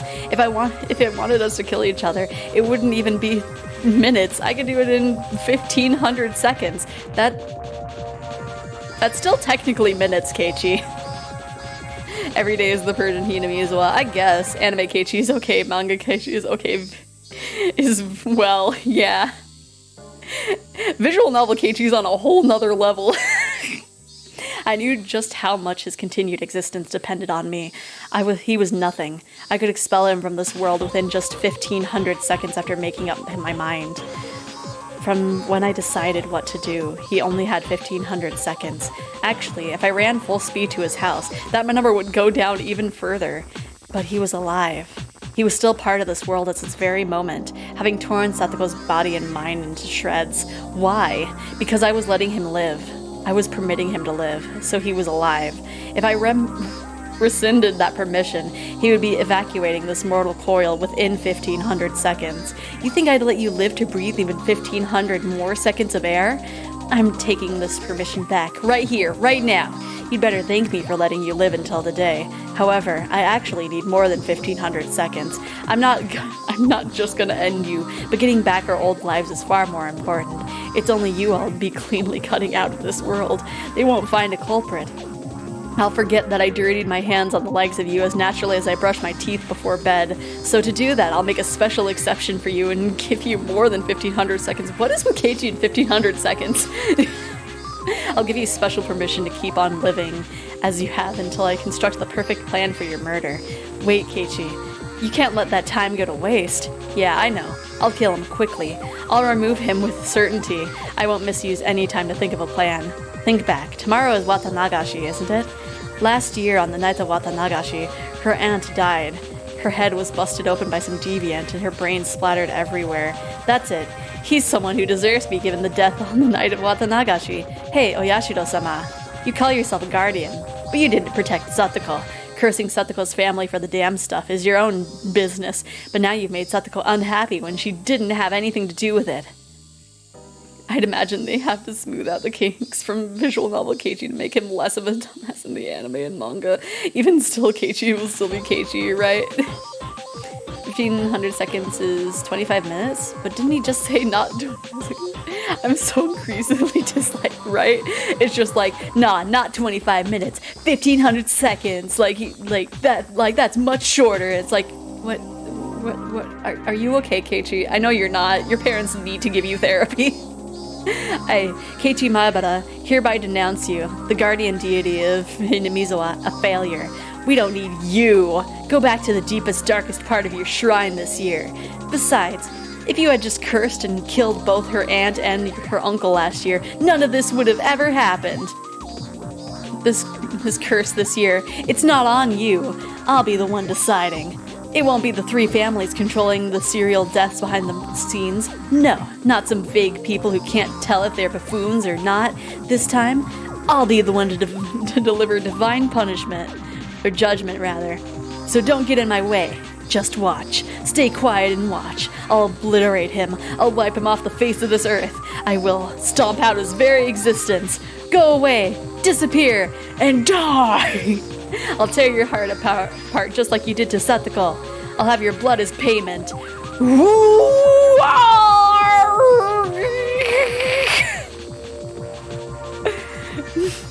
Okay, whatever you say, Keiichi.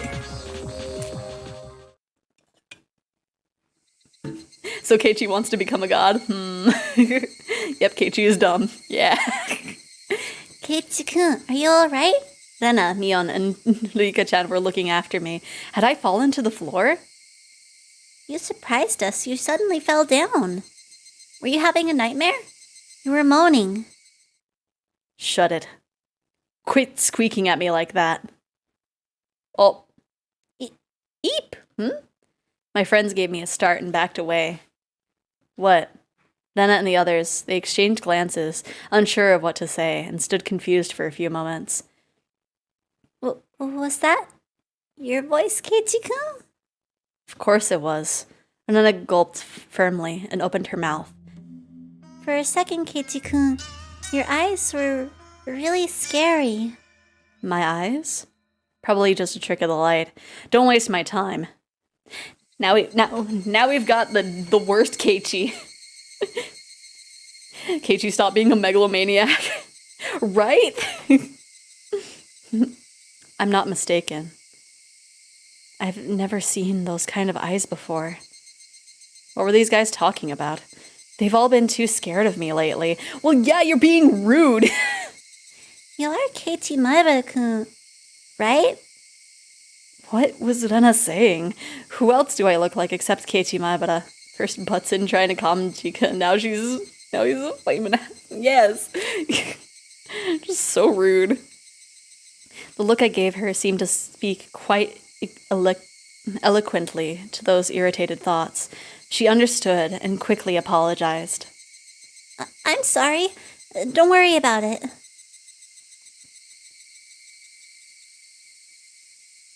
Oh, I guess this is the scene change. But yeah, definitely the part where Keiichi goes crazy and is just the rudest person in the world. Worst Keiichi. I'm guessing the paranoid Keiichi practicing baseball for the first loop is the second worst Keiichi. Yeah. I think the one from the last chapter wasn't all that bad in comparison. Yeah, actually, like, the last chapter's Keiichi was, like, really nice in comparison to the first and this one's. Mion and the others, having to set up for the Watanagashi festival or something, invited me along, but I refused. Of course I did. How could they be taking it easy and setting up for a festival in this situation? Mion had a lot of nerve, right? How dare they, my friends, invite me to a fun festival? I'm offended.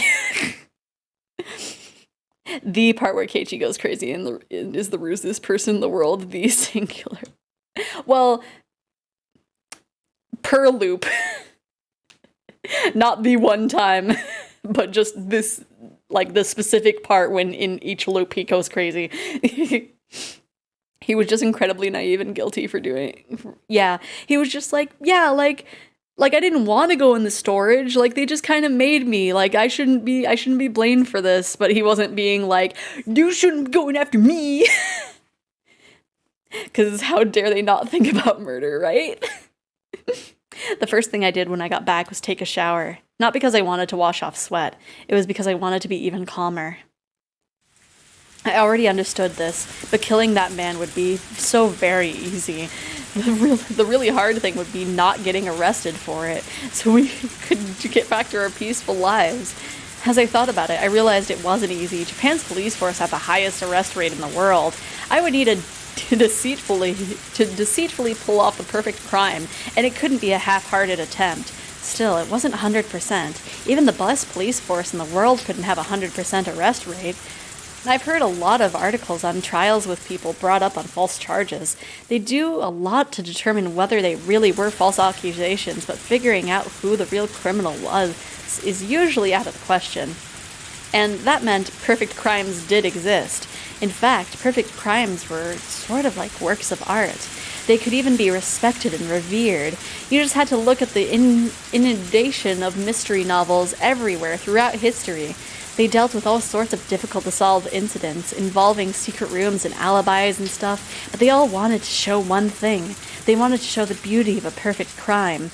There was something divine in the flawlessness of the word perfect. Yes, perfect crimes were skills of the gods, and in that sense, the serial freak deaths they were calling the curse of Uyashido-sama, I understood. They must have been the works of gods. Each one appeared to have been resolved, but they couldn't stop it from happening every year. Yeah, skills belonging only to gods. Those are perfect crimes. I would be setting up my own crime for Yashido-sama's series of perfect crimes 4 years in the running. If I were to put it boldly, I was challenging a god. Full-heartedness would be needed to make a decision, but I needed to be calm, cool, and colder than ice to put that plan together. Kill him like a flame, but as systematic as ice. Starting now, I need to retain both of these ideas within me. Modeling my crime after a mystery novel wasn't actually a bad thing to focus on. Sometimes kidnappings involving disturbing original methods that made it into the newspaper were used as a basis for novels after the person was arrested. Stuff like that made it into the news. Day and night, for a very long time, mystery novel authors polished and refined their most fanatic artistic crimes. Yeah, the difference between real life and those mystery novels is those were made up. So they can just write any plot point and be like, oh yeah, they got off way scot-free. Not even technically high schooler. A high schooler would not be able to very easily get away with this crime, Keiichi. Imitating that could be a shortcut to planning the perfect crime in a short period of time. Of course, I hadn't read enough mystery novels to act all high and mighty about them. That or the killer was soon arrested, right? The one who really liked mystery novels was my mom. Just walk up to your mom, hey mom, I need to commit a crime. How do I get away with that easily? She'd read every well-known mystery novel from overseas, from past and present. Every time she watched mystery shows, she always criticized them for having cheap tricks or being poorly thought out. I wonder what the perfect crime would mean to her.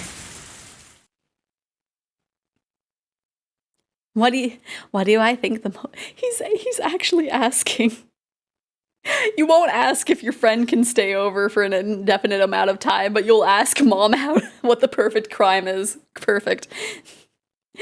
If no one is going to help Sadako, I might as well murder him. What could go wrong? Hey mom, you trust me, right? I have a question for you. What do I think the most well-done perfect crime is in all mystery novels I've read is?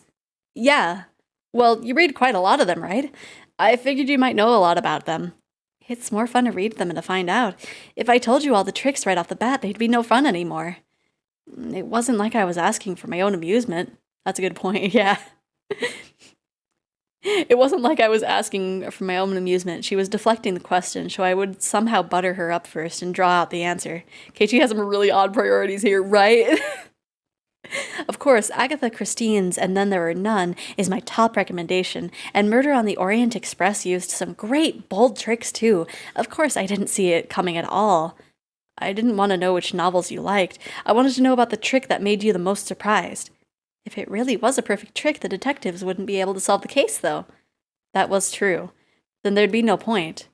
Mystery novels are enjoyable because of the process of the mysteries getting solved. If it was unsolvable, it wouldn't make a very good topic for a novel. I get it. Yeah, you're right. If the main character can't solve it, it wouldn't be much of a story, huh? Was I being too simplistic? A mystery novel was basically a game. They were written so that you could get to the goal and so that you could solve them. But I couldn't use something so optimistic. It needed to be the be-all, end-all of tricks so that way we could, without a doubt, return to our old lives. By the way, Keiichi, do you understand that truly perfect crimes don't even become stories? Mom looked at me intellectually and grinned impishly. I'd never gotten to read it, but apparently one time a long time ago, Mom had written her own mystery novel and submitted it for some mystery novel award. Apparently she was really into it. Don't even become stories. What does that mean? Keiichi, what are the essential parts of a story? A beginning, a middle, and an end? Correct. The beginning, of course, is especially important. If there is no beginning, then the story never starts. Well, yeah, if nothing happened, nothing would begin. Right. Nothing happened, so there wouldn't even be an incident. Detectives wouldn't be called, so there wouldn't be any mystery. There would be no mystery, so there would be no solution. In other words, it would be the ultimate perfect crime. Wait a second. Could you explain that again? My mom just told me something absurd, and she was saying it so smoothly too, so I kind of tuned her out, but she said something extremely important right now. Can't you seriously dumbass asking how to get away with murder but not sheltering her friend to protect her, right? In all honesty, this point is very clever. Yeah. It's not really that difficult to understand. The incident just has to never come to light, that's all. Just has to never come to light. Oh. For example, how about this? Say there's an old man living deep in a forest nobody goes into. Uh-huh. And one day, the old man gets killed by an axe. And let's say the criminal was the old man's son. He went to the old man's house and they were drinking together, but they got into a fight and he killed him. What an extremely cheap plot. It was an impulsive crime without a bit of planning. It was pretty far from a perfect crime. But Keiichi, the house was really, really deep in this forest, so deep in the mountains that nobody would ever go that far. Then his son would go back to town and say that the old man was doing fine. What about that as a perfect crime? Keiichi, this incident would only begin when it was found out that the old man was killed. If nobody ever visited the old man's house after that, that beginning would never occur. The beginning would never occur. If there is no evidence of a crime, that is the perfect crime. Although that is kind of obvious now that I think about it, yeah. So obviously the story wouldn't start. The incident wouldn't come to light, so they wouldn't call in detectives. And nobody would be suspicious in the first place, so there'd be no mystery. They'd think the old man was still living by himself deep in the forest, and the old man's face would appear in the sky, and that would be it. Something like that, you know? That's amazing. That's a pretty great trick. But it wouldn't be a novel. Mystery novels are for entertainment, after all. They couldn't be in instruction manuals for perfect crimes. I was trying hard to talk cheerfully to fool her, but inside I was excited. Special tools, strange geography, mysterious drugs, traps involving huge sums of cash. None of them were needed for perfect crimes. The important thing was that there wasn't a beginning. As long as the incident didn't come to light, it would be fine. That would be super easy, right? Speaking broadly, if I could kill him without anyone finding out and dispose of the corpse somewhere no one could find, it would basically already be a perfect crime. Of course, if someone up and vanished one day all of a sudden, people would get suspicious. But that didn't apply to this man. Last year, after their aunt died, he ran away from the village in fear of Yashiro-sama. When the night of Watanagashi came around again, everyone would have to think that he ran away in fear again. I mean, he had been living with a lover in his town. No matter what it felt like when he vanished, no one would be suspicious. People hated him after all. No one would care where he went if he disappeared. When I thought about it like that, it got easier and easier to imagine killing him. There was no point in thinking inside my house anymore. I left, getting my bike out of the garage. For now, it didn't matter where I was going. I just rode through the wind, trying to calm my excitement by feeling the cool air on my body. Trying to find a place where no one goes to. Where I'd kill him, how I'd do it, what time, and how to dispose of the corpse. If I just had those 4 things, I could get a good plan going. If I was so surprised at how little there was to decide that I shivered. I'd been completely prepared to build this humongous plan over a really long period of time. But if I could just get these little things in order, I could put it into motion. Today was Saturday. I would have to kill him on the night of Watanagashi, so as long as I was standing in for Yashiro-sama, I only had 24 hours remaining. Satoko, just hang on for 24 more hours. I can't even imagine having to suffer through even more, but please, hold out for a little longer. I know you can't even last another second. I know that, but please, just hold out. Your Nini will save you for sure. Man, he's got a godplex and a brother complex. That's a dangerous combination. Outside, it was still early enough for the cicadas to be crying. Early afternoon. Evening was still a long way off. I looked at the sky. At some point it had gotten cloudy. Come to think of it, what? This is a very interesting background song. Come to think of it, as I left the house, I heard on the TV that the weather forecast was calling for a chance of rain on Sunday. The sky was the color of lead. If I had heard a little bit of thunder, I'd definitely have expected a sudden evening shower. My first destination was school. Before explaining why I was going there, I needed to explain what method for killing that man I had decided upon. I decided that the most suitable death, the one I needed to give him, was the same as last year's curse, the same as the punishment their aunt had received, being beat to death. Also, disclaimer, please do not recreate anything that happens in this series. You will get in trouble. Bad things will happen. It is not worth it. Thank you for this service announcement. Wouldn't beating him to death be somewhat unreliable?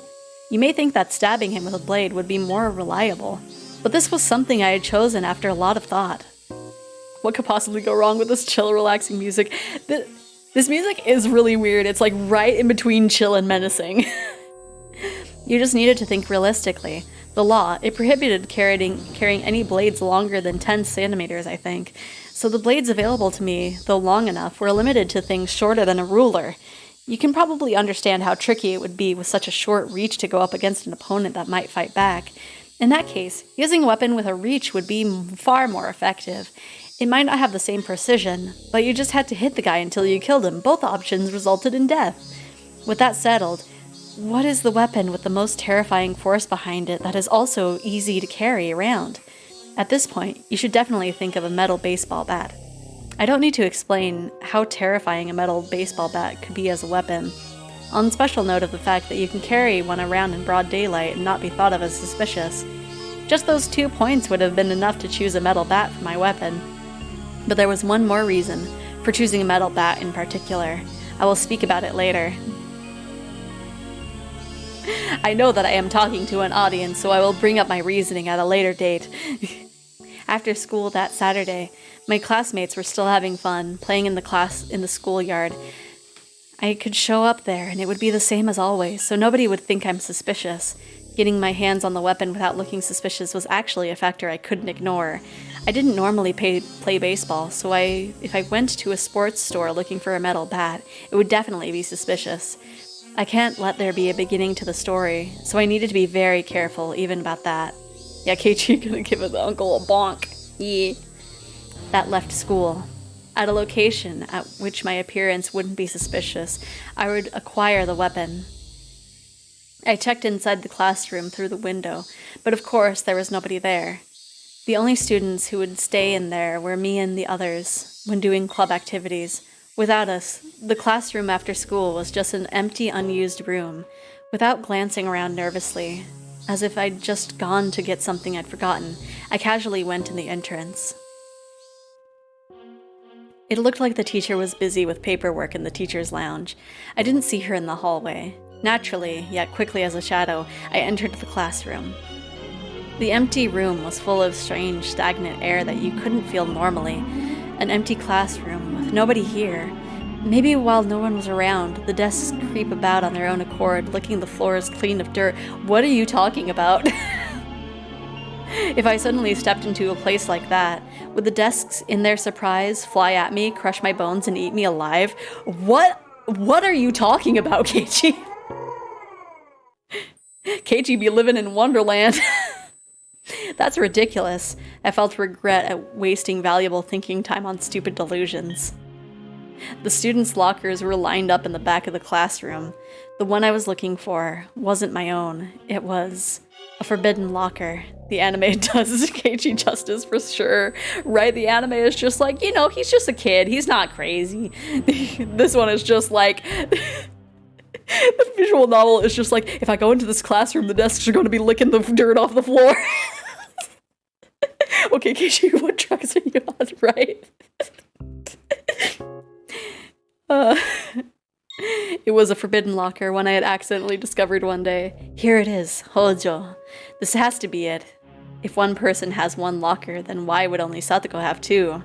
I'd made a fuss about it once. After that, I learned it was Satoshi's locker, and he had the same last name as her. But of course, even though it was a locker for the student no longer here, looking inside it was still a shameless act. But one time, I let my curiosity get the better of me and took a peek inside. So to be clear here, cakes are sexy women and desks are murderous crushers. Yes. Cakes are lewd maids slash lolitas, and desks are little creatures that eat dirt off the floor, like, and then if they get caught, they're like, oh, we need no witnesses. Inside, it was average and worthless. At the time, I hadn't been interested, so until now I'd forgotten what had been in it. But now that I had, dare I say it, awakened, I remembered the thing that had been there. He's awakened, everybody. Scrape! I opened the locker, and the stench of mold and sweat wafted out, like a gym storehouse that hadn't been cleaned in weeks. My face puckered up at the stench, but I looked for it. Yes, Satoshi was on the coach's baseball team. Inside the locker was a Hinamizawa fighter's uniform. And it. The one Satoshi used. The metal bat. Yes, this was the reason I wanted to choose this bat. This murder would be carried out by me. But this wasn't originally my role. It was Satoshi's. But I would stand in for him and call myself Satoshi's Nini. It was one of the rules for standing in for him. I reached out for the metal bat and grasped it firmly. It was light, and yet its tip had enough heft in it, enough to easily imagine the horror if I brought it down with all my might. Satoshi, I'll give you one last chance to save your sister. Lend me your strength. You're a coward, but I will stand in for you. If you still care even a little bit about your sister, you will. Lend me your strength. There is no more suitable weapon in the world for putting that man to death than your bat. Now, I just needed to figure out where to hide it. Tomorrow, before the act, I would just stop by the school and grab it, because I couldn't ignore the possibility someone would see me bringing it home and think it was strange. But if I left it here, there wouldn't be a problem. Plus, tomorrow was Sunday. Not only that, it was the day of the biggest festival in the whole village. Nobody would be coming to school. Keiichi, what if I told you were becoming Satoshi, right? You were doing exactly what Satoshi's done, and he's gonna be like, no! If I left the entrance and went to the construction vehicle parked nearby, we'd been warned by our teachers not to touch it even for laughs, so none of the kids would come near the vehicle either. They wouldn't, because if she found out they touched it, they'd been in huge trouble. I quietly hid it in the shadow of the vehicle. The chances of someone operating the vehicle tomorrow were slim to none, because tomorrow was Sunday. Government workers had the day off.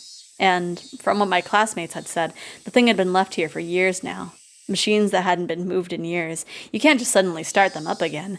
So I was almost definitely fine in this case. The sunlight was piercingly hot. My head grew faint for a moment. Had the heat been this harsh for the entire day? The moment of dulled thoughts like this was a moment of carelessness. I gave myself a couple hits in the head, then looked around warily. Okay. Next, how to dispose of the corpse. Keiichi.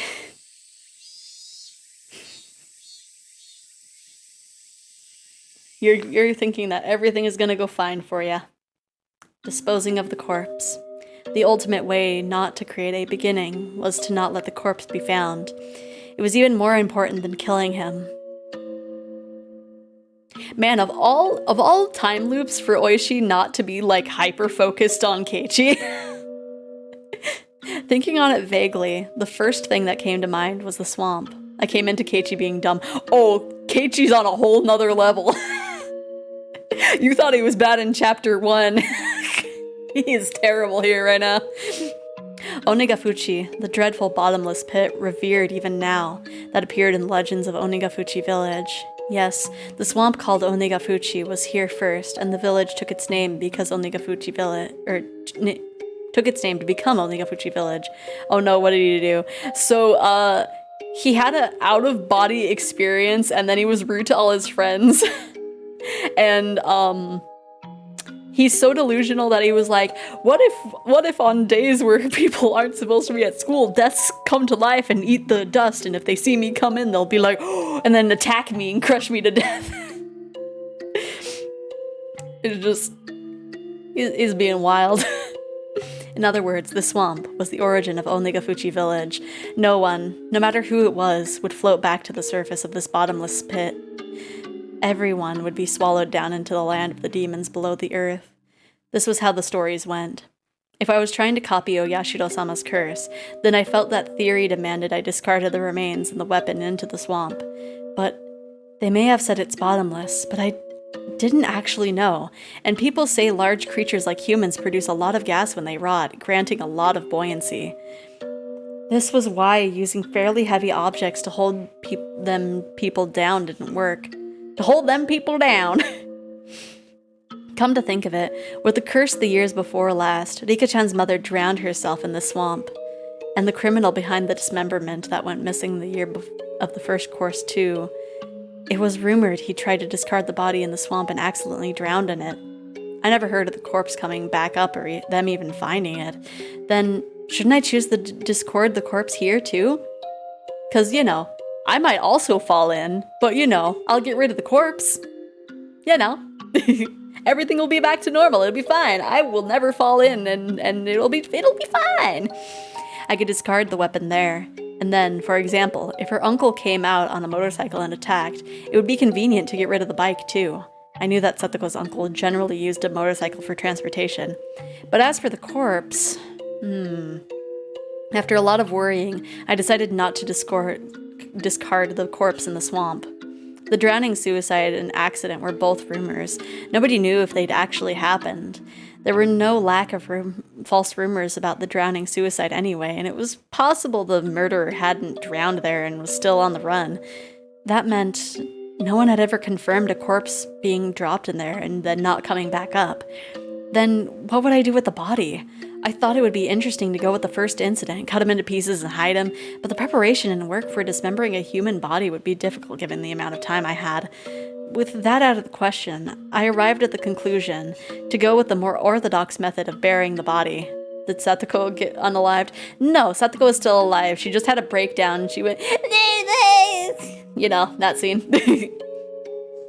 Then, where I would bury it was a question related to where I would kill him. Of course, I wanted to keep my time in proximity to the body at a minimum. She's being abused by her uncle, that's all, yeah. With that in mind, I would want to dig the hole to dump the body in beforehand and make the location of the act and the hole close together. The choice of where to plan the crime and that I needed to be absolutely careful and through with.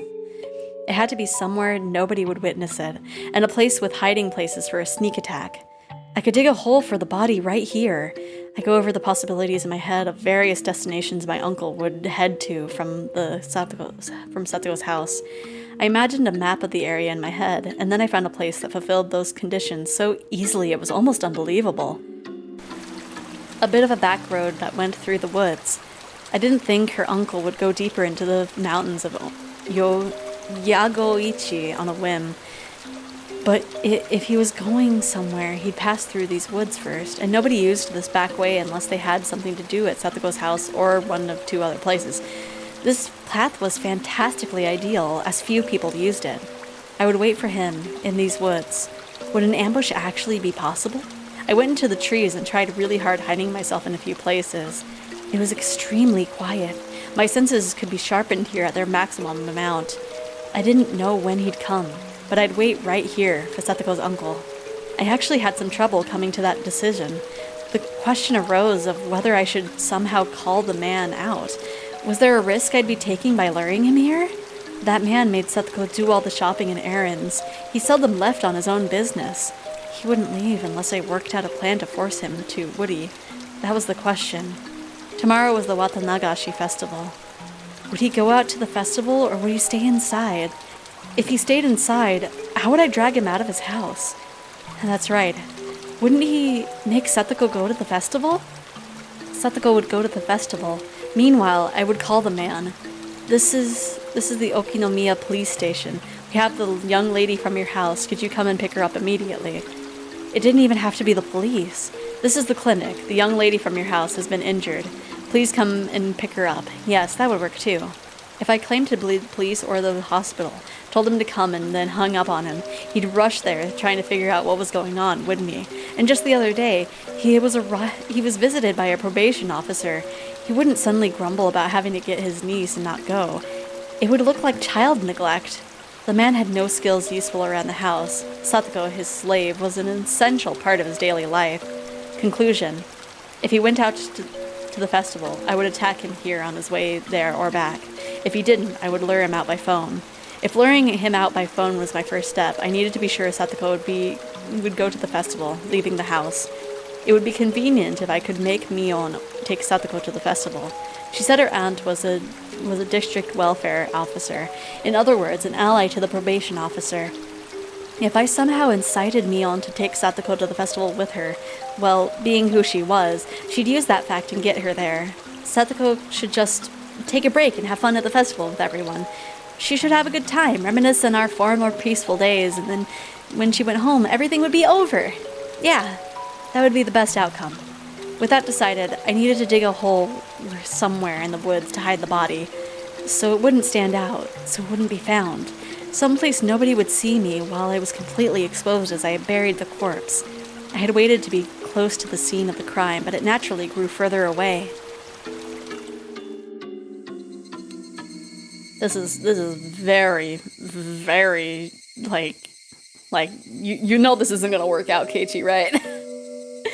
Deep in the bosom of the Black Forest, the voices of the Higurashi were the only sounds here, informing me that people shouldn't indiscreetly set foot in this place. Digging a hole, huh? Digging a hole with so many tree roots crawling around the ground would be far more difficult than I'd envisioned. I'd snuck a gardening spade out here in my bag, but that wouldn't be enough. Still, as I looked into various approaches, I managed to find a place I could dig into. Tomorrow I'd bring a real shovel from the storeroom at home. I'd manage with that. I wondered how big a hole would have to be to fit a human all the way into it. I'd probably have to dig pretty deep down, but if I was slipshod in these efforts, I'd let a beginning occur. I absolutely cannot allow that. Use any amount of time you need to. I mustn't spare any effort to utterly erase him. I glanced at my wristwatch. It was a little past 6. This was probably all that was going to be done here for today. But his mother, who read a lot of mystery novels, said that if nobody had evidence for the murder, then it would be perfect. What are you doubting? Well, you know, he's gonna forget something. He's gonna leave evidence for something. I really wanted to dig the hole in advance tonight, even if it got dark out, but Mom would be upset if I stayed out that late. It wouldn't be good to come off as suspicious to my parents. I need to go back home and give Mom a call soon. I needed to get her to promise Satoko to take her by tonight. After that, today would be done. Done. Would it be, though? Was this really everything I could do to prepare right now? I decided to where to kill him. I decided how to kill him. I decided, of course, how to dispose of the body. I didn't decide on a time, but I would play that by ear. I didn't have a way to decide that. He's gonna be clumsy or get himself killed. Yeah, 100%. Was that really all? Was this really all right? The evidence is that one conversation with his mother. Yeah! That is the one evidence. So, you know, he messed up already. Was that really all? Was that really all right? Have I overlooked anything? Would this really go how I planned? After all this, worries started welling up one after the other. It was only natural I'd be anxious. This would be the first and last big job of my lifetime. I could not allow failure, and I had no experience, as this was my first time. Well, you know, there's a first time for everything, Keiichi, but like, not many of these have first time experience. Like, what? You saw yourself in the foot already, Keiichi. Yeah. I didn't have the know-how, the knack, so it was only natural I'd be anxious. The dark clouds of unease told me doing nothing would be the easiest way, a truly pathetic suggestion this late in the game. Have you forgotten how miserable Satoko looked? Oh, the sane part of Keiichi was like, hey, we should maybe probably not do this. And Have you forgotten how miserable Satoko looked? From the outside, it may have looked like I was resolute, but deep in my heart, my knees were shaking loudly. I've never actually won a single fight to my satisfaction. Could I really kill someone? I may have been planning an ambush, but my enemy was large and far older than me. He had a scary face and looked like he was well accustomed to fighting. Could I have... All the pieces before and after the murder were perfectly planned. But was the actual murder the most important part, what unsettled me the most? I mean, that would make sense, yes. All my preparations, all of my perfectly concealed machinations, if I didn't successfully murder him, they amounted to nothing. Damn it. After coming this far, you're pathetic, Keiichi Maebara. If you start to have these kinds of second thoughts, your ulterior motive will be obvious. Let's go home. Go home and calm your mind. Tomorrow will be a juncture in your life, the likes of which graduation, employment, marriage, and childbirth couldn't hold a candle to. I'm not even gonna ask. A day of murder, to kill someone, for someone else's sake. With that day behind us, we would take it back again. Those mild, spring-like days we never thought would stop. Those safe, peaceful, fun times. I pedaled my bicycle hard to get back home. I felt somehow unsteady, like my body and soul weren't in alignment. A subtle shift between where the tips of my hands and feet really were and where I felt them to be. My vision was a little distant and narrow, as if the great barrier I risked my future life on had nothing to do with me. An unreal sensation. How could I put it? Everything was so far away. Fine. Feel your unease permeate you, Keiichi Maebara. If that will turn your timidity into meticulousness and allow you to act on greater caution, then it's actually an important emotion to feel. Tomorrow you will murder man Keiichi Maebara. This feeling I had never went away that night. Well, yeah.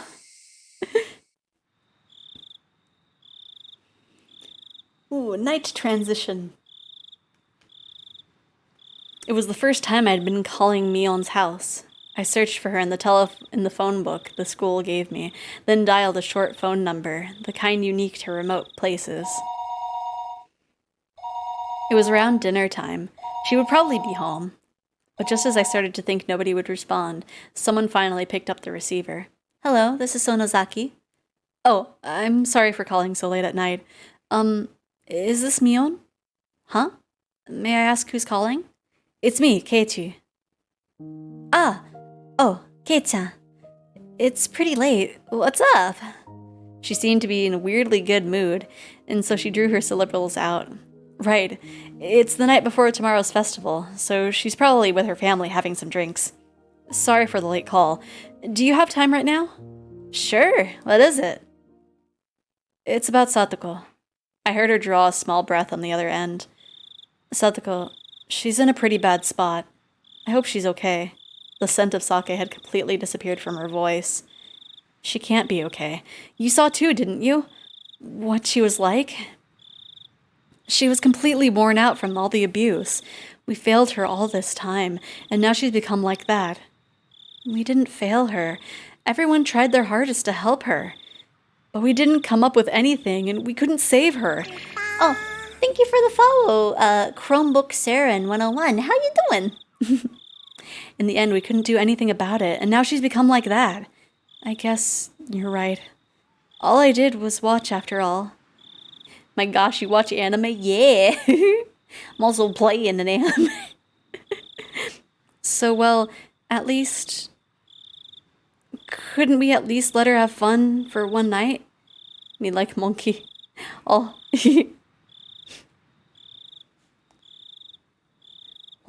Help me to me. Yes. Huh, let her have fun? She's been so battered lately, you understand? That's why. I want you to take her to the Watanagashi festival tomorrow. I don't mind, but why? Why? I want to give her a breather, at least for the festival night, you know? Even if it's just one night, if she can get away from her evil uncle, then I think she'll be happy, even if it's only for a little while. Yes, but why? Why? Why is that? Who is Crumb? Someone that just showed up today. I was just having a little difficulty understanding what Mion was asking me. Why? Well, I mean, why don't you bring her, Keita. Why do you need to ask me to do it? Mion was persistent about odd things. No, maybe it'd be better to say she was sharp. You like monkeys and dogs. Nice. Well, I actually have something to do tomorrow. I can't make it to the festival, so I wanted you to take Satoko there for me. Something to do? It's nothing major. I'll probably finish quickly, but I might not be able to meet up with you all tomorrow. Hey, Mion, could I leave Satoko to you, just for tomorrow night? Mion took a long time to give her a reply. I got the feeling that Mion has been acting weird for a little while now. Like she was flustered by emotions or something. No. Huh? Was that a sob? Mion? Are you crying? I said no. I don't want to. I don't want you to push this onto someone like me. I'm not trying to push anything onto you. It's just for tomorrow night. That was a lie. What? Mion, what was she talking about? Saying it's just for the night of Watanagashi, and then it was forever. Liar. But I guess we're even, huh? I couldn't keep the promise I made with you. I left her alone all this time. I had no idea what to say to that. Mion was clearly now talking to someone other than me. I didn't know who. All I could do was listen to her in a daze. You never came back after that, and now you called me again to push her onto me. You're so unfair. Hey, you're Satoshi-kun, aren't you? Mion, what are you talking about? When I said her name, whatever spell was on Mion released. I'm sorry. It's nothing. It's just that I got a call a lot like the one you're making now, a long time ago. Was it from Satoshi? Mion didn't answer. All I could hear were sobs coming through the receiver. Sorry, I think I'm still a little tipsy. I got all weirdly emotional. Sorry, I pressed the button too fast. I probably scared you. I had no idea how it happened. But I was pretty sure that last year, on this very day, Satoshi had called Mion and told her to bring Satoko to the festival. And when she asked why he needed her to do it, he replied the same way I just did. Satoshi didn't go to the festival, did he? Yeah. He said he had something to do and couldn't make it. And he told me to take Satoko there in his place. At the time, Satoshi said it too, didn't he? That he'd leave Satoko to you. Yeah, he did. Just for tomorrow night. The way you said it was just like how he did. I just got a little upset, caught up in a memory and all. I didn't expect this. Satoshi has given her the exact same phone call 1 year ago today. Mion kept going after that. That he was lying. That he told her it would only be for the night of the festival. I get it. A few days later, Satoshi, he disappeared. Disappeared might have been a rather vague way to put it. Whether he ran away or not, Satoshi left, abandoning Satoko. Yes, he didn't transfer or run away from home. He disappeared. And then, an idea far more indistinct than even fog crossed my mind. Satoshi made exactly the same phone call as me last year. Why would Satoshi make the same exact call? If, in the truest sense, he really made the exact same phone call as I am right now, then the incident where their aunt was beaten to death, was Satoshi, huh? What was that? Last year, Satoko had been constantly abused by her uncle's wife, their aunt, too. Her aunt abused her the most. And on that night, in the name of Oyashiro-sama's curse, she was taken from this world. If I thought about that, even made perfect sense, didn't it? Or everything did. Last year, Satoko's aunt was beaten to death, wasn't she? Would it be impossible for Satoshi to have... No, but that would mean... But then, Satoshi, he was a coward who abandoned Satoko and ran away, wasn't he? How could Satoshi resolve himself to kill a person to save Satoko? It was unthinkable. I actually considered that as well, though it would mean to Satoshi... A few days later, he disappeared. On Satoko's birthday. When I first heard it, I flew into a rage. What a cruel day to have run away on. But now that I thought about it like this, the story changed completely. Satoshi had probably been even less calm than I was now. He was her big brother, related by blood, watching his little sister be abused day in and day out. Maybe that's why he couldn't keep calm. And that was why the corpse of their aunt, beaten to death, was so easily discoverable. Satoshi lost himself in his anger and hadn't hidden the corpse. He permitted a beginning to occur. If the police conducted a full-blown investigation, it was easy to imagine they wouldn't take long to pin down Satoshi as the culprit. Satoshi, he wished for a return to peaceful days with Satoko. Pardon me. And though he achieved it for a time, he had been steadily driven into a corner. And then he wanted to at least hold out until Satoko's birthday, but finally, they nailed him. At the time, Satoshi had been carrying the savings he had amassed to buy Satoko a giant stuffed animal for a birthday present. He would buy the stuffed animal as her gift and then get caught. Or he could use the money and disappear. That was the choice he had been forced to make. And he decided not to make Satoko the sister of a murderer. If that was the case, then it must have been an unspeakably better decision. All that money he'd saved wanting to see Satoko happy, he had to use it to make her sad. And he used the savings and disappeared. To Tokyo, if the rumors are true. Was that how Satoshi disappeared? I don't know. That Oishi guy seems to think that way, though. Oishi. Had he been slowly driven into a corner by that repulsive man's pig-headed pursuits? The circumstantial evidence is all there, but I think your deduction is wrong. They caught some crazy drug addict somewhere in the prefecture, and he apparently turned himself in for the crime. That was right. The deviant had confessed, and the incident was resolved.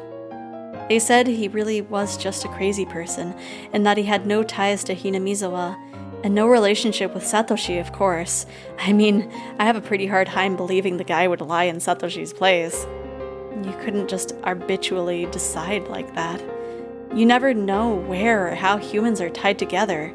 If that guy took the blame, then it was the perfect crime. Of course, if it was really a perfect crime, there would have been no reason for Satoshi to vanish. Plus, I don't think Satoshi had the kind of money to run away. That day, he withdrew all his savings. No matter who I tell this to, nobody believes me, but that stuffed animal he said he was buying for Satoko, it was gone from the display. Sold. It must have been Satoshi. Wait a minute. If he didn't use the money to flee and bought the stuffed animal instead, he would have gone back to Satoko, wouldn't he? It seems unbelievable he'd buy it and then disappear without having given it to her. Yeah, so now I don't know what happened. It would be one thing if he had the money, but if he used all his savings on it, he'd be totally broke. You can't live a life on the run without money in this world. Oh, now Keiichi is thinking about what he's about to do, right? I didn't get it. After all that, I was understanding Satoshi less and less. The two of us fell silent. I couldn't remember how we even got on this topic. Sorry, I think we got off topic. Satoko, right? Don't worry, I actually already invited her. Huh? You serious? When everyone went to the shrine to prepare for the festival, we started talking about getting Satoko to the festival itself, so I used the phone at the assembly hall to invite her. Her uncle was acting distant and didn't seem to care at all, but in any case, we got the okay from him. We decided to all meet up and go together tomorrow. You okay with that, Satoshi? Stupid, I'm not Satoshi. I was a little relieved. I hadn't needed to make the phone call. Satoko had already been invited to the festival. And not in a way that smelled of blood. A way to leave her uncle alone to create time for me to kill him. They purely wanted Satoko to enjoy herself, so they invited her. In the end, it was the same, but I was happy for that slight difference. I'm sorry. I guess I didn't need to call then. First yesterday, now today. Sorry for, saying such weird things. Just forget about it. No, I'm the one who should apologize. Losing it like that isn't like me.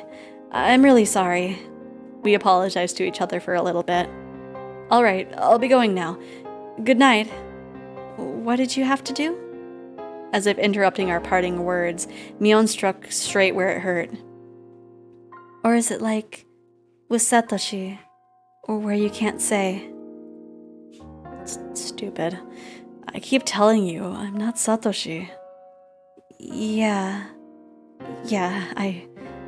I know that. I deflected her, with a response that wasn't really an answer. Mion didn't hound me anymore after that. Alright, it's this time for real. Good night. I don't know why you're giving me the same phone calls as Satoshi-kun did, but...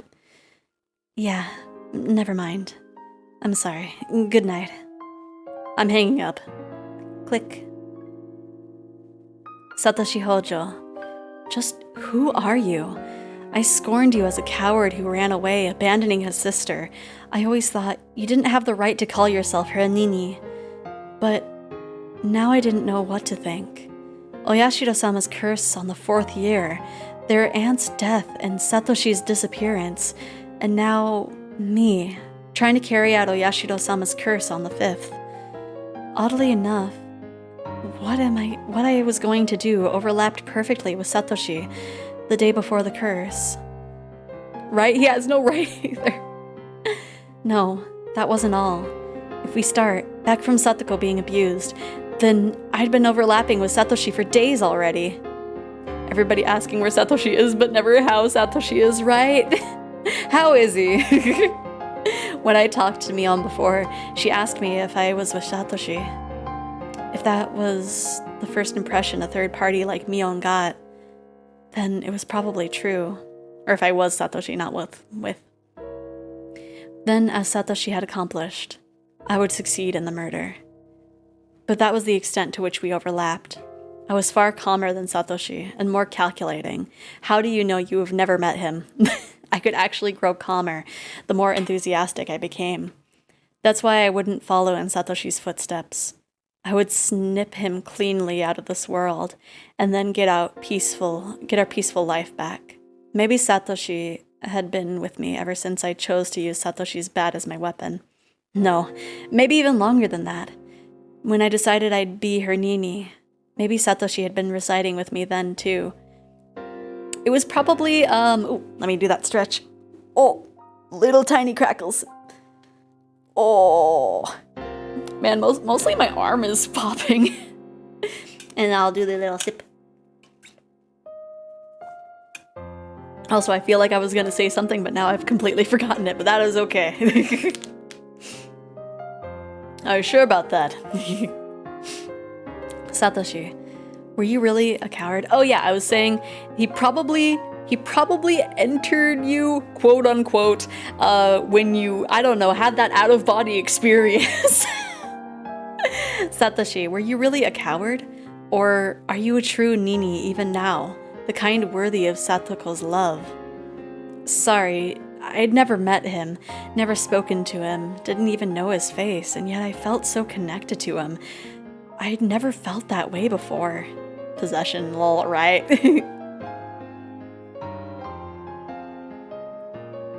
Ah, that is the end of this part. And so we know Watanagashi is the next event, which means everything that'll happen after this point is gonna be intense, but we will save that for tomorrow. So let me go ahead and save this. And so, well, I actually had an achievement that was called Possessed. It has been confirmed via achievements. Okay, so we will go back over here, and then we will find somebody to raid. Let me see, who is streaming? Amma is streaming. Let me open also in Chrome, because sometimes, ooh. Let me see. Okay, so I got two choices. I'm not gonna say who, the amount of viewers or anything. I'm just gonna say, do we want to watch Earthbound or do we want to watch Dead by Daylight? For now, I will type in the little raid message. Okay, we got one. Wait, I can do a poll now, actually. How do I do polls? Poll? Yes. Okay. How do I do this? Open a setup menu to create a poll. Oh, this is interesting. Where do we go? Options are Dibade or Earth Bound. Okay, we have the poll going for 1 minute. First poll. Oh, I almost completely forgot about this. So I will just sit and take a free sippy while there are votes. Because we did have the one verbal vote for each, but this will determine where we are going. And I'm gonna putting some chapstick on my lips because my lips are so dry from talking about this. Oop. So far it seems to be leading with the Dead by Daylight. I will wait for a few more seconds just in case.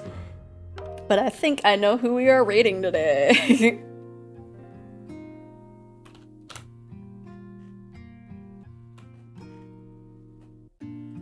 Okay, it has been decided. So, today we will be rating Psych Abscond, my child, my PNG child. Can we have a nice, can we raid a nice old man? I mean, we're raiding a pumpkin. But anyway, we shall go with, whoops. We will go with this little raid message. Whoops. Let me copy and paste it. Okay, there's the raid message. If you are not subbed, feel free to sub out the emote with any emote you might have available. I personally would go for the non-binary B, but you know, I for some reason just don't have, like, that's apparently not like a public emote. I don't know where I got it from, but I have it. I thought it was a public emote. But anyway, thank you all for joining. We will be, in theory, finishing off this chapter tomorrow. I feel like there's only about one stream left in this chapter. I think. I could be wrong. I heard that this one is a little bit longer than the past two, so you know, it could be showing a little bit of Satoshi stuff anyway. But I will see you guys tomorrow. Thank you everybody for joining me. I'm gonna play you off.